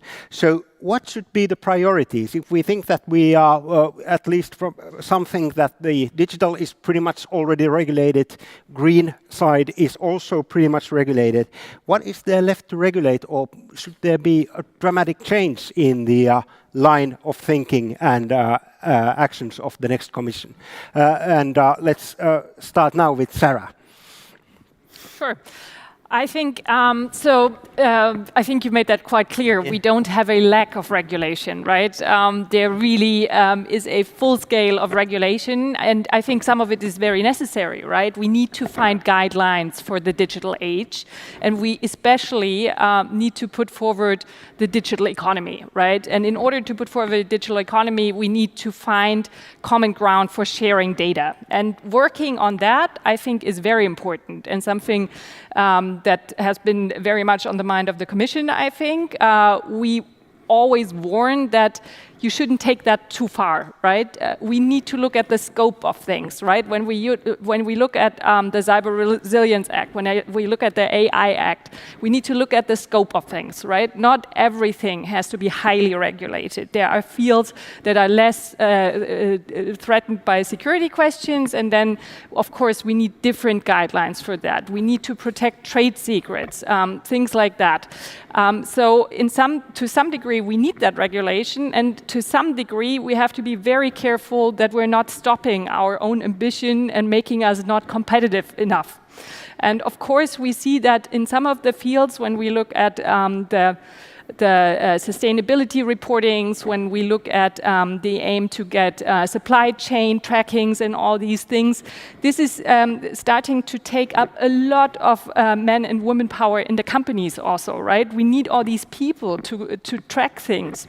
And I'm afraid that sometimes we are starting to lack capacities for innovation, which we really need because we put so much of our capacities into pure bureaucratic movements. And that's when things start to get problematic, and that's what we can't have, I think. And so I think what we really need for the next legislation also is we need a commission for competitiveness, right? We need to stay competitive in Europe. We look at the world, things are moving, things are changing, and I think when we look at industry, especially, Germany and Finland and Europe as a whole has remained a strong player on the global field, and we want to remain that. We want to have something to offer to the world to exchange things with us, and we can only do that, I think, if we really manage to get what we do very well in our factories into the digital age, right? Factories are becoming from OT to IT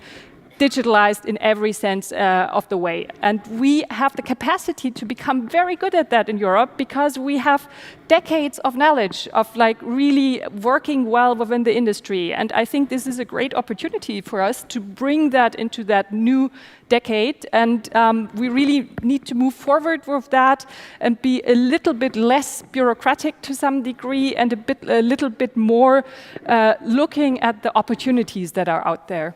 Okay, well, thank you, Sarah. And what about Henna? So we have two major, if you think back the history of Europe and where the regulation and innovation have met, I think that the telecoms is something that where Europe really has established and changed the world. And perhaps now the emission trading system as well, because it's something that's quite unique and it seems to work because of the market mechanism. But what is your take on this? What would be the next big thing for the next Commission? I think the priority of the next Commission should be competitiveness of our industries in Europe. And what our companies, what they need to be successful and what they need for innovations and investments, of course, it's innovation-friendly regulatory framework, level playing field, fair competition with third countries, but also inside in our single market. Yes. And then also, those businesses which are willing to grow, they need, of course, access to finance. So we have to take care of our capital markets, that it's working. And then third, and I think more and more important point is access to talented people. And I think that is something what is very challenging for Europe because we have aging population in Europe. And that means that we need people from outside of Europe to work in Europe with their ideas, but we have to also, all the member states, they should invest much more to education and skills, and we have to invest in research and development in all the levels, in all the member states. So I think that is maybe the most challenging part for Europe in the future, to make sure that we have access to talented people and we have experts in Europe. well, you were quite successful in kind of listing out the most contentious issues for the in the European sphere. But yeah, I think that we all agree with you there. And then, Jaakko, what is your take on this? You already named investments. Yes, and innovation. But when it comes to the operating environment, I think we heard from Henna the key words already. Level playing field is absolutely necessary.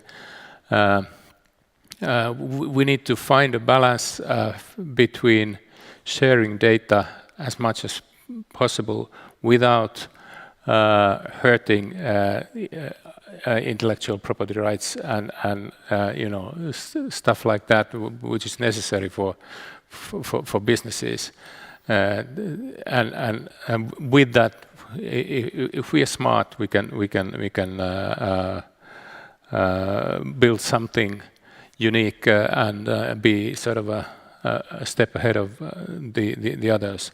So when it comes to regulation, I think it's key that I mean, obviously we need regulation, but let's keep that to a practical minimum, so to say. A framework that we need, but then referring to Peter's example of how fast AI, for example, now is developing. There's no way regulation can be develop as fast as that. So let's make sure that the environment is sort of with minimum regulation made fair and open for everybody, and then we can openly compete in that environment. Right.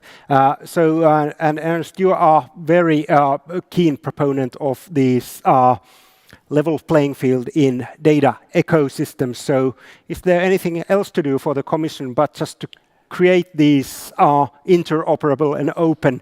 I'm trying to avoid using platform, but let's say spheres for data sharing and usage. Okay, maybe one thing first. Yes.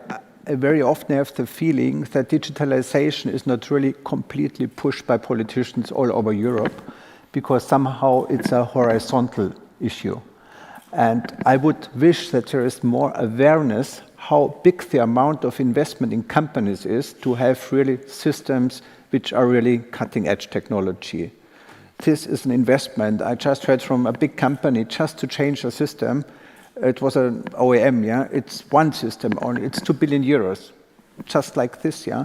We still have in mind always this physical investment in steel factories and so on and so on. We should really see that digitalization is nothing for free and it's not simple. So it's really a wish, yeah. And if we manage that this horizontal technology is well understood, then we can help a little bit with regard to the lack of talented people, because we will have a lack the next years or next decades. I think we can't avoid it, so we have to be faster. On the other hand, AI is coming very fast. I heard some very critical point that if AIs, these large language models, are really working, though it might cost a lot of people employment, it means an incredible change in companies. Companies fear that. We don't know it. I think nobody can predict what's really coming out. So for me, it's one opportunity that we think that digitalization is really fully fledged done, because it's a key for SMEs that they can deliver the hunger of the EU Commission and governments for information. It's a digital product path in the value chain control and so on, which is well understood, yeah. Or if you really want to have circular economy, which is fine. All companies are aligned that they want it, but there's no system to do it, because if you don't carry the information from the very first part of a product to the end of its life, and the recycler, he does not know what's in a battery today. Yeah? If he has the information, it would be much simpler, and there would be created a market. If there are hundreds of batteries out and you have these data-driven systems, you have a market. He can give he can quote because he knows what is in a battery or in a car. I heard it, that was last year, some recycler said, okay, we from so many old cars, cars to be recycled, we don't have information what materials are in there. So I think we are an information society, and in all levels, and we should see how this system works. And secondly, because you asked about platforms, as we talk about, are very proprietary. So we have platforms which come between customer and company, yeah, and they take away business, which is in a certain sense level fine, but it may lead to an erosion of the innovation capacity of the companies in between. Yeah, that's what the OEMs fear. Yeah, are we in the end only a producer of the physical car, but we don't know about the software that comes from outside? So to understand the systems, how to handle it, and just coming back to before, we need to create a platform economy, if you want to say so, where there are also metadata, and this controlled data by single companies is not the regular way to do it. It will always be there. And so we have to create digital sovereignty. We need a cloud edge continuum. This is one of the IPCIs we are doing right now. We need manufacturing excellence. There are so many activities. And last thing, because time is running out, I guess, we have to think globally and not European or German, French, or only Finnish. Yeah. That's a key. If we understand the global system, we can play with it and compete much better. Develop and invest in data and remain global. Yes. Good points. And last word goes to Peter. Now that you have been growing tremendously, and what should the next Commission do to facilitate the even further growth and digitalization of our societies? Very good question. I think a lot of sort of important topics have been mentioned already, and especially I think Henna touched upon many of the very relevant ones. I'm not sure whether I'm the one to tell what the Commission should do, but I can sort of touch upon, especially from a technology viewpoint, what I believe sort of is going to be crucial. What has been mentioned, and if you take sort of a horizontal perspective to things, what has been mentioned is digitalization. And that's of course important, but what I sort of believe we need is more than digitalization. We need companies that are actually seeing themselves as software product companies. It's not just about sort of, updating your ERP system, but it's really about sort of building product at the core of your business and doing that as software. And that is a very different thing. And I think, if we are to benefit, I'm speaking sort of here in the role of an AI company. If we are to benefit from AI, we need to build software first, and then we can benefit from AI. I think we've mentioned and touched upon the sort of some of the challenges in the role of SMEs, for instance, and the sort of heavy bias towards industrials and so forth. And that's tremendous opportunity. And if we are not sort of acting in terms of actually helping those companies see themselves as software companies, then they will not reap the benefits of AI. So I think sort of that's something that will be very relevant to every industry, even those more traditional ones.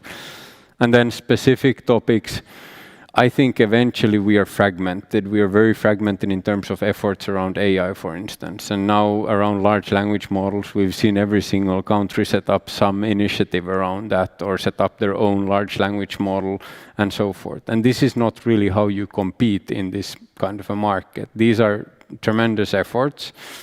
And we cannot sort of, we cannot have one effort per country. And that is still, I think, in many cases, the perspective we have. So I think we need to be sort of much more concentrated in these efforts, concentrated in terms of geography as well. And eventually, I think that's going to touch upon one of the key topics that Henna, for instance, mentioned around talent. Talented people are attracted to ambitious projects. We need to have ambitious projects to be able to, I would actually say, keep the talented people, because we have a lot of talent here, be it Finland or other countries in Europe. But I do think that we are losing the most talented to the most ambitious projects out there. Yes, that's very, very good that you took up the role of people, because we had the discussion at the office that what is the best thing in Europe we had, and then we came to the conclusion that it's actually European people forming the internal market, and as long as we have the kind of a functioning internal market, we should be doing rather well, and perhaps. Let's go to the last round, and it's about investment. So they have been named quite many times here, and I think that the digital transformation, green transformation, and the energy transformation, all this needs a great deal of investments. So what would be, if you would name 3 key things that would drive the investments to reinventing of European industry? So let's do the round, starting from Henna to here. Yes, no, I think I already said quite many times this innovation-friendly regulatory framework, because it's really one of my favorite topics always, and I try to work like that I could create that kind of level playing field for all the companies, and I could encourage companies to invest and innovate in Europe. But I think it's very important because, of course, I'm a decision maker and regulator also, so regulation and funding is also, these are the tools what we can use in the European level, and both are needed, of course. Innovation-friendly regulation, long-term approach, also legal certainty for the innovations and ideas. For example, in AI, this is, I think, very important topic when the companies are making research and development to certain technology, they have to have legal certainty also for that it will be legal to use that in the future. And then I think also it's important that we are also supporting some areas with public funding like we are doing now in Europe. And I think the priorities are right. The greening, the green transition, and also the digital transition. So I think these are good areas. But of course, we have to look to where we are putting the public funding. And of course, the private investments, they are much more important. And there we need well-functioning capital markets. Indeed. And I think that we all hope that we could direct more resources into innovations and less to cohesion, but that's another political story. Yeah, that's what we are trying to do. And then if I should mention something like the third area, of course, it's that also the companies, they have to be sure that in the future they will have also workforce in Europe, so that we have to invest to education and research development. Yes, and that's been the European strength. How about Ernst, if you put it shortly, what would be the 3 key things to... Yeah, as governments, we should fund big R&D projects which are supposed to develop not only use cases, but have in mind how you can scale them up, and which not only prove as a small demonstrator that it might work, in an academic sense, but to really create, a bigger and bigger group of like-minded companies and others to develop the thing, to bring it to the market, and to show that sharing of data can be done in a trustful and sovereign manner. This is a key, and then you will see that many other problems can be slowly handled much easier. We have to give the tools to all companies to deliver the data easily, just pressing a key and not filling out big Excel sheets. Indeed. We don't like Excel sheet. So, Sarah, what is your take? Is there anything left to add? Yeah, I think it's a tricky question, but if I take it from my industry's perspective, right, I would say we need electrification, digitalization, and automation. Those are 3 key points where we can really move forward. And for electrification, for instance, you need to look at which key technologies do I need, right? On the sheet, like here, where people are writing from the audience, we see European chip manufacturing, for instance. That is something that is key. That's one of the key resources that we need. We can't have electrical cars. We can't have renewable energies, heating pumps, and so many other things without microchips, right? So we need in Europe to be able to provide these things and to be competitive also. So electrification is key in order to reach our climate goals. Digitalization is key for almost everything in order to remain competitive, have new industries, in order to reach climate goals, also in order to bring the sectors together. And of course, also to deal with all these questions of like reporting and sustainability. Ernst was talking about things like the digital product passports that can make things easier that are very complicated at the moment. So digitalization, clear, and automation, because we need to be more efficient in order to be competitive. We need to look at how can we deal with a lack of people probably in some fields, right? So automation has many opportunities to become more energy efficient, to deal better with new challenges. So I would say electrification, digitalization, automation. Thank you. That's very clear. How about you, Peter? So you have a history of investing in human capabilities, mostly. I think the more than most of the in the kind of traditional industry. And you have yourself worked in with innovations and academic research. So what is your take on from your experience on investments and investing in the future? Yeah, I think one key element is to really sort of identify where we should, if we are thinking about sort of investments that pay off in terms of technology that creates a competitive edge. If that is the intent, then I think we need to be better at actually identifying which are such, because we are, you know, I think there is both sort of public support and possibilities to get funding in various ways on the both public and private side, but in many cases we are sort of sprinkling a little bit of capital into many initiatives. And especially now we've referred to digitalization and AI, I don't necessarily think everyone is ready to actually invest into sort of AI R&D efforts. There's sort of plenty of other things that need to be in place before you can actually do that. And hence I think, you know, we should be much better at ensuring that we're allocating capital into such engagements that sort of build the correct step on your maturity level, where you might be still building your sort of digital or software platform or product, and then only after that comes, for instance, AI. Yes. And then eventually I think we should also go for moonshots. I mean, if we are to be competitive, many of the sort of initiatives that will make Europe competitive will be moonshots. And there should be a sort of possibility to have access to such capital, public or private. And I think that's going to be very, very crucial eventually for Europe. So a fine balance between realism and moonshots. Very good, very good. What about Jakob? How would you like to close it off? 3 points would be focus, talent, and a united EU. So focus, and if I take briefly a Finnish look into this, now that there's a common understanding that we need to invest in research, development, and innovation. So there's money available.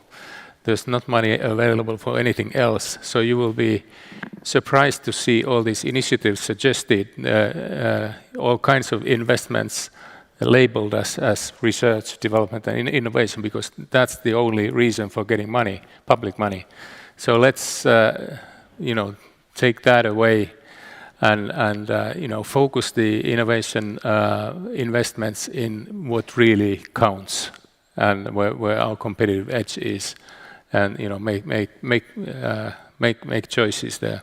Talent, we are running out of skilled labor, skilled talent, not only in Finland but across Europe. So let's go, you know, let's make this a lucrative country and continent for talent to stay here and for others to come. And then, I mean, we need each other. If now with this uncertain times, countries take very different approaches when it comes to, for example, state aid subsidies. We see that sort of questions raising, which has an impact on how much we actually trust each other in across Europe. Particularly for small countries like Finland, it's important that we are playing along the same rules, and thereby everybody feeling to be part of the same EU time.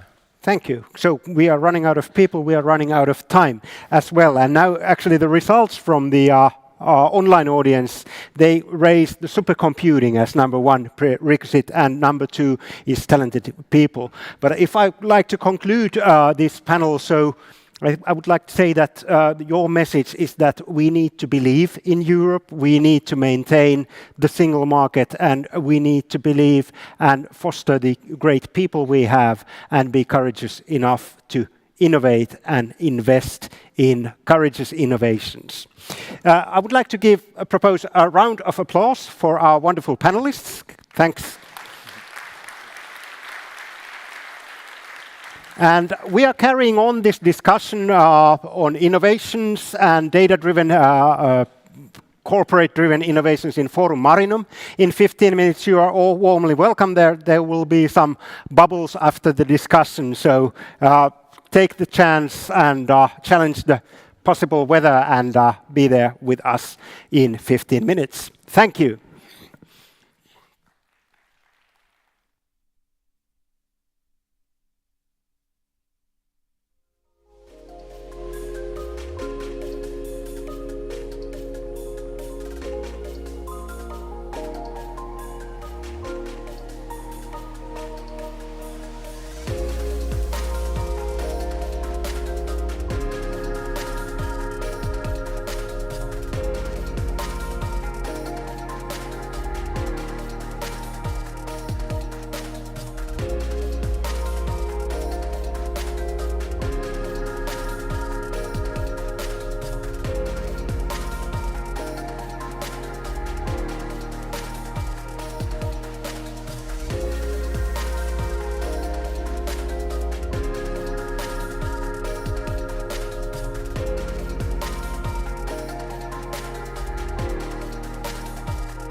So, hyvät naiset ja herrat, arvoisa yleisö, ladies and gentlemen, happy to have you here.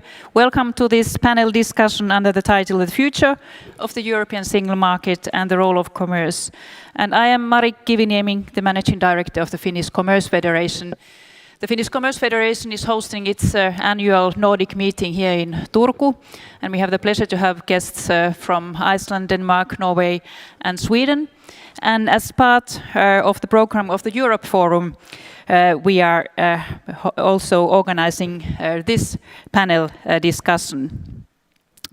As a keynote speaker, we have the pleasure to have Christel Delberg, who is the Director General of the Eurocommerce, which is the European umbrella organization of ours.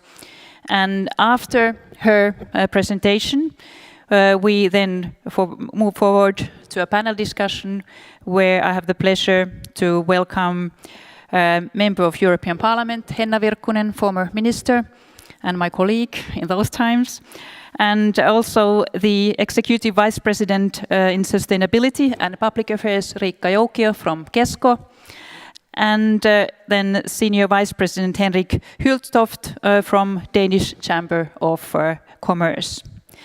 But before we then go to that part of the program, we start with Christel, who will set the scene where we stand, what is the role of commerce in Europe, and also what is the significance of the single market for Europe and for commerce. So please, the floor is yours. Thank you very much, Marie, and good afternoon, everyone. And it's a real pleasure to be here and to be on site and engaging with our Nordic members associations and to be part of this forum today. So I'm Christel Delberg, the head of Eurocommerce, the European Association for Retail and Wholesale. What I will do in the next 10 minutes will be to try and set the scene around what's the contribution of retail and wholesale in the European Union and in the single market. We as a sector, we are a key driver in the single market, not me saying it, it's the European Commission. And we are also a key contributor and a key driver of wealth, economic wealth, and of society. In a few figures here, this slide illustrates the importance of our sector's contribution in the European Union. Yes, everybody has an experience, every citizen has an experience with our sector, but oftentimes we're taken for granted as a sector. We're nevertheless a huge contributor to society. 8% of GDP in the European Union. We represent 26 million workers. That is, we are the first biggest private employer in the European Union.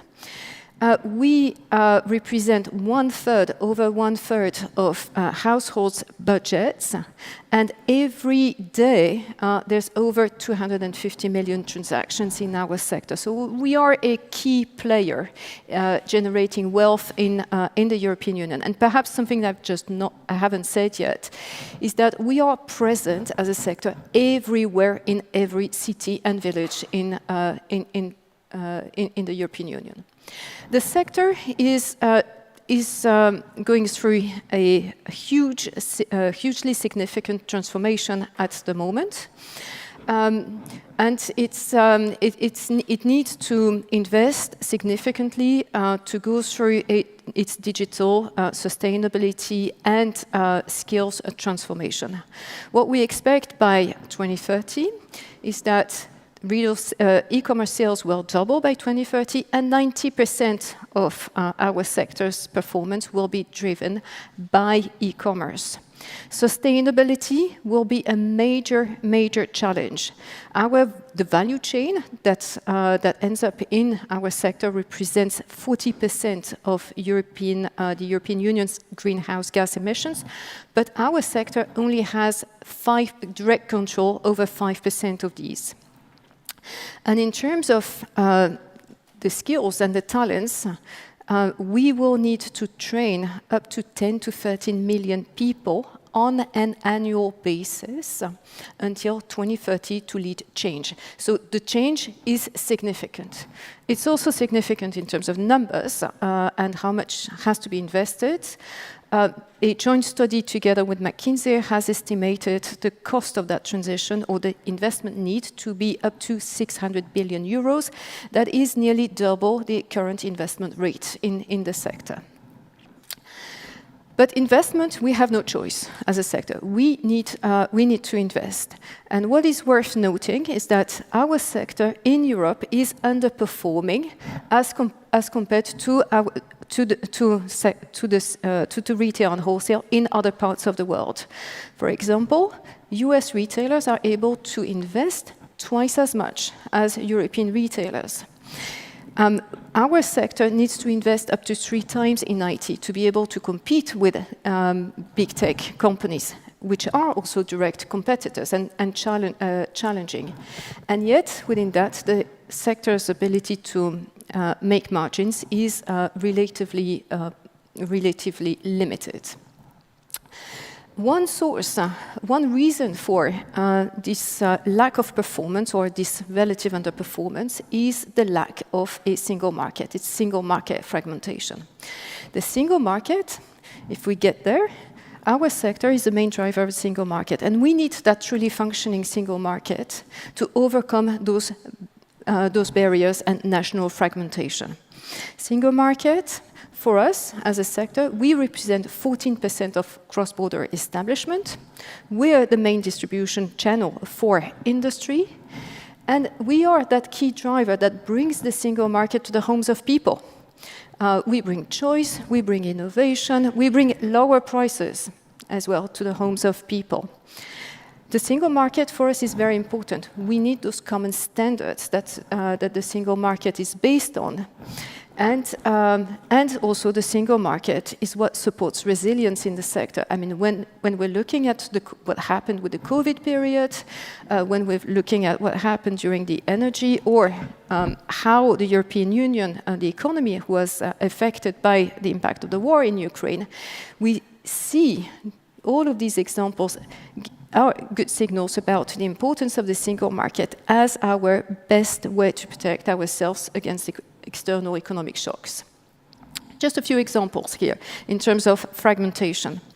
The cost of non-Europe for the digital transformation is no less than 9%, estimated no less than 9% of EU GDP by 2033. This is the outcome of a study for the European Parliament. The cost of fragmentation of the single market by major brands is estimated by major brands who actually require retailers to source their products on a national basis only. That cost is estimated no less than 14 billion euros per year. So you imagine at times of a severe cost of living crisis, you imagine what are the gains of creating that single market. Retail is also extremely affected by regulation, the regulatory environment around it. And a recent study by the European Commission looking at the restrictive environment around its operation and establishment rules shows that the environment around our sector has deteriorated. It hasn't improved and even deteriorated over the past 5 years. So the situation is quite dramatic today. So what do we need? So as I said, the single market is vital for a sector like the retail and wholesale sector. We are a key driver, and it is our most precious asset. What do we need? In the first place, we need a single market that supports the transition in our sector. So the sustainability, the digital, and the skills transition. The single market for services. Services is one of the areas where most progress can be achieved. A lot has already been done in goods, but a huge potential has to be achieved in services. So we need that focus to shift on a single market for services. Enforcement. it's enforcement, enforcement, and enforcement. Enforcement is super critical for our sector. This is what creates consumer trust. This is what creates legal certainty. This is what creates a level playing field for businesses. So it is super, super important. And these days, and the single market is increasingly being challenged by barriers. And finally, better regulation and high quality legislation. There's been a few years of an accelerated regulatory activity, and we are now going through compliance issues. So the quality of legislation going forward is super essential, and also having the single market at the heart of it. Thank you. So I hope these are introductory comments for the panel discussion. Yes. Thank you very much, Crystal, for a very profound presentation. Very interesting and also impressive figures when it comes to the role of commerce sector to the whole European economy. And also you showed very clearly how big player and kind of main driver the whole retail ecosystem is when it comes to the single market integration. And from my times at the OECD, I remember that one of the key messages which the OECD had to the European Union was that make the single market function, improve it, enlarge it, and deepen it. So there's still much to be done in order to make it happen. But coming now to the panel part of this discussion, I would like to first raise a question and ask from Henrik. So looking at this situation from the Danish perspective, so what do you think we have achieved at the European level and also from the Danish perspective, and where we stand now? And where should we go? Yeah, where should we go? That's a good question. But we pretty much agree with Crystal about the overall view that the internal market, the single market, has been a huge success, and consumers benefits every day, businesses benefits from it, and as well as member states. But representing a small country, we couldn't imagine a Europe without the single market, because our national market would be too small. And you just have to look at the UK to see what happens if a country thinks they can stand alone. It will be very burdensome for the businesses and for consumers. But beside the celebration, 30 years, it's a lot of years, and we have achieved a lot of goals. I think we need a plan for the further development of the internal market. We see still more obstacles for the companies using the internal market when it comes to labeling and other things. And I think one of the really important topics here is we have to secure this level playing field for the companies. Representing small countries here in the Nordic will be the losers if we don't have this level playing field. And it comes to implementation of the regulation, it comes to the enforcement of the regulation. It's very, very important to stress that we need this the way going forward. Otherwise, this won't be a success in the long run. So that's actually my main concern for the further development of the internal market, how to secure that. We have, on a practical level, we see more and more regulation, and I don't think we need more regulation at the moment. Actually, we need a pause from the regulation, the numbers of new regulations.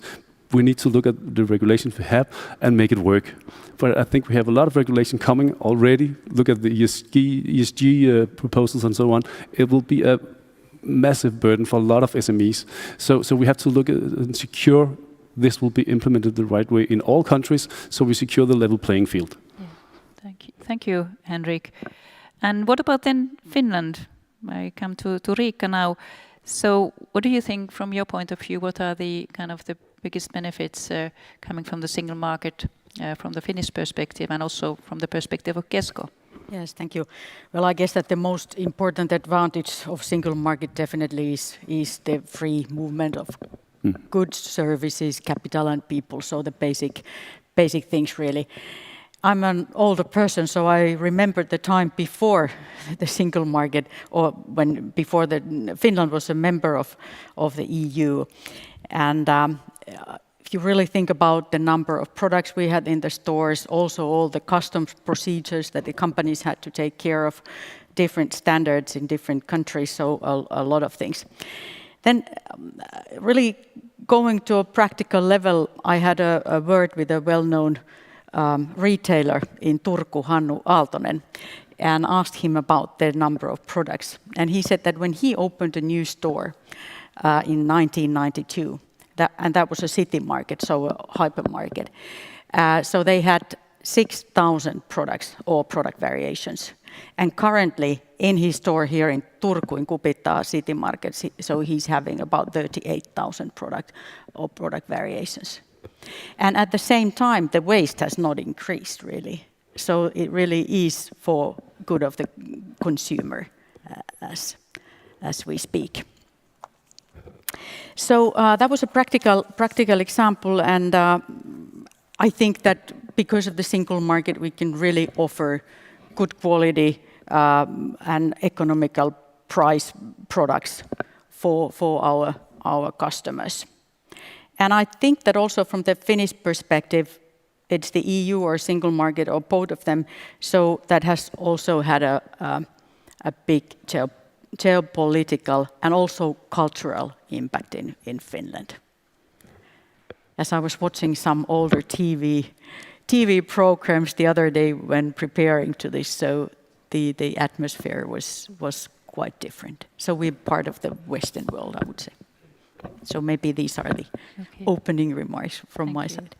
Yes, the experiences in Denmark and Finland are pretty much the same. Coming from small countries, this really is something which has benefited us in many ways. And I also kind of have the same memories as Riikka when it comes to the selection of products which we had before the EU membership. You really were able to see the difference already in first few years of the membership. So it really has benefited the life of all the consumers here in Finland, and that is the case in all the countries.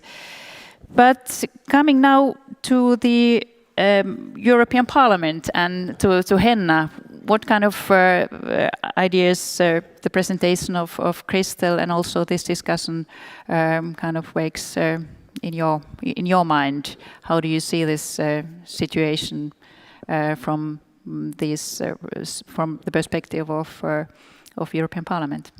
Yeah, I very much agree everything what Crystal was presenting in her keynote speech.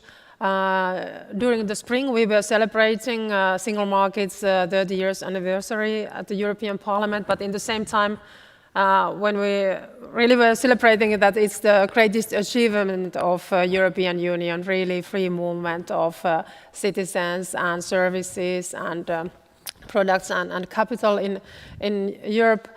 In the same time, we also know that there is a lot of work ahead of us because there is still too many obstacles for the companies, and we don't have that kind of functioning single market that we could have.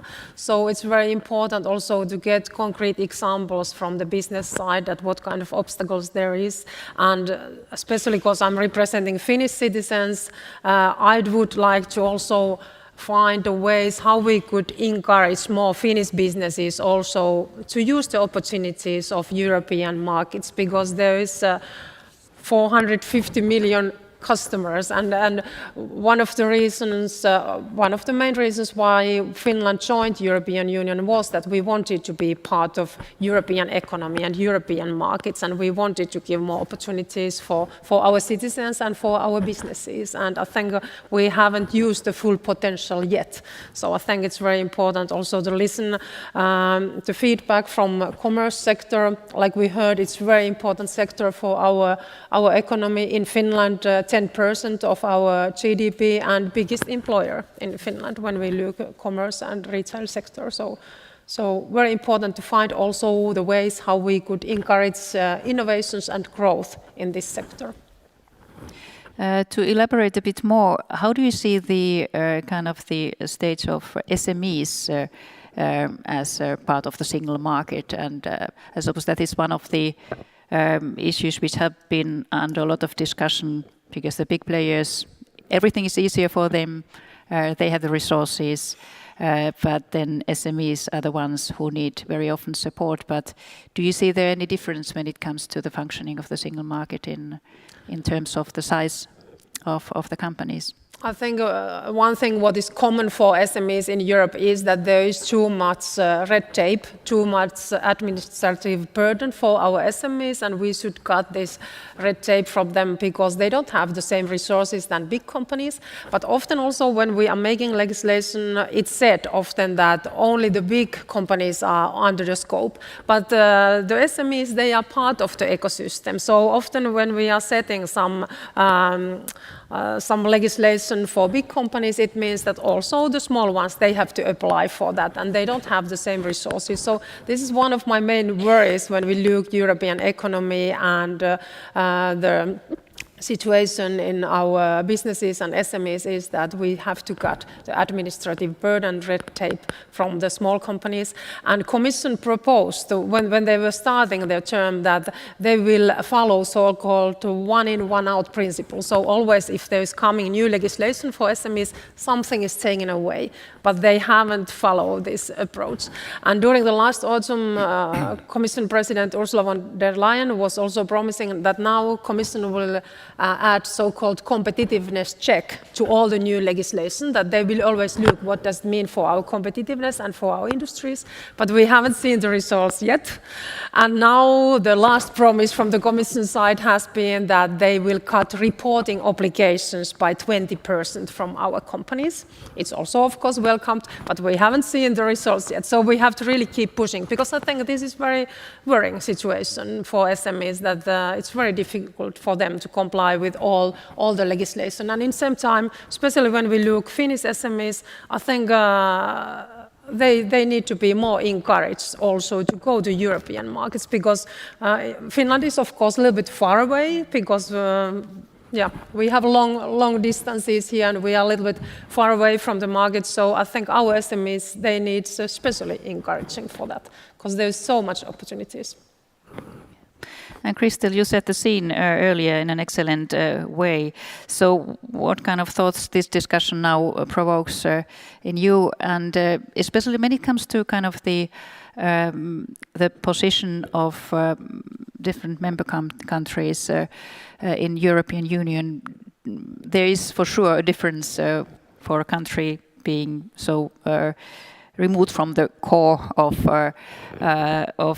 the geographically from the core of the European Union. But do you see there big differences when it comes to kind of this discussion of the functioning of the single market? Do you see that in certain countries they see it as a bigger problem as in some other countries? Obviously, when you're a bigger country, you have a bigger home market. When you're a small country, you're more prone to look for opportunities, and that will be outside very quickly. If you want to grow, it will be very quickly outside your national border. And there, the single market becomes your natural home market. So yes, the single market might be even more important. It's important for everyone. And maybe we need to raise awareness about this in the face of the current protectionism that we hear about and that we experience in many countries. But even for the smaller countries, I would say that the single market is even more critical for businesses to grow and for competition as well.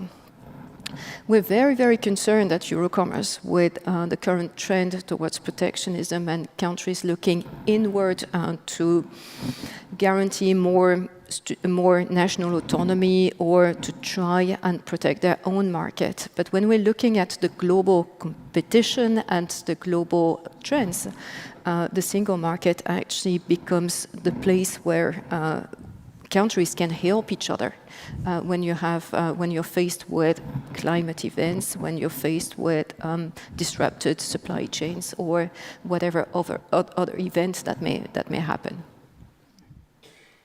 You actually, all of you already mentioned some of the bottlenecks of the functioning of the single market, and now we are heading towards the next European parliamentary elections, and the next Commission's program will be created in a year's time.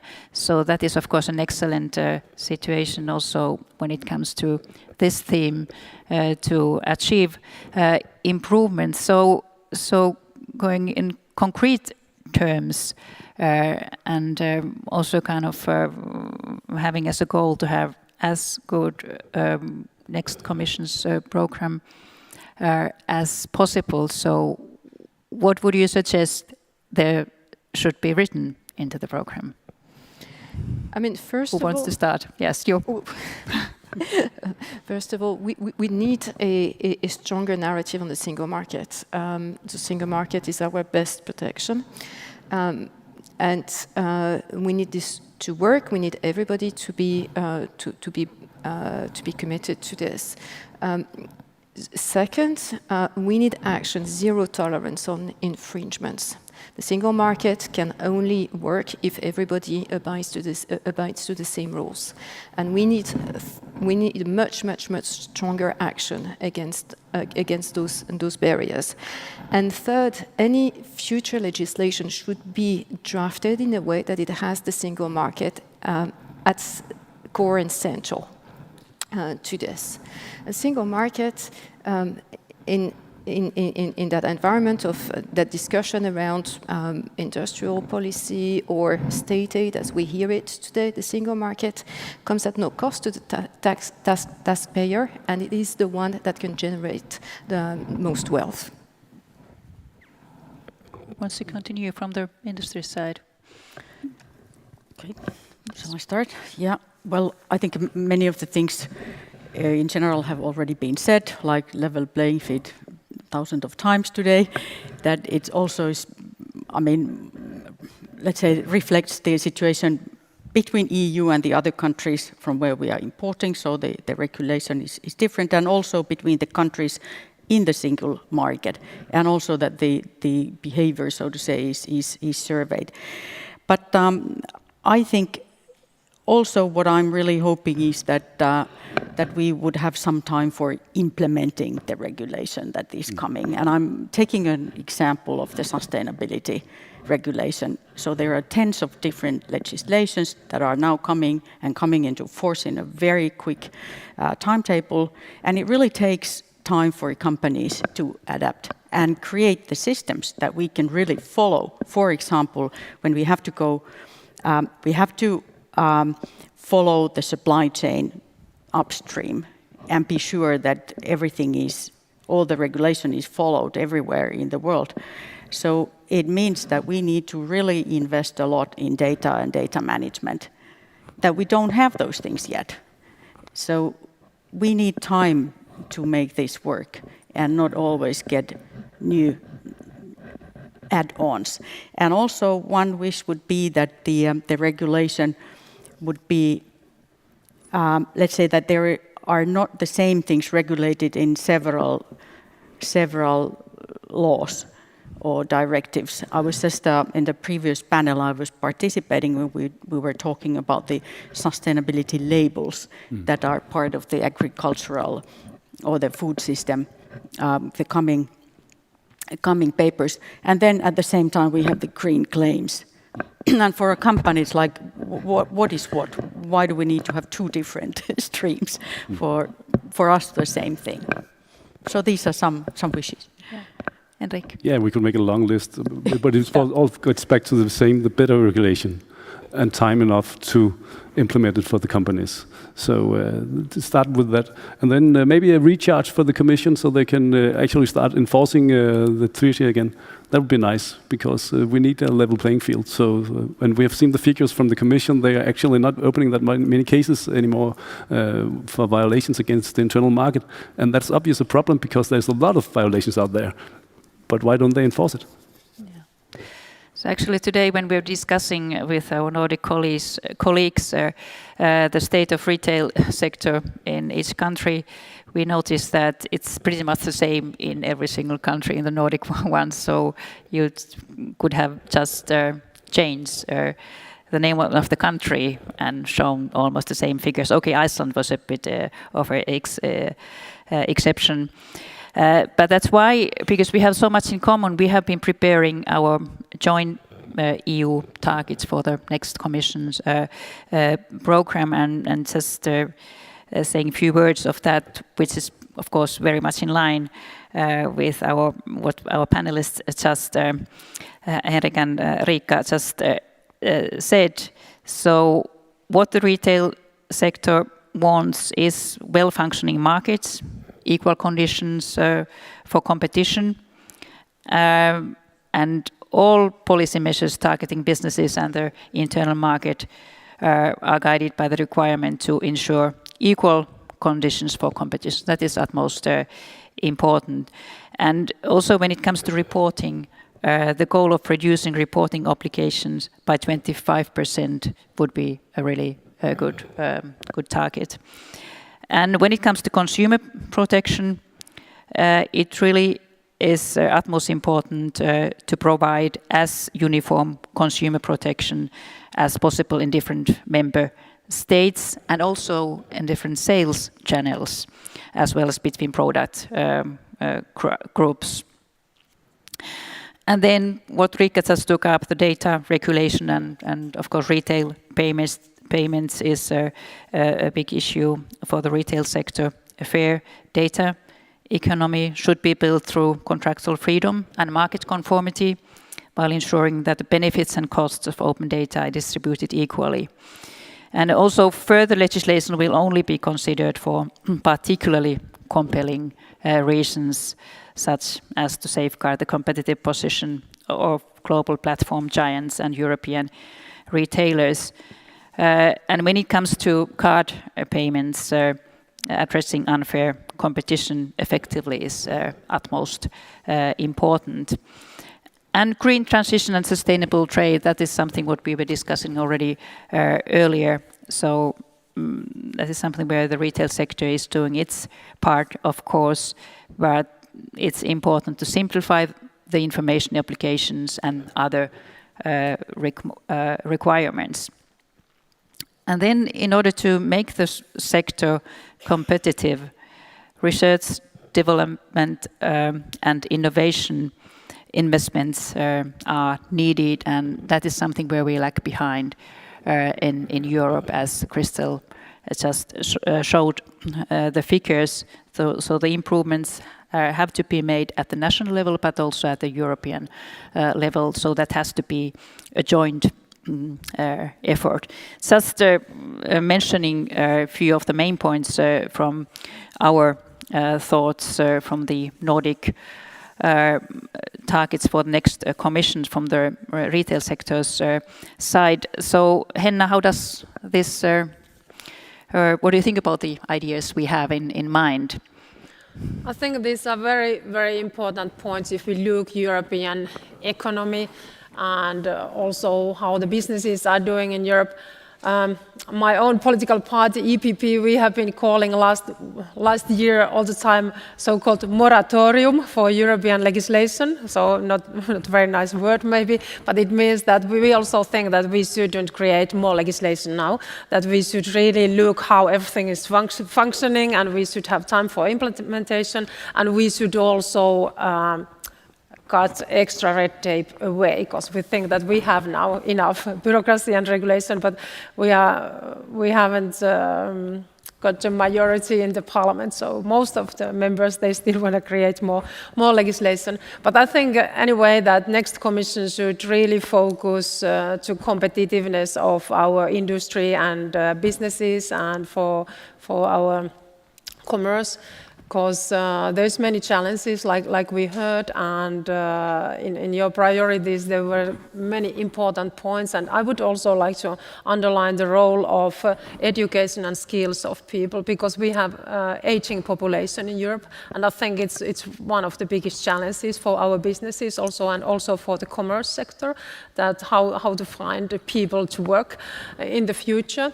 And then also, I think for the commerce sector, also digitalization has been a big challenge because of e-commerce. Of course, e-commerce gives a lot of possibilities, new opportunities, but then also many consumers, they are also buying products from the third countries, and we don't have always level playing field because they are not always fulfilling our product safety or energy efficiency or now upcoming cybersecurity regulation, for example, and those standards. So I think there is a lot of work to be done also to make sure that we have a level playing field and same rules for everybody in Europe, even that if you are coming from third countries, because now I think it's not so fair always for our traditional commerce. So I think there's many challenges in upcoming years, but we really have to find ways how we can cut this extra red tape and how we can encourage investments and innovations also in commerce sector and take care that they have also workforce in the future, and that's why education is needed, better education in all the levels in member states. Now, do you think that it is easy to keep this theme on the agenda in the upcoming elections? I mean, the functioning of the single market. Are people interested in it, or is it something which will be kind of forgotten in the discussion? So, what are you going to do in order to? Of course, there is now we can see that there is movements in some member states and in some political parties. For example, there's a lot of movements for more state aid, for example, and they are maybe not so keen to make sure that we have a level playing field for everybody. But I think that is something, single markets and level playing field, fair competition is something that we have to really push. And also, of course, actively have trade agreements all over the world, and especially, of course, with like-minded countries in Europe. But of course, this is not so clear that everybody would like to focus here. But I think, because now, during the last years, we have been focusing, of course, very much through green transition. But I think now more the economy and also safety and security. I think they are more now the priorities for many countries and many citizens because of the uncertainty in our environment. And we are facing really challenging times, really, when it comes to the trend of protectionism in many countries. So we really have to make sure that these themes and also I think that citizens also need some education in order to see how important it is for the economy of the whole Europe and also of every single member country to have the principle of free market and well-functioning single market. So kind of those details which show clearly the benefits of it, those are needed, and I hope that in the discussions in the European parliamentary elections, these issues will be brought up. And I think that when it comes to the concrete examples and of the benefits, really the retail sector and the companies can, and the wholesale sector also too, but the industry can do a lot. So what is your suggestions when it comes to putting these issues on the stage? About the European competitiveness in general, which, by the way, is a very good question because, I mean, there's been a lot of discussion about Europe, United States, and then China, that how power is and where we are competitive. And I think that to really be that, and also from the trade sector's perspective, so there is no one silver bullet, of course. And many of the things have already been said, but I think we really need to invest in innovations and be more efficient and also sustainable. And this also means the digitalization. I give you an example, for example, that already now when a store orders supplements, so new products for the next day's customers, so that is already done with artificial intelligence, so that it kind of reflects the history of the orders, and then automatically orders the new products. So these type of things I think are really important also in the future. And then a little bit continuing what Henna said already some time ago, but what the companies should do and really also go outside their own country. And I have Henrik here next to me, so I can't help giving an example of what happened about a week ago at Kesko. So we bought a company called Davidsen in Denmark. So this is the first opening in Denmark for Kesko. And that's a building trade company, yes. So it was an investment of 170 million euros, so relatively big one. And for sure, single market was beneficial for this investment because, I mean, we have same rules, and even though it is a kind of a Nordic country, so we tend to know each other better than maybe some other, but the EU definitely helps this type of steps, and I want to share this. And then, I mean, we discussed already a lot about the regulation, and I think that it was the earlier panel discussion, and there was a lady who said that let's free some capacities for innovating rather than being compliant with the regulation. So maybe I can also repeat this here in the end. Good. Actually, before wrapping up, we could have a small question from the audience if there's someone who wants to ask something. If not, you have been very pleased with the discussion so far. Everything has become clear. That is nice to hear.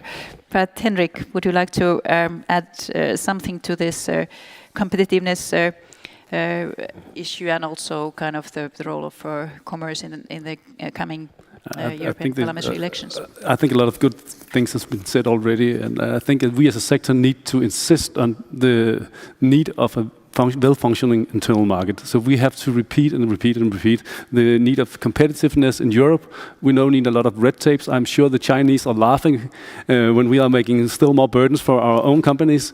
We have to compete in the global market as well. So it's very important that we as a sector insist on efficiency and competitive European businesses. So I think that's the main target for our organization in Brussels as well, to insist on that. We want a well-functioning internal market, and the Commission needs to step up on the enforcement internally, and of course the businesses has to do the rest. Yeah. And then when it comes to this competitiveness issue and the competitiveness of the retail sector, you also already mentioned the theme earlier. How do you see the kind of the future also in the next term? I think it should be the priority of our next term, because we know that the competition with the USA and China, it's going to be hard in the future, and I think we have a lot of capacity in European Union, but we still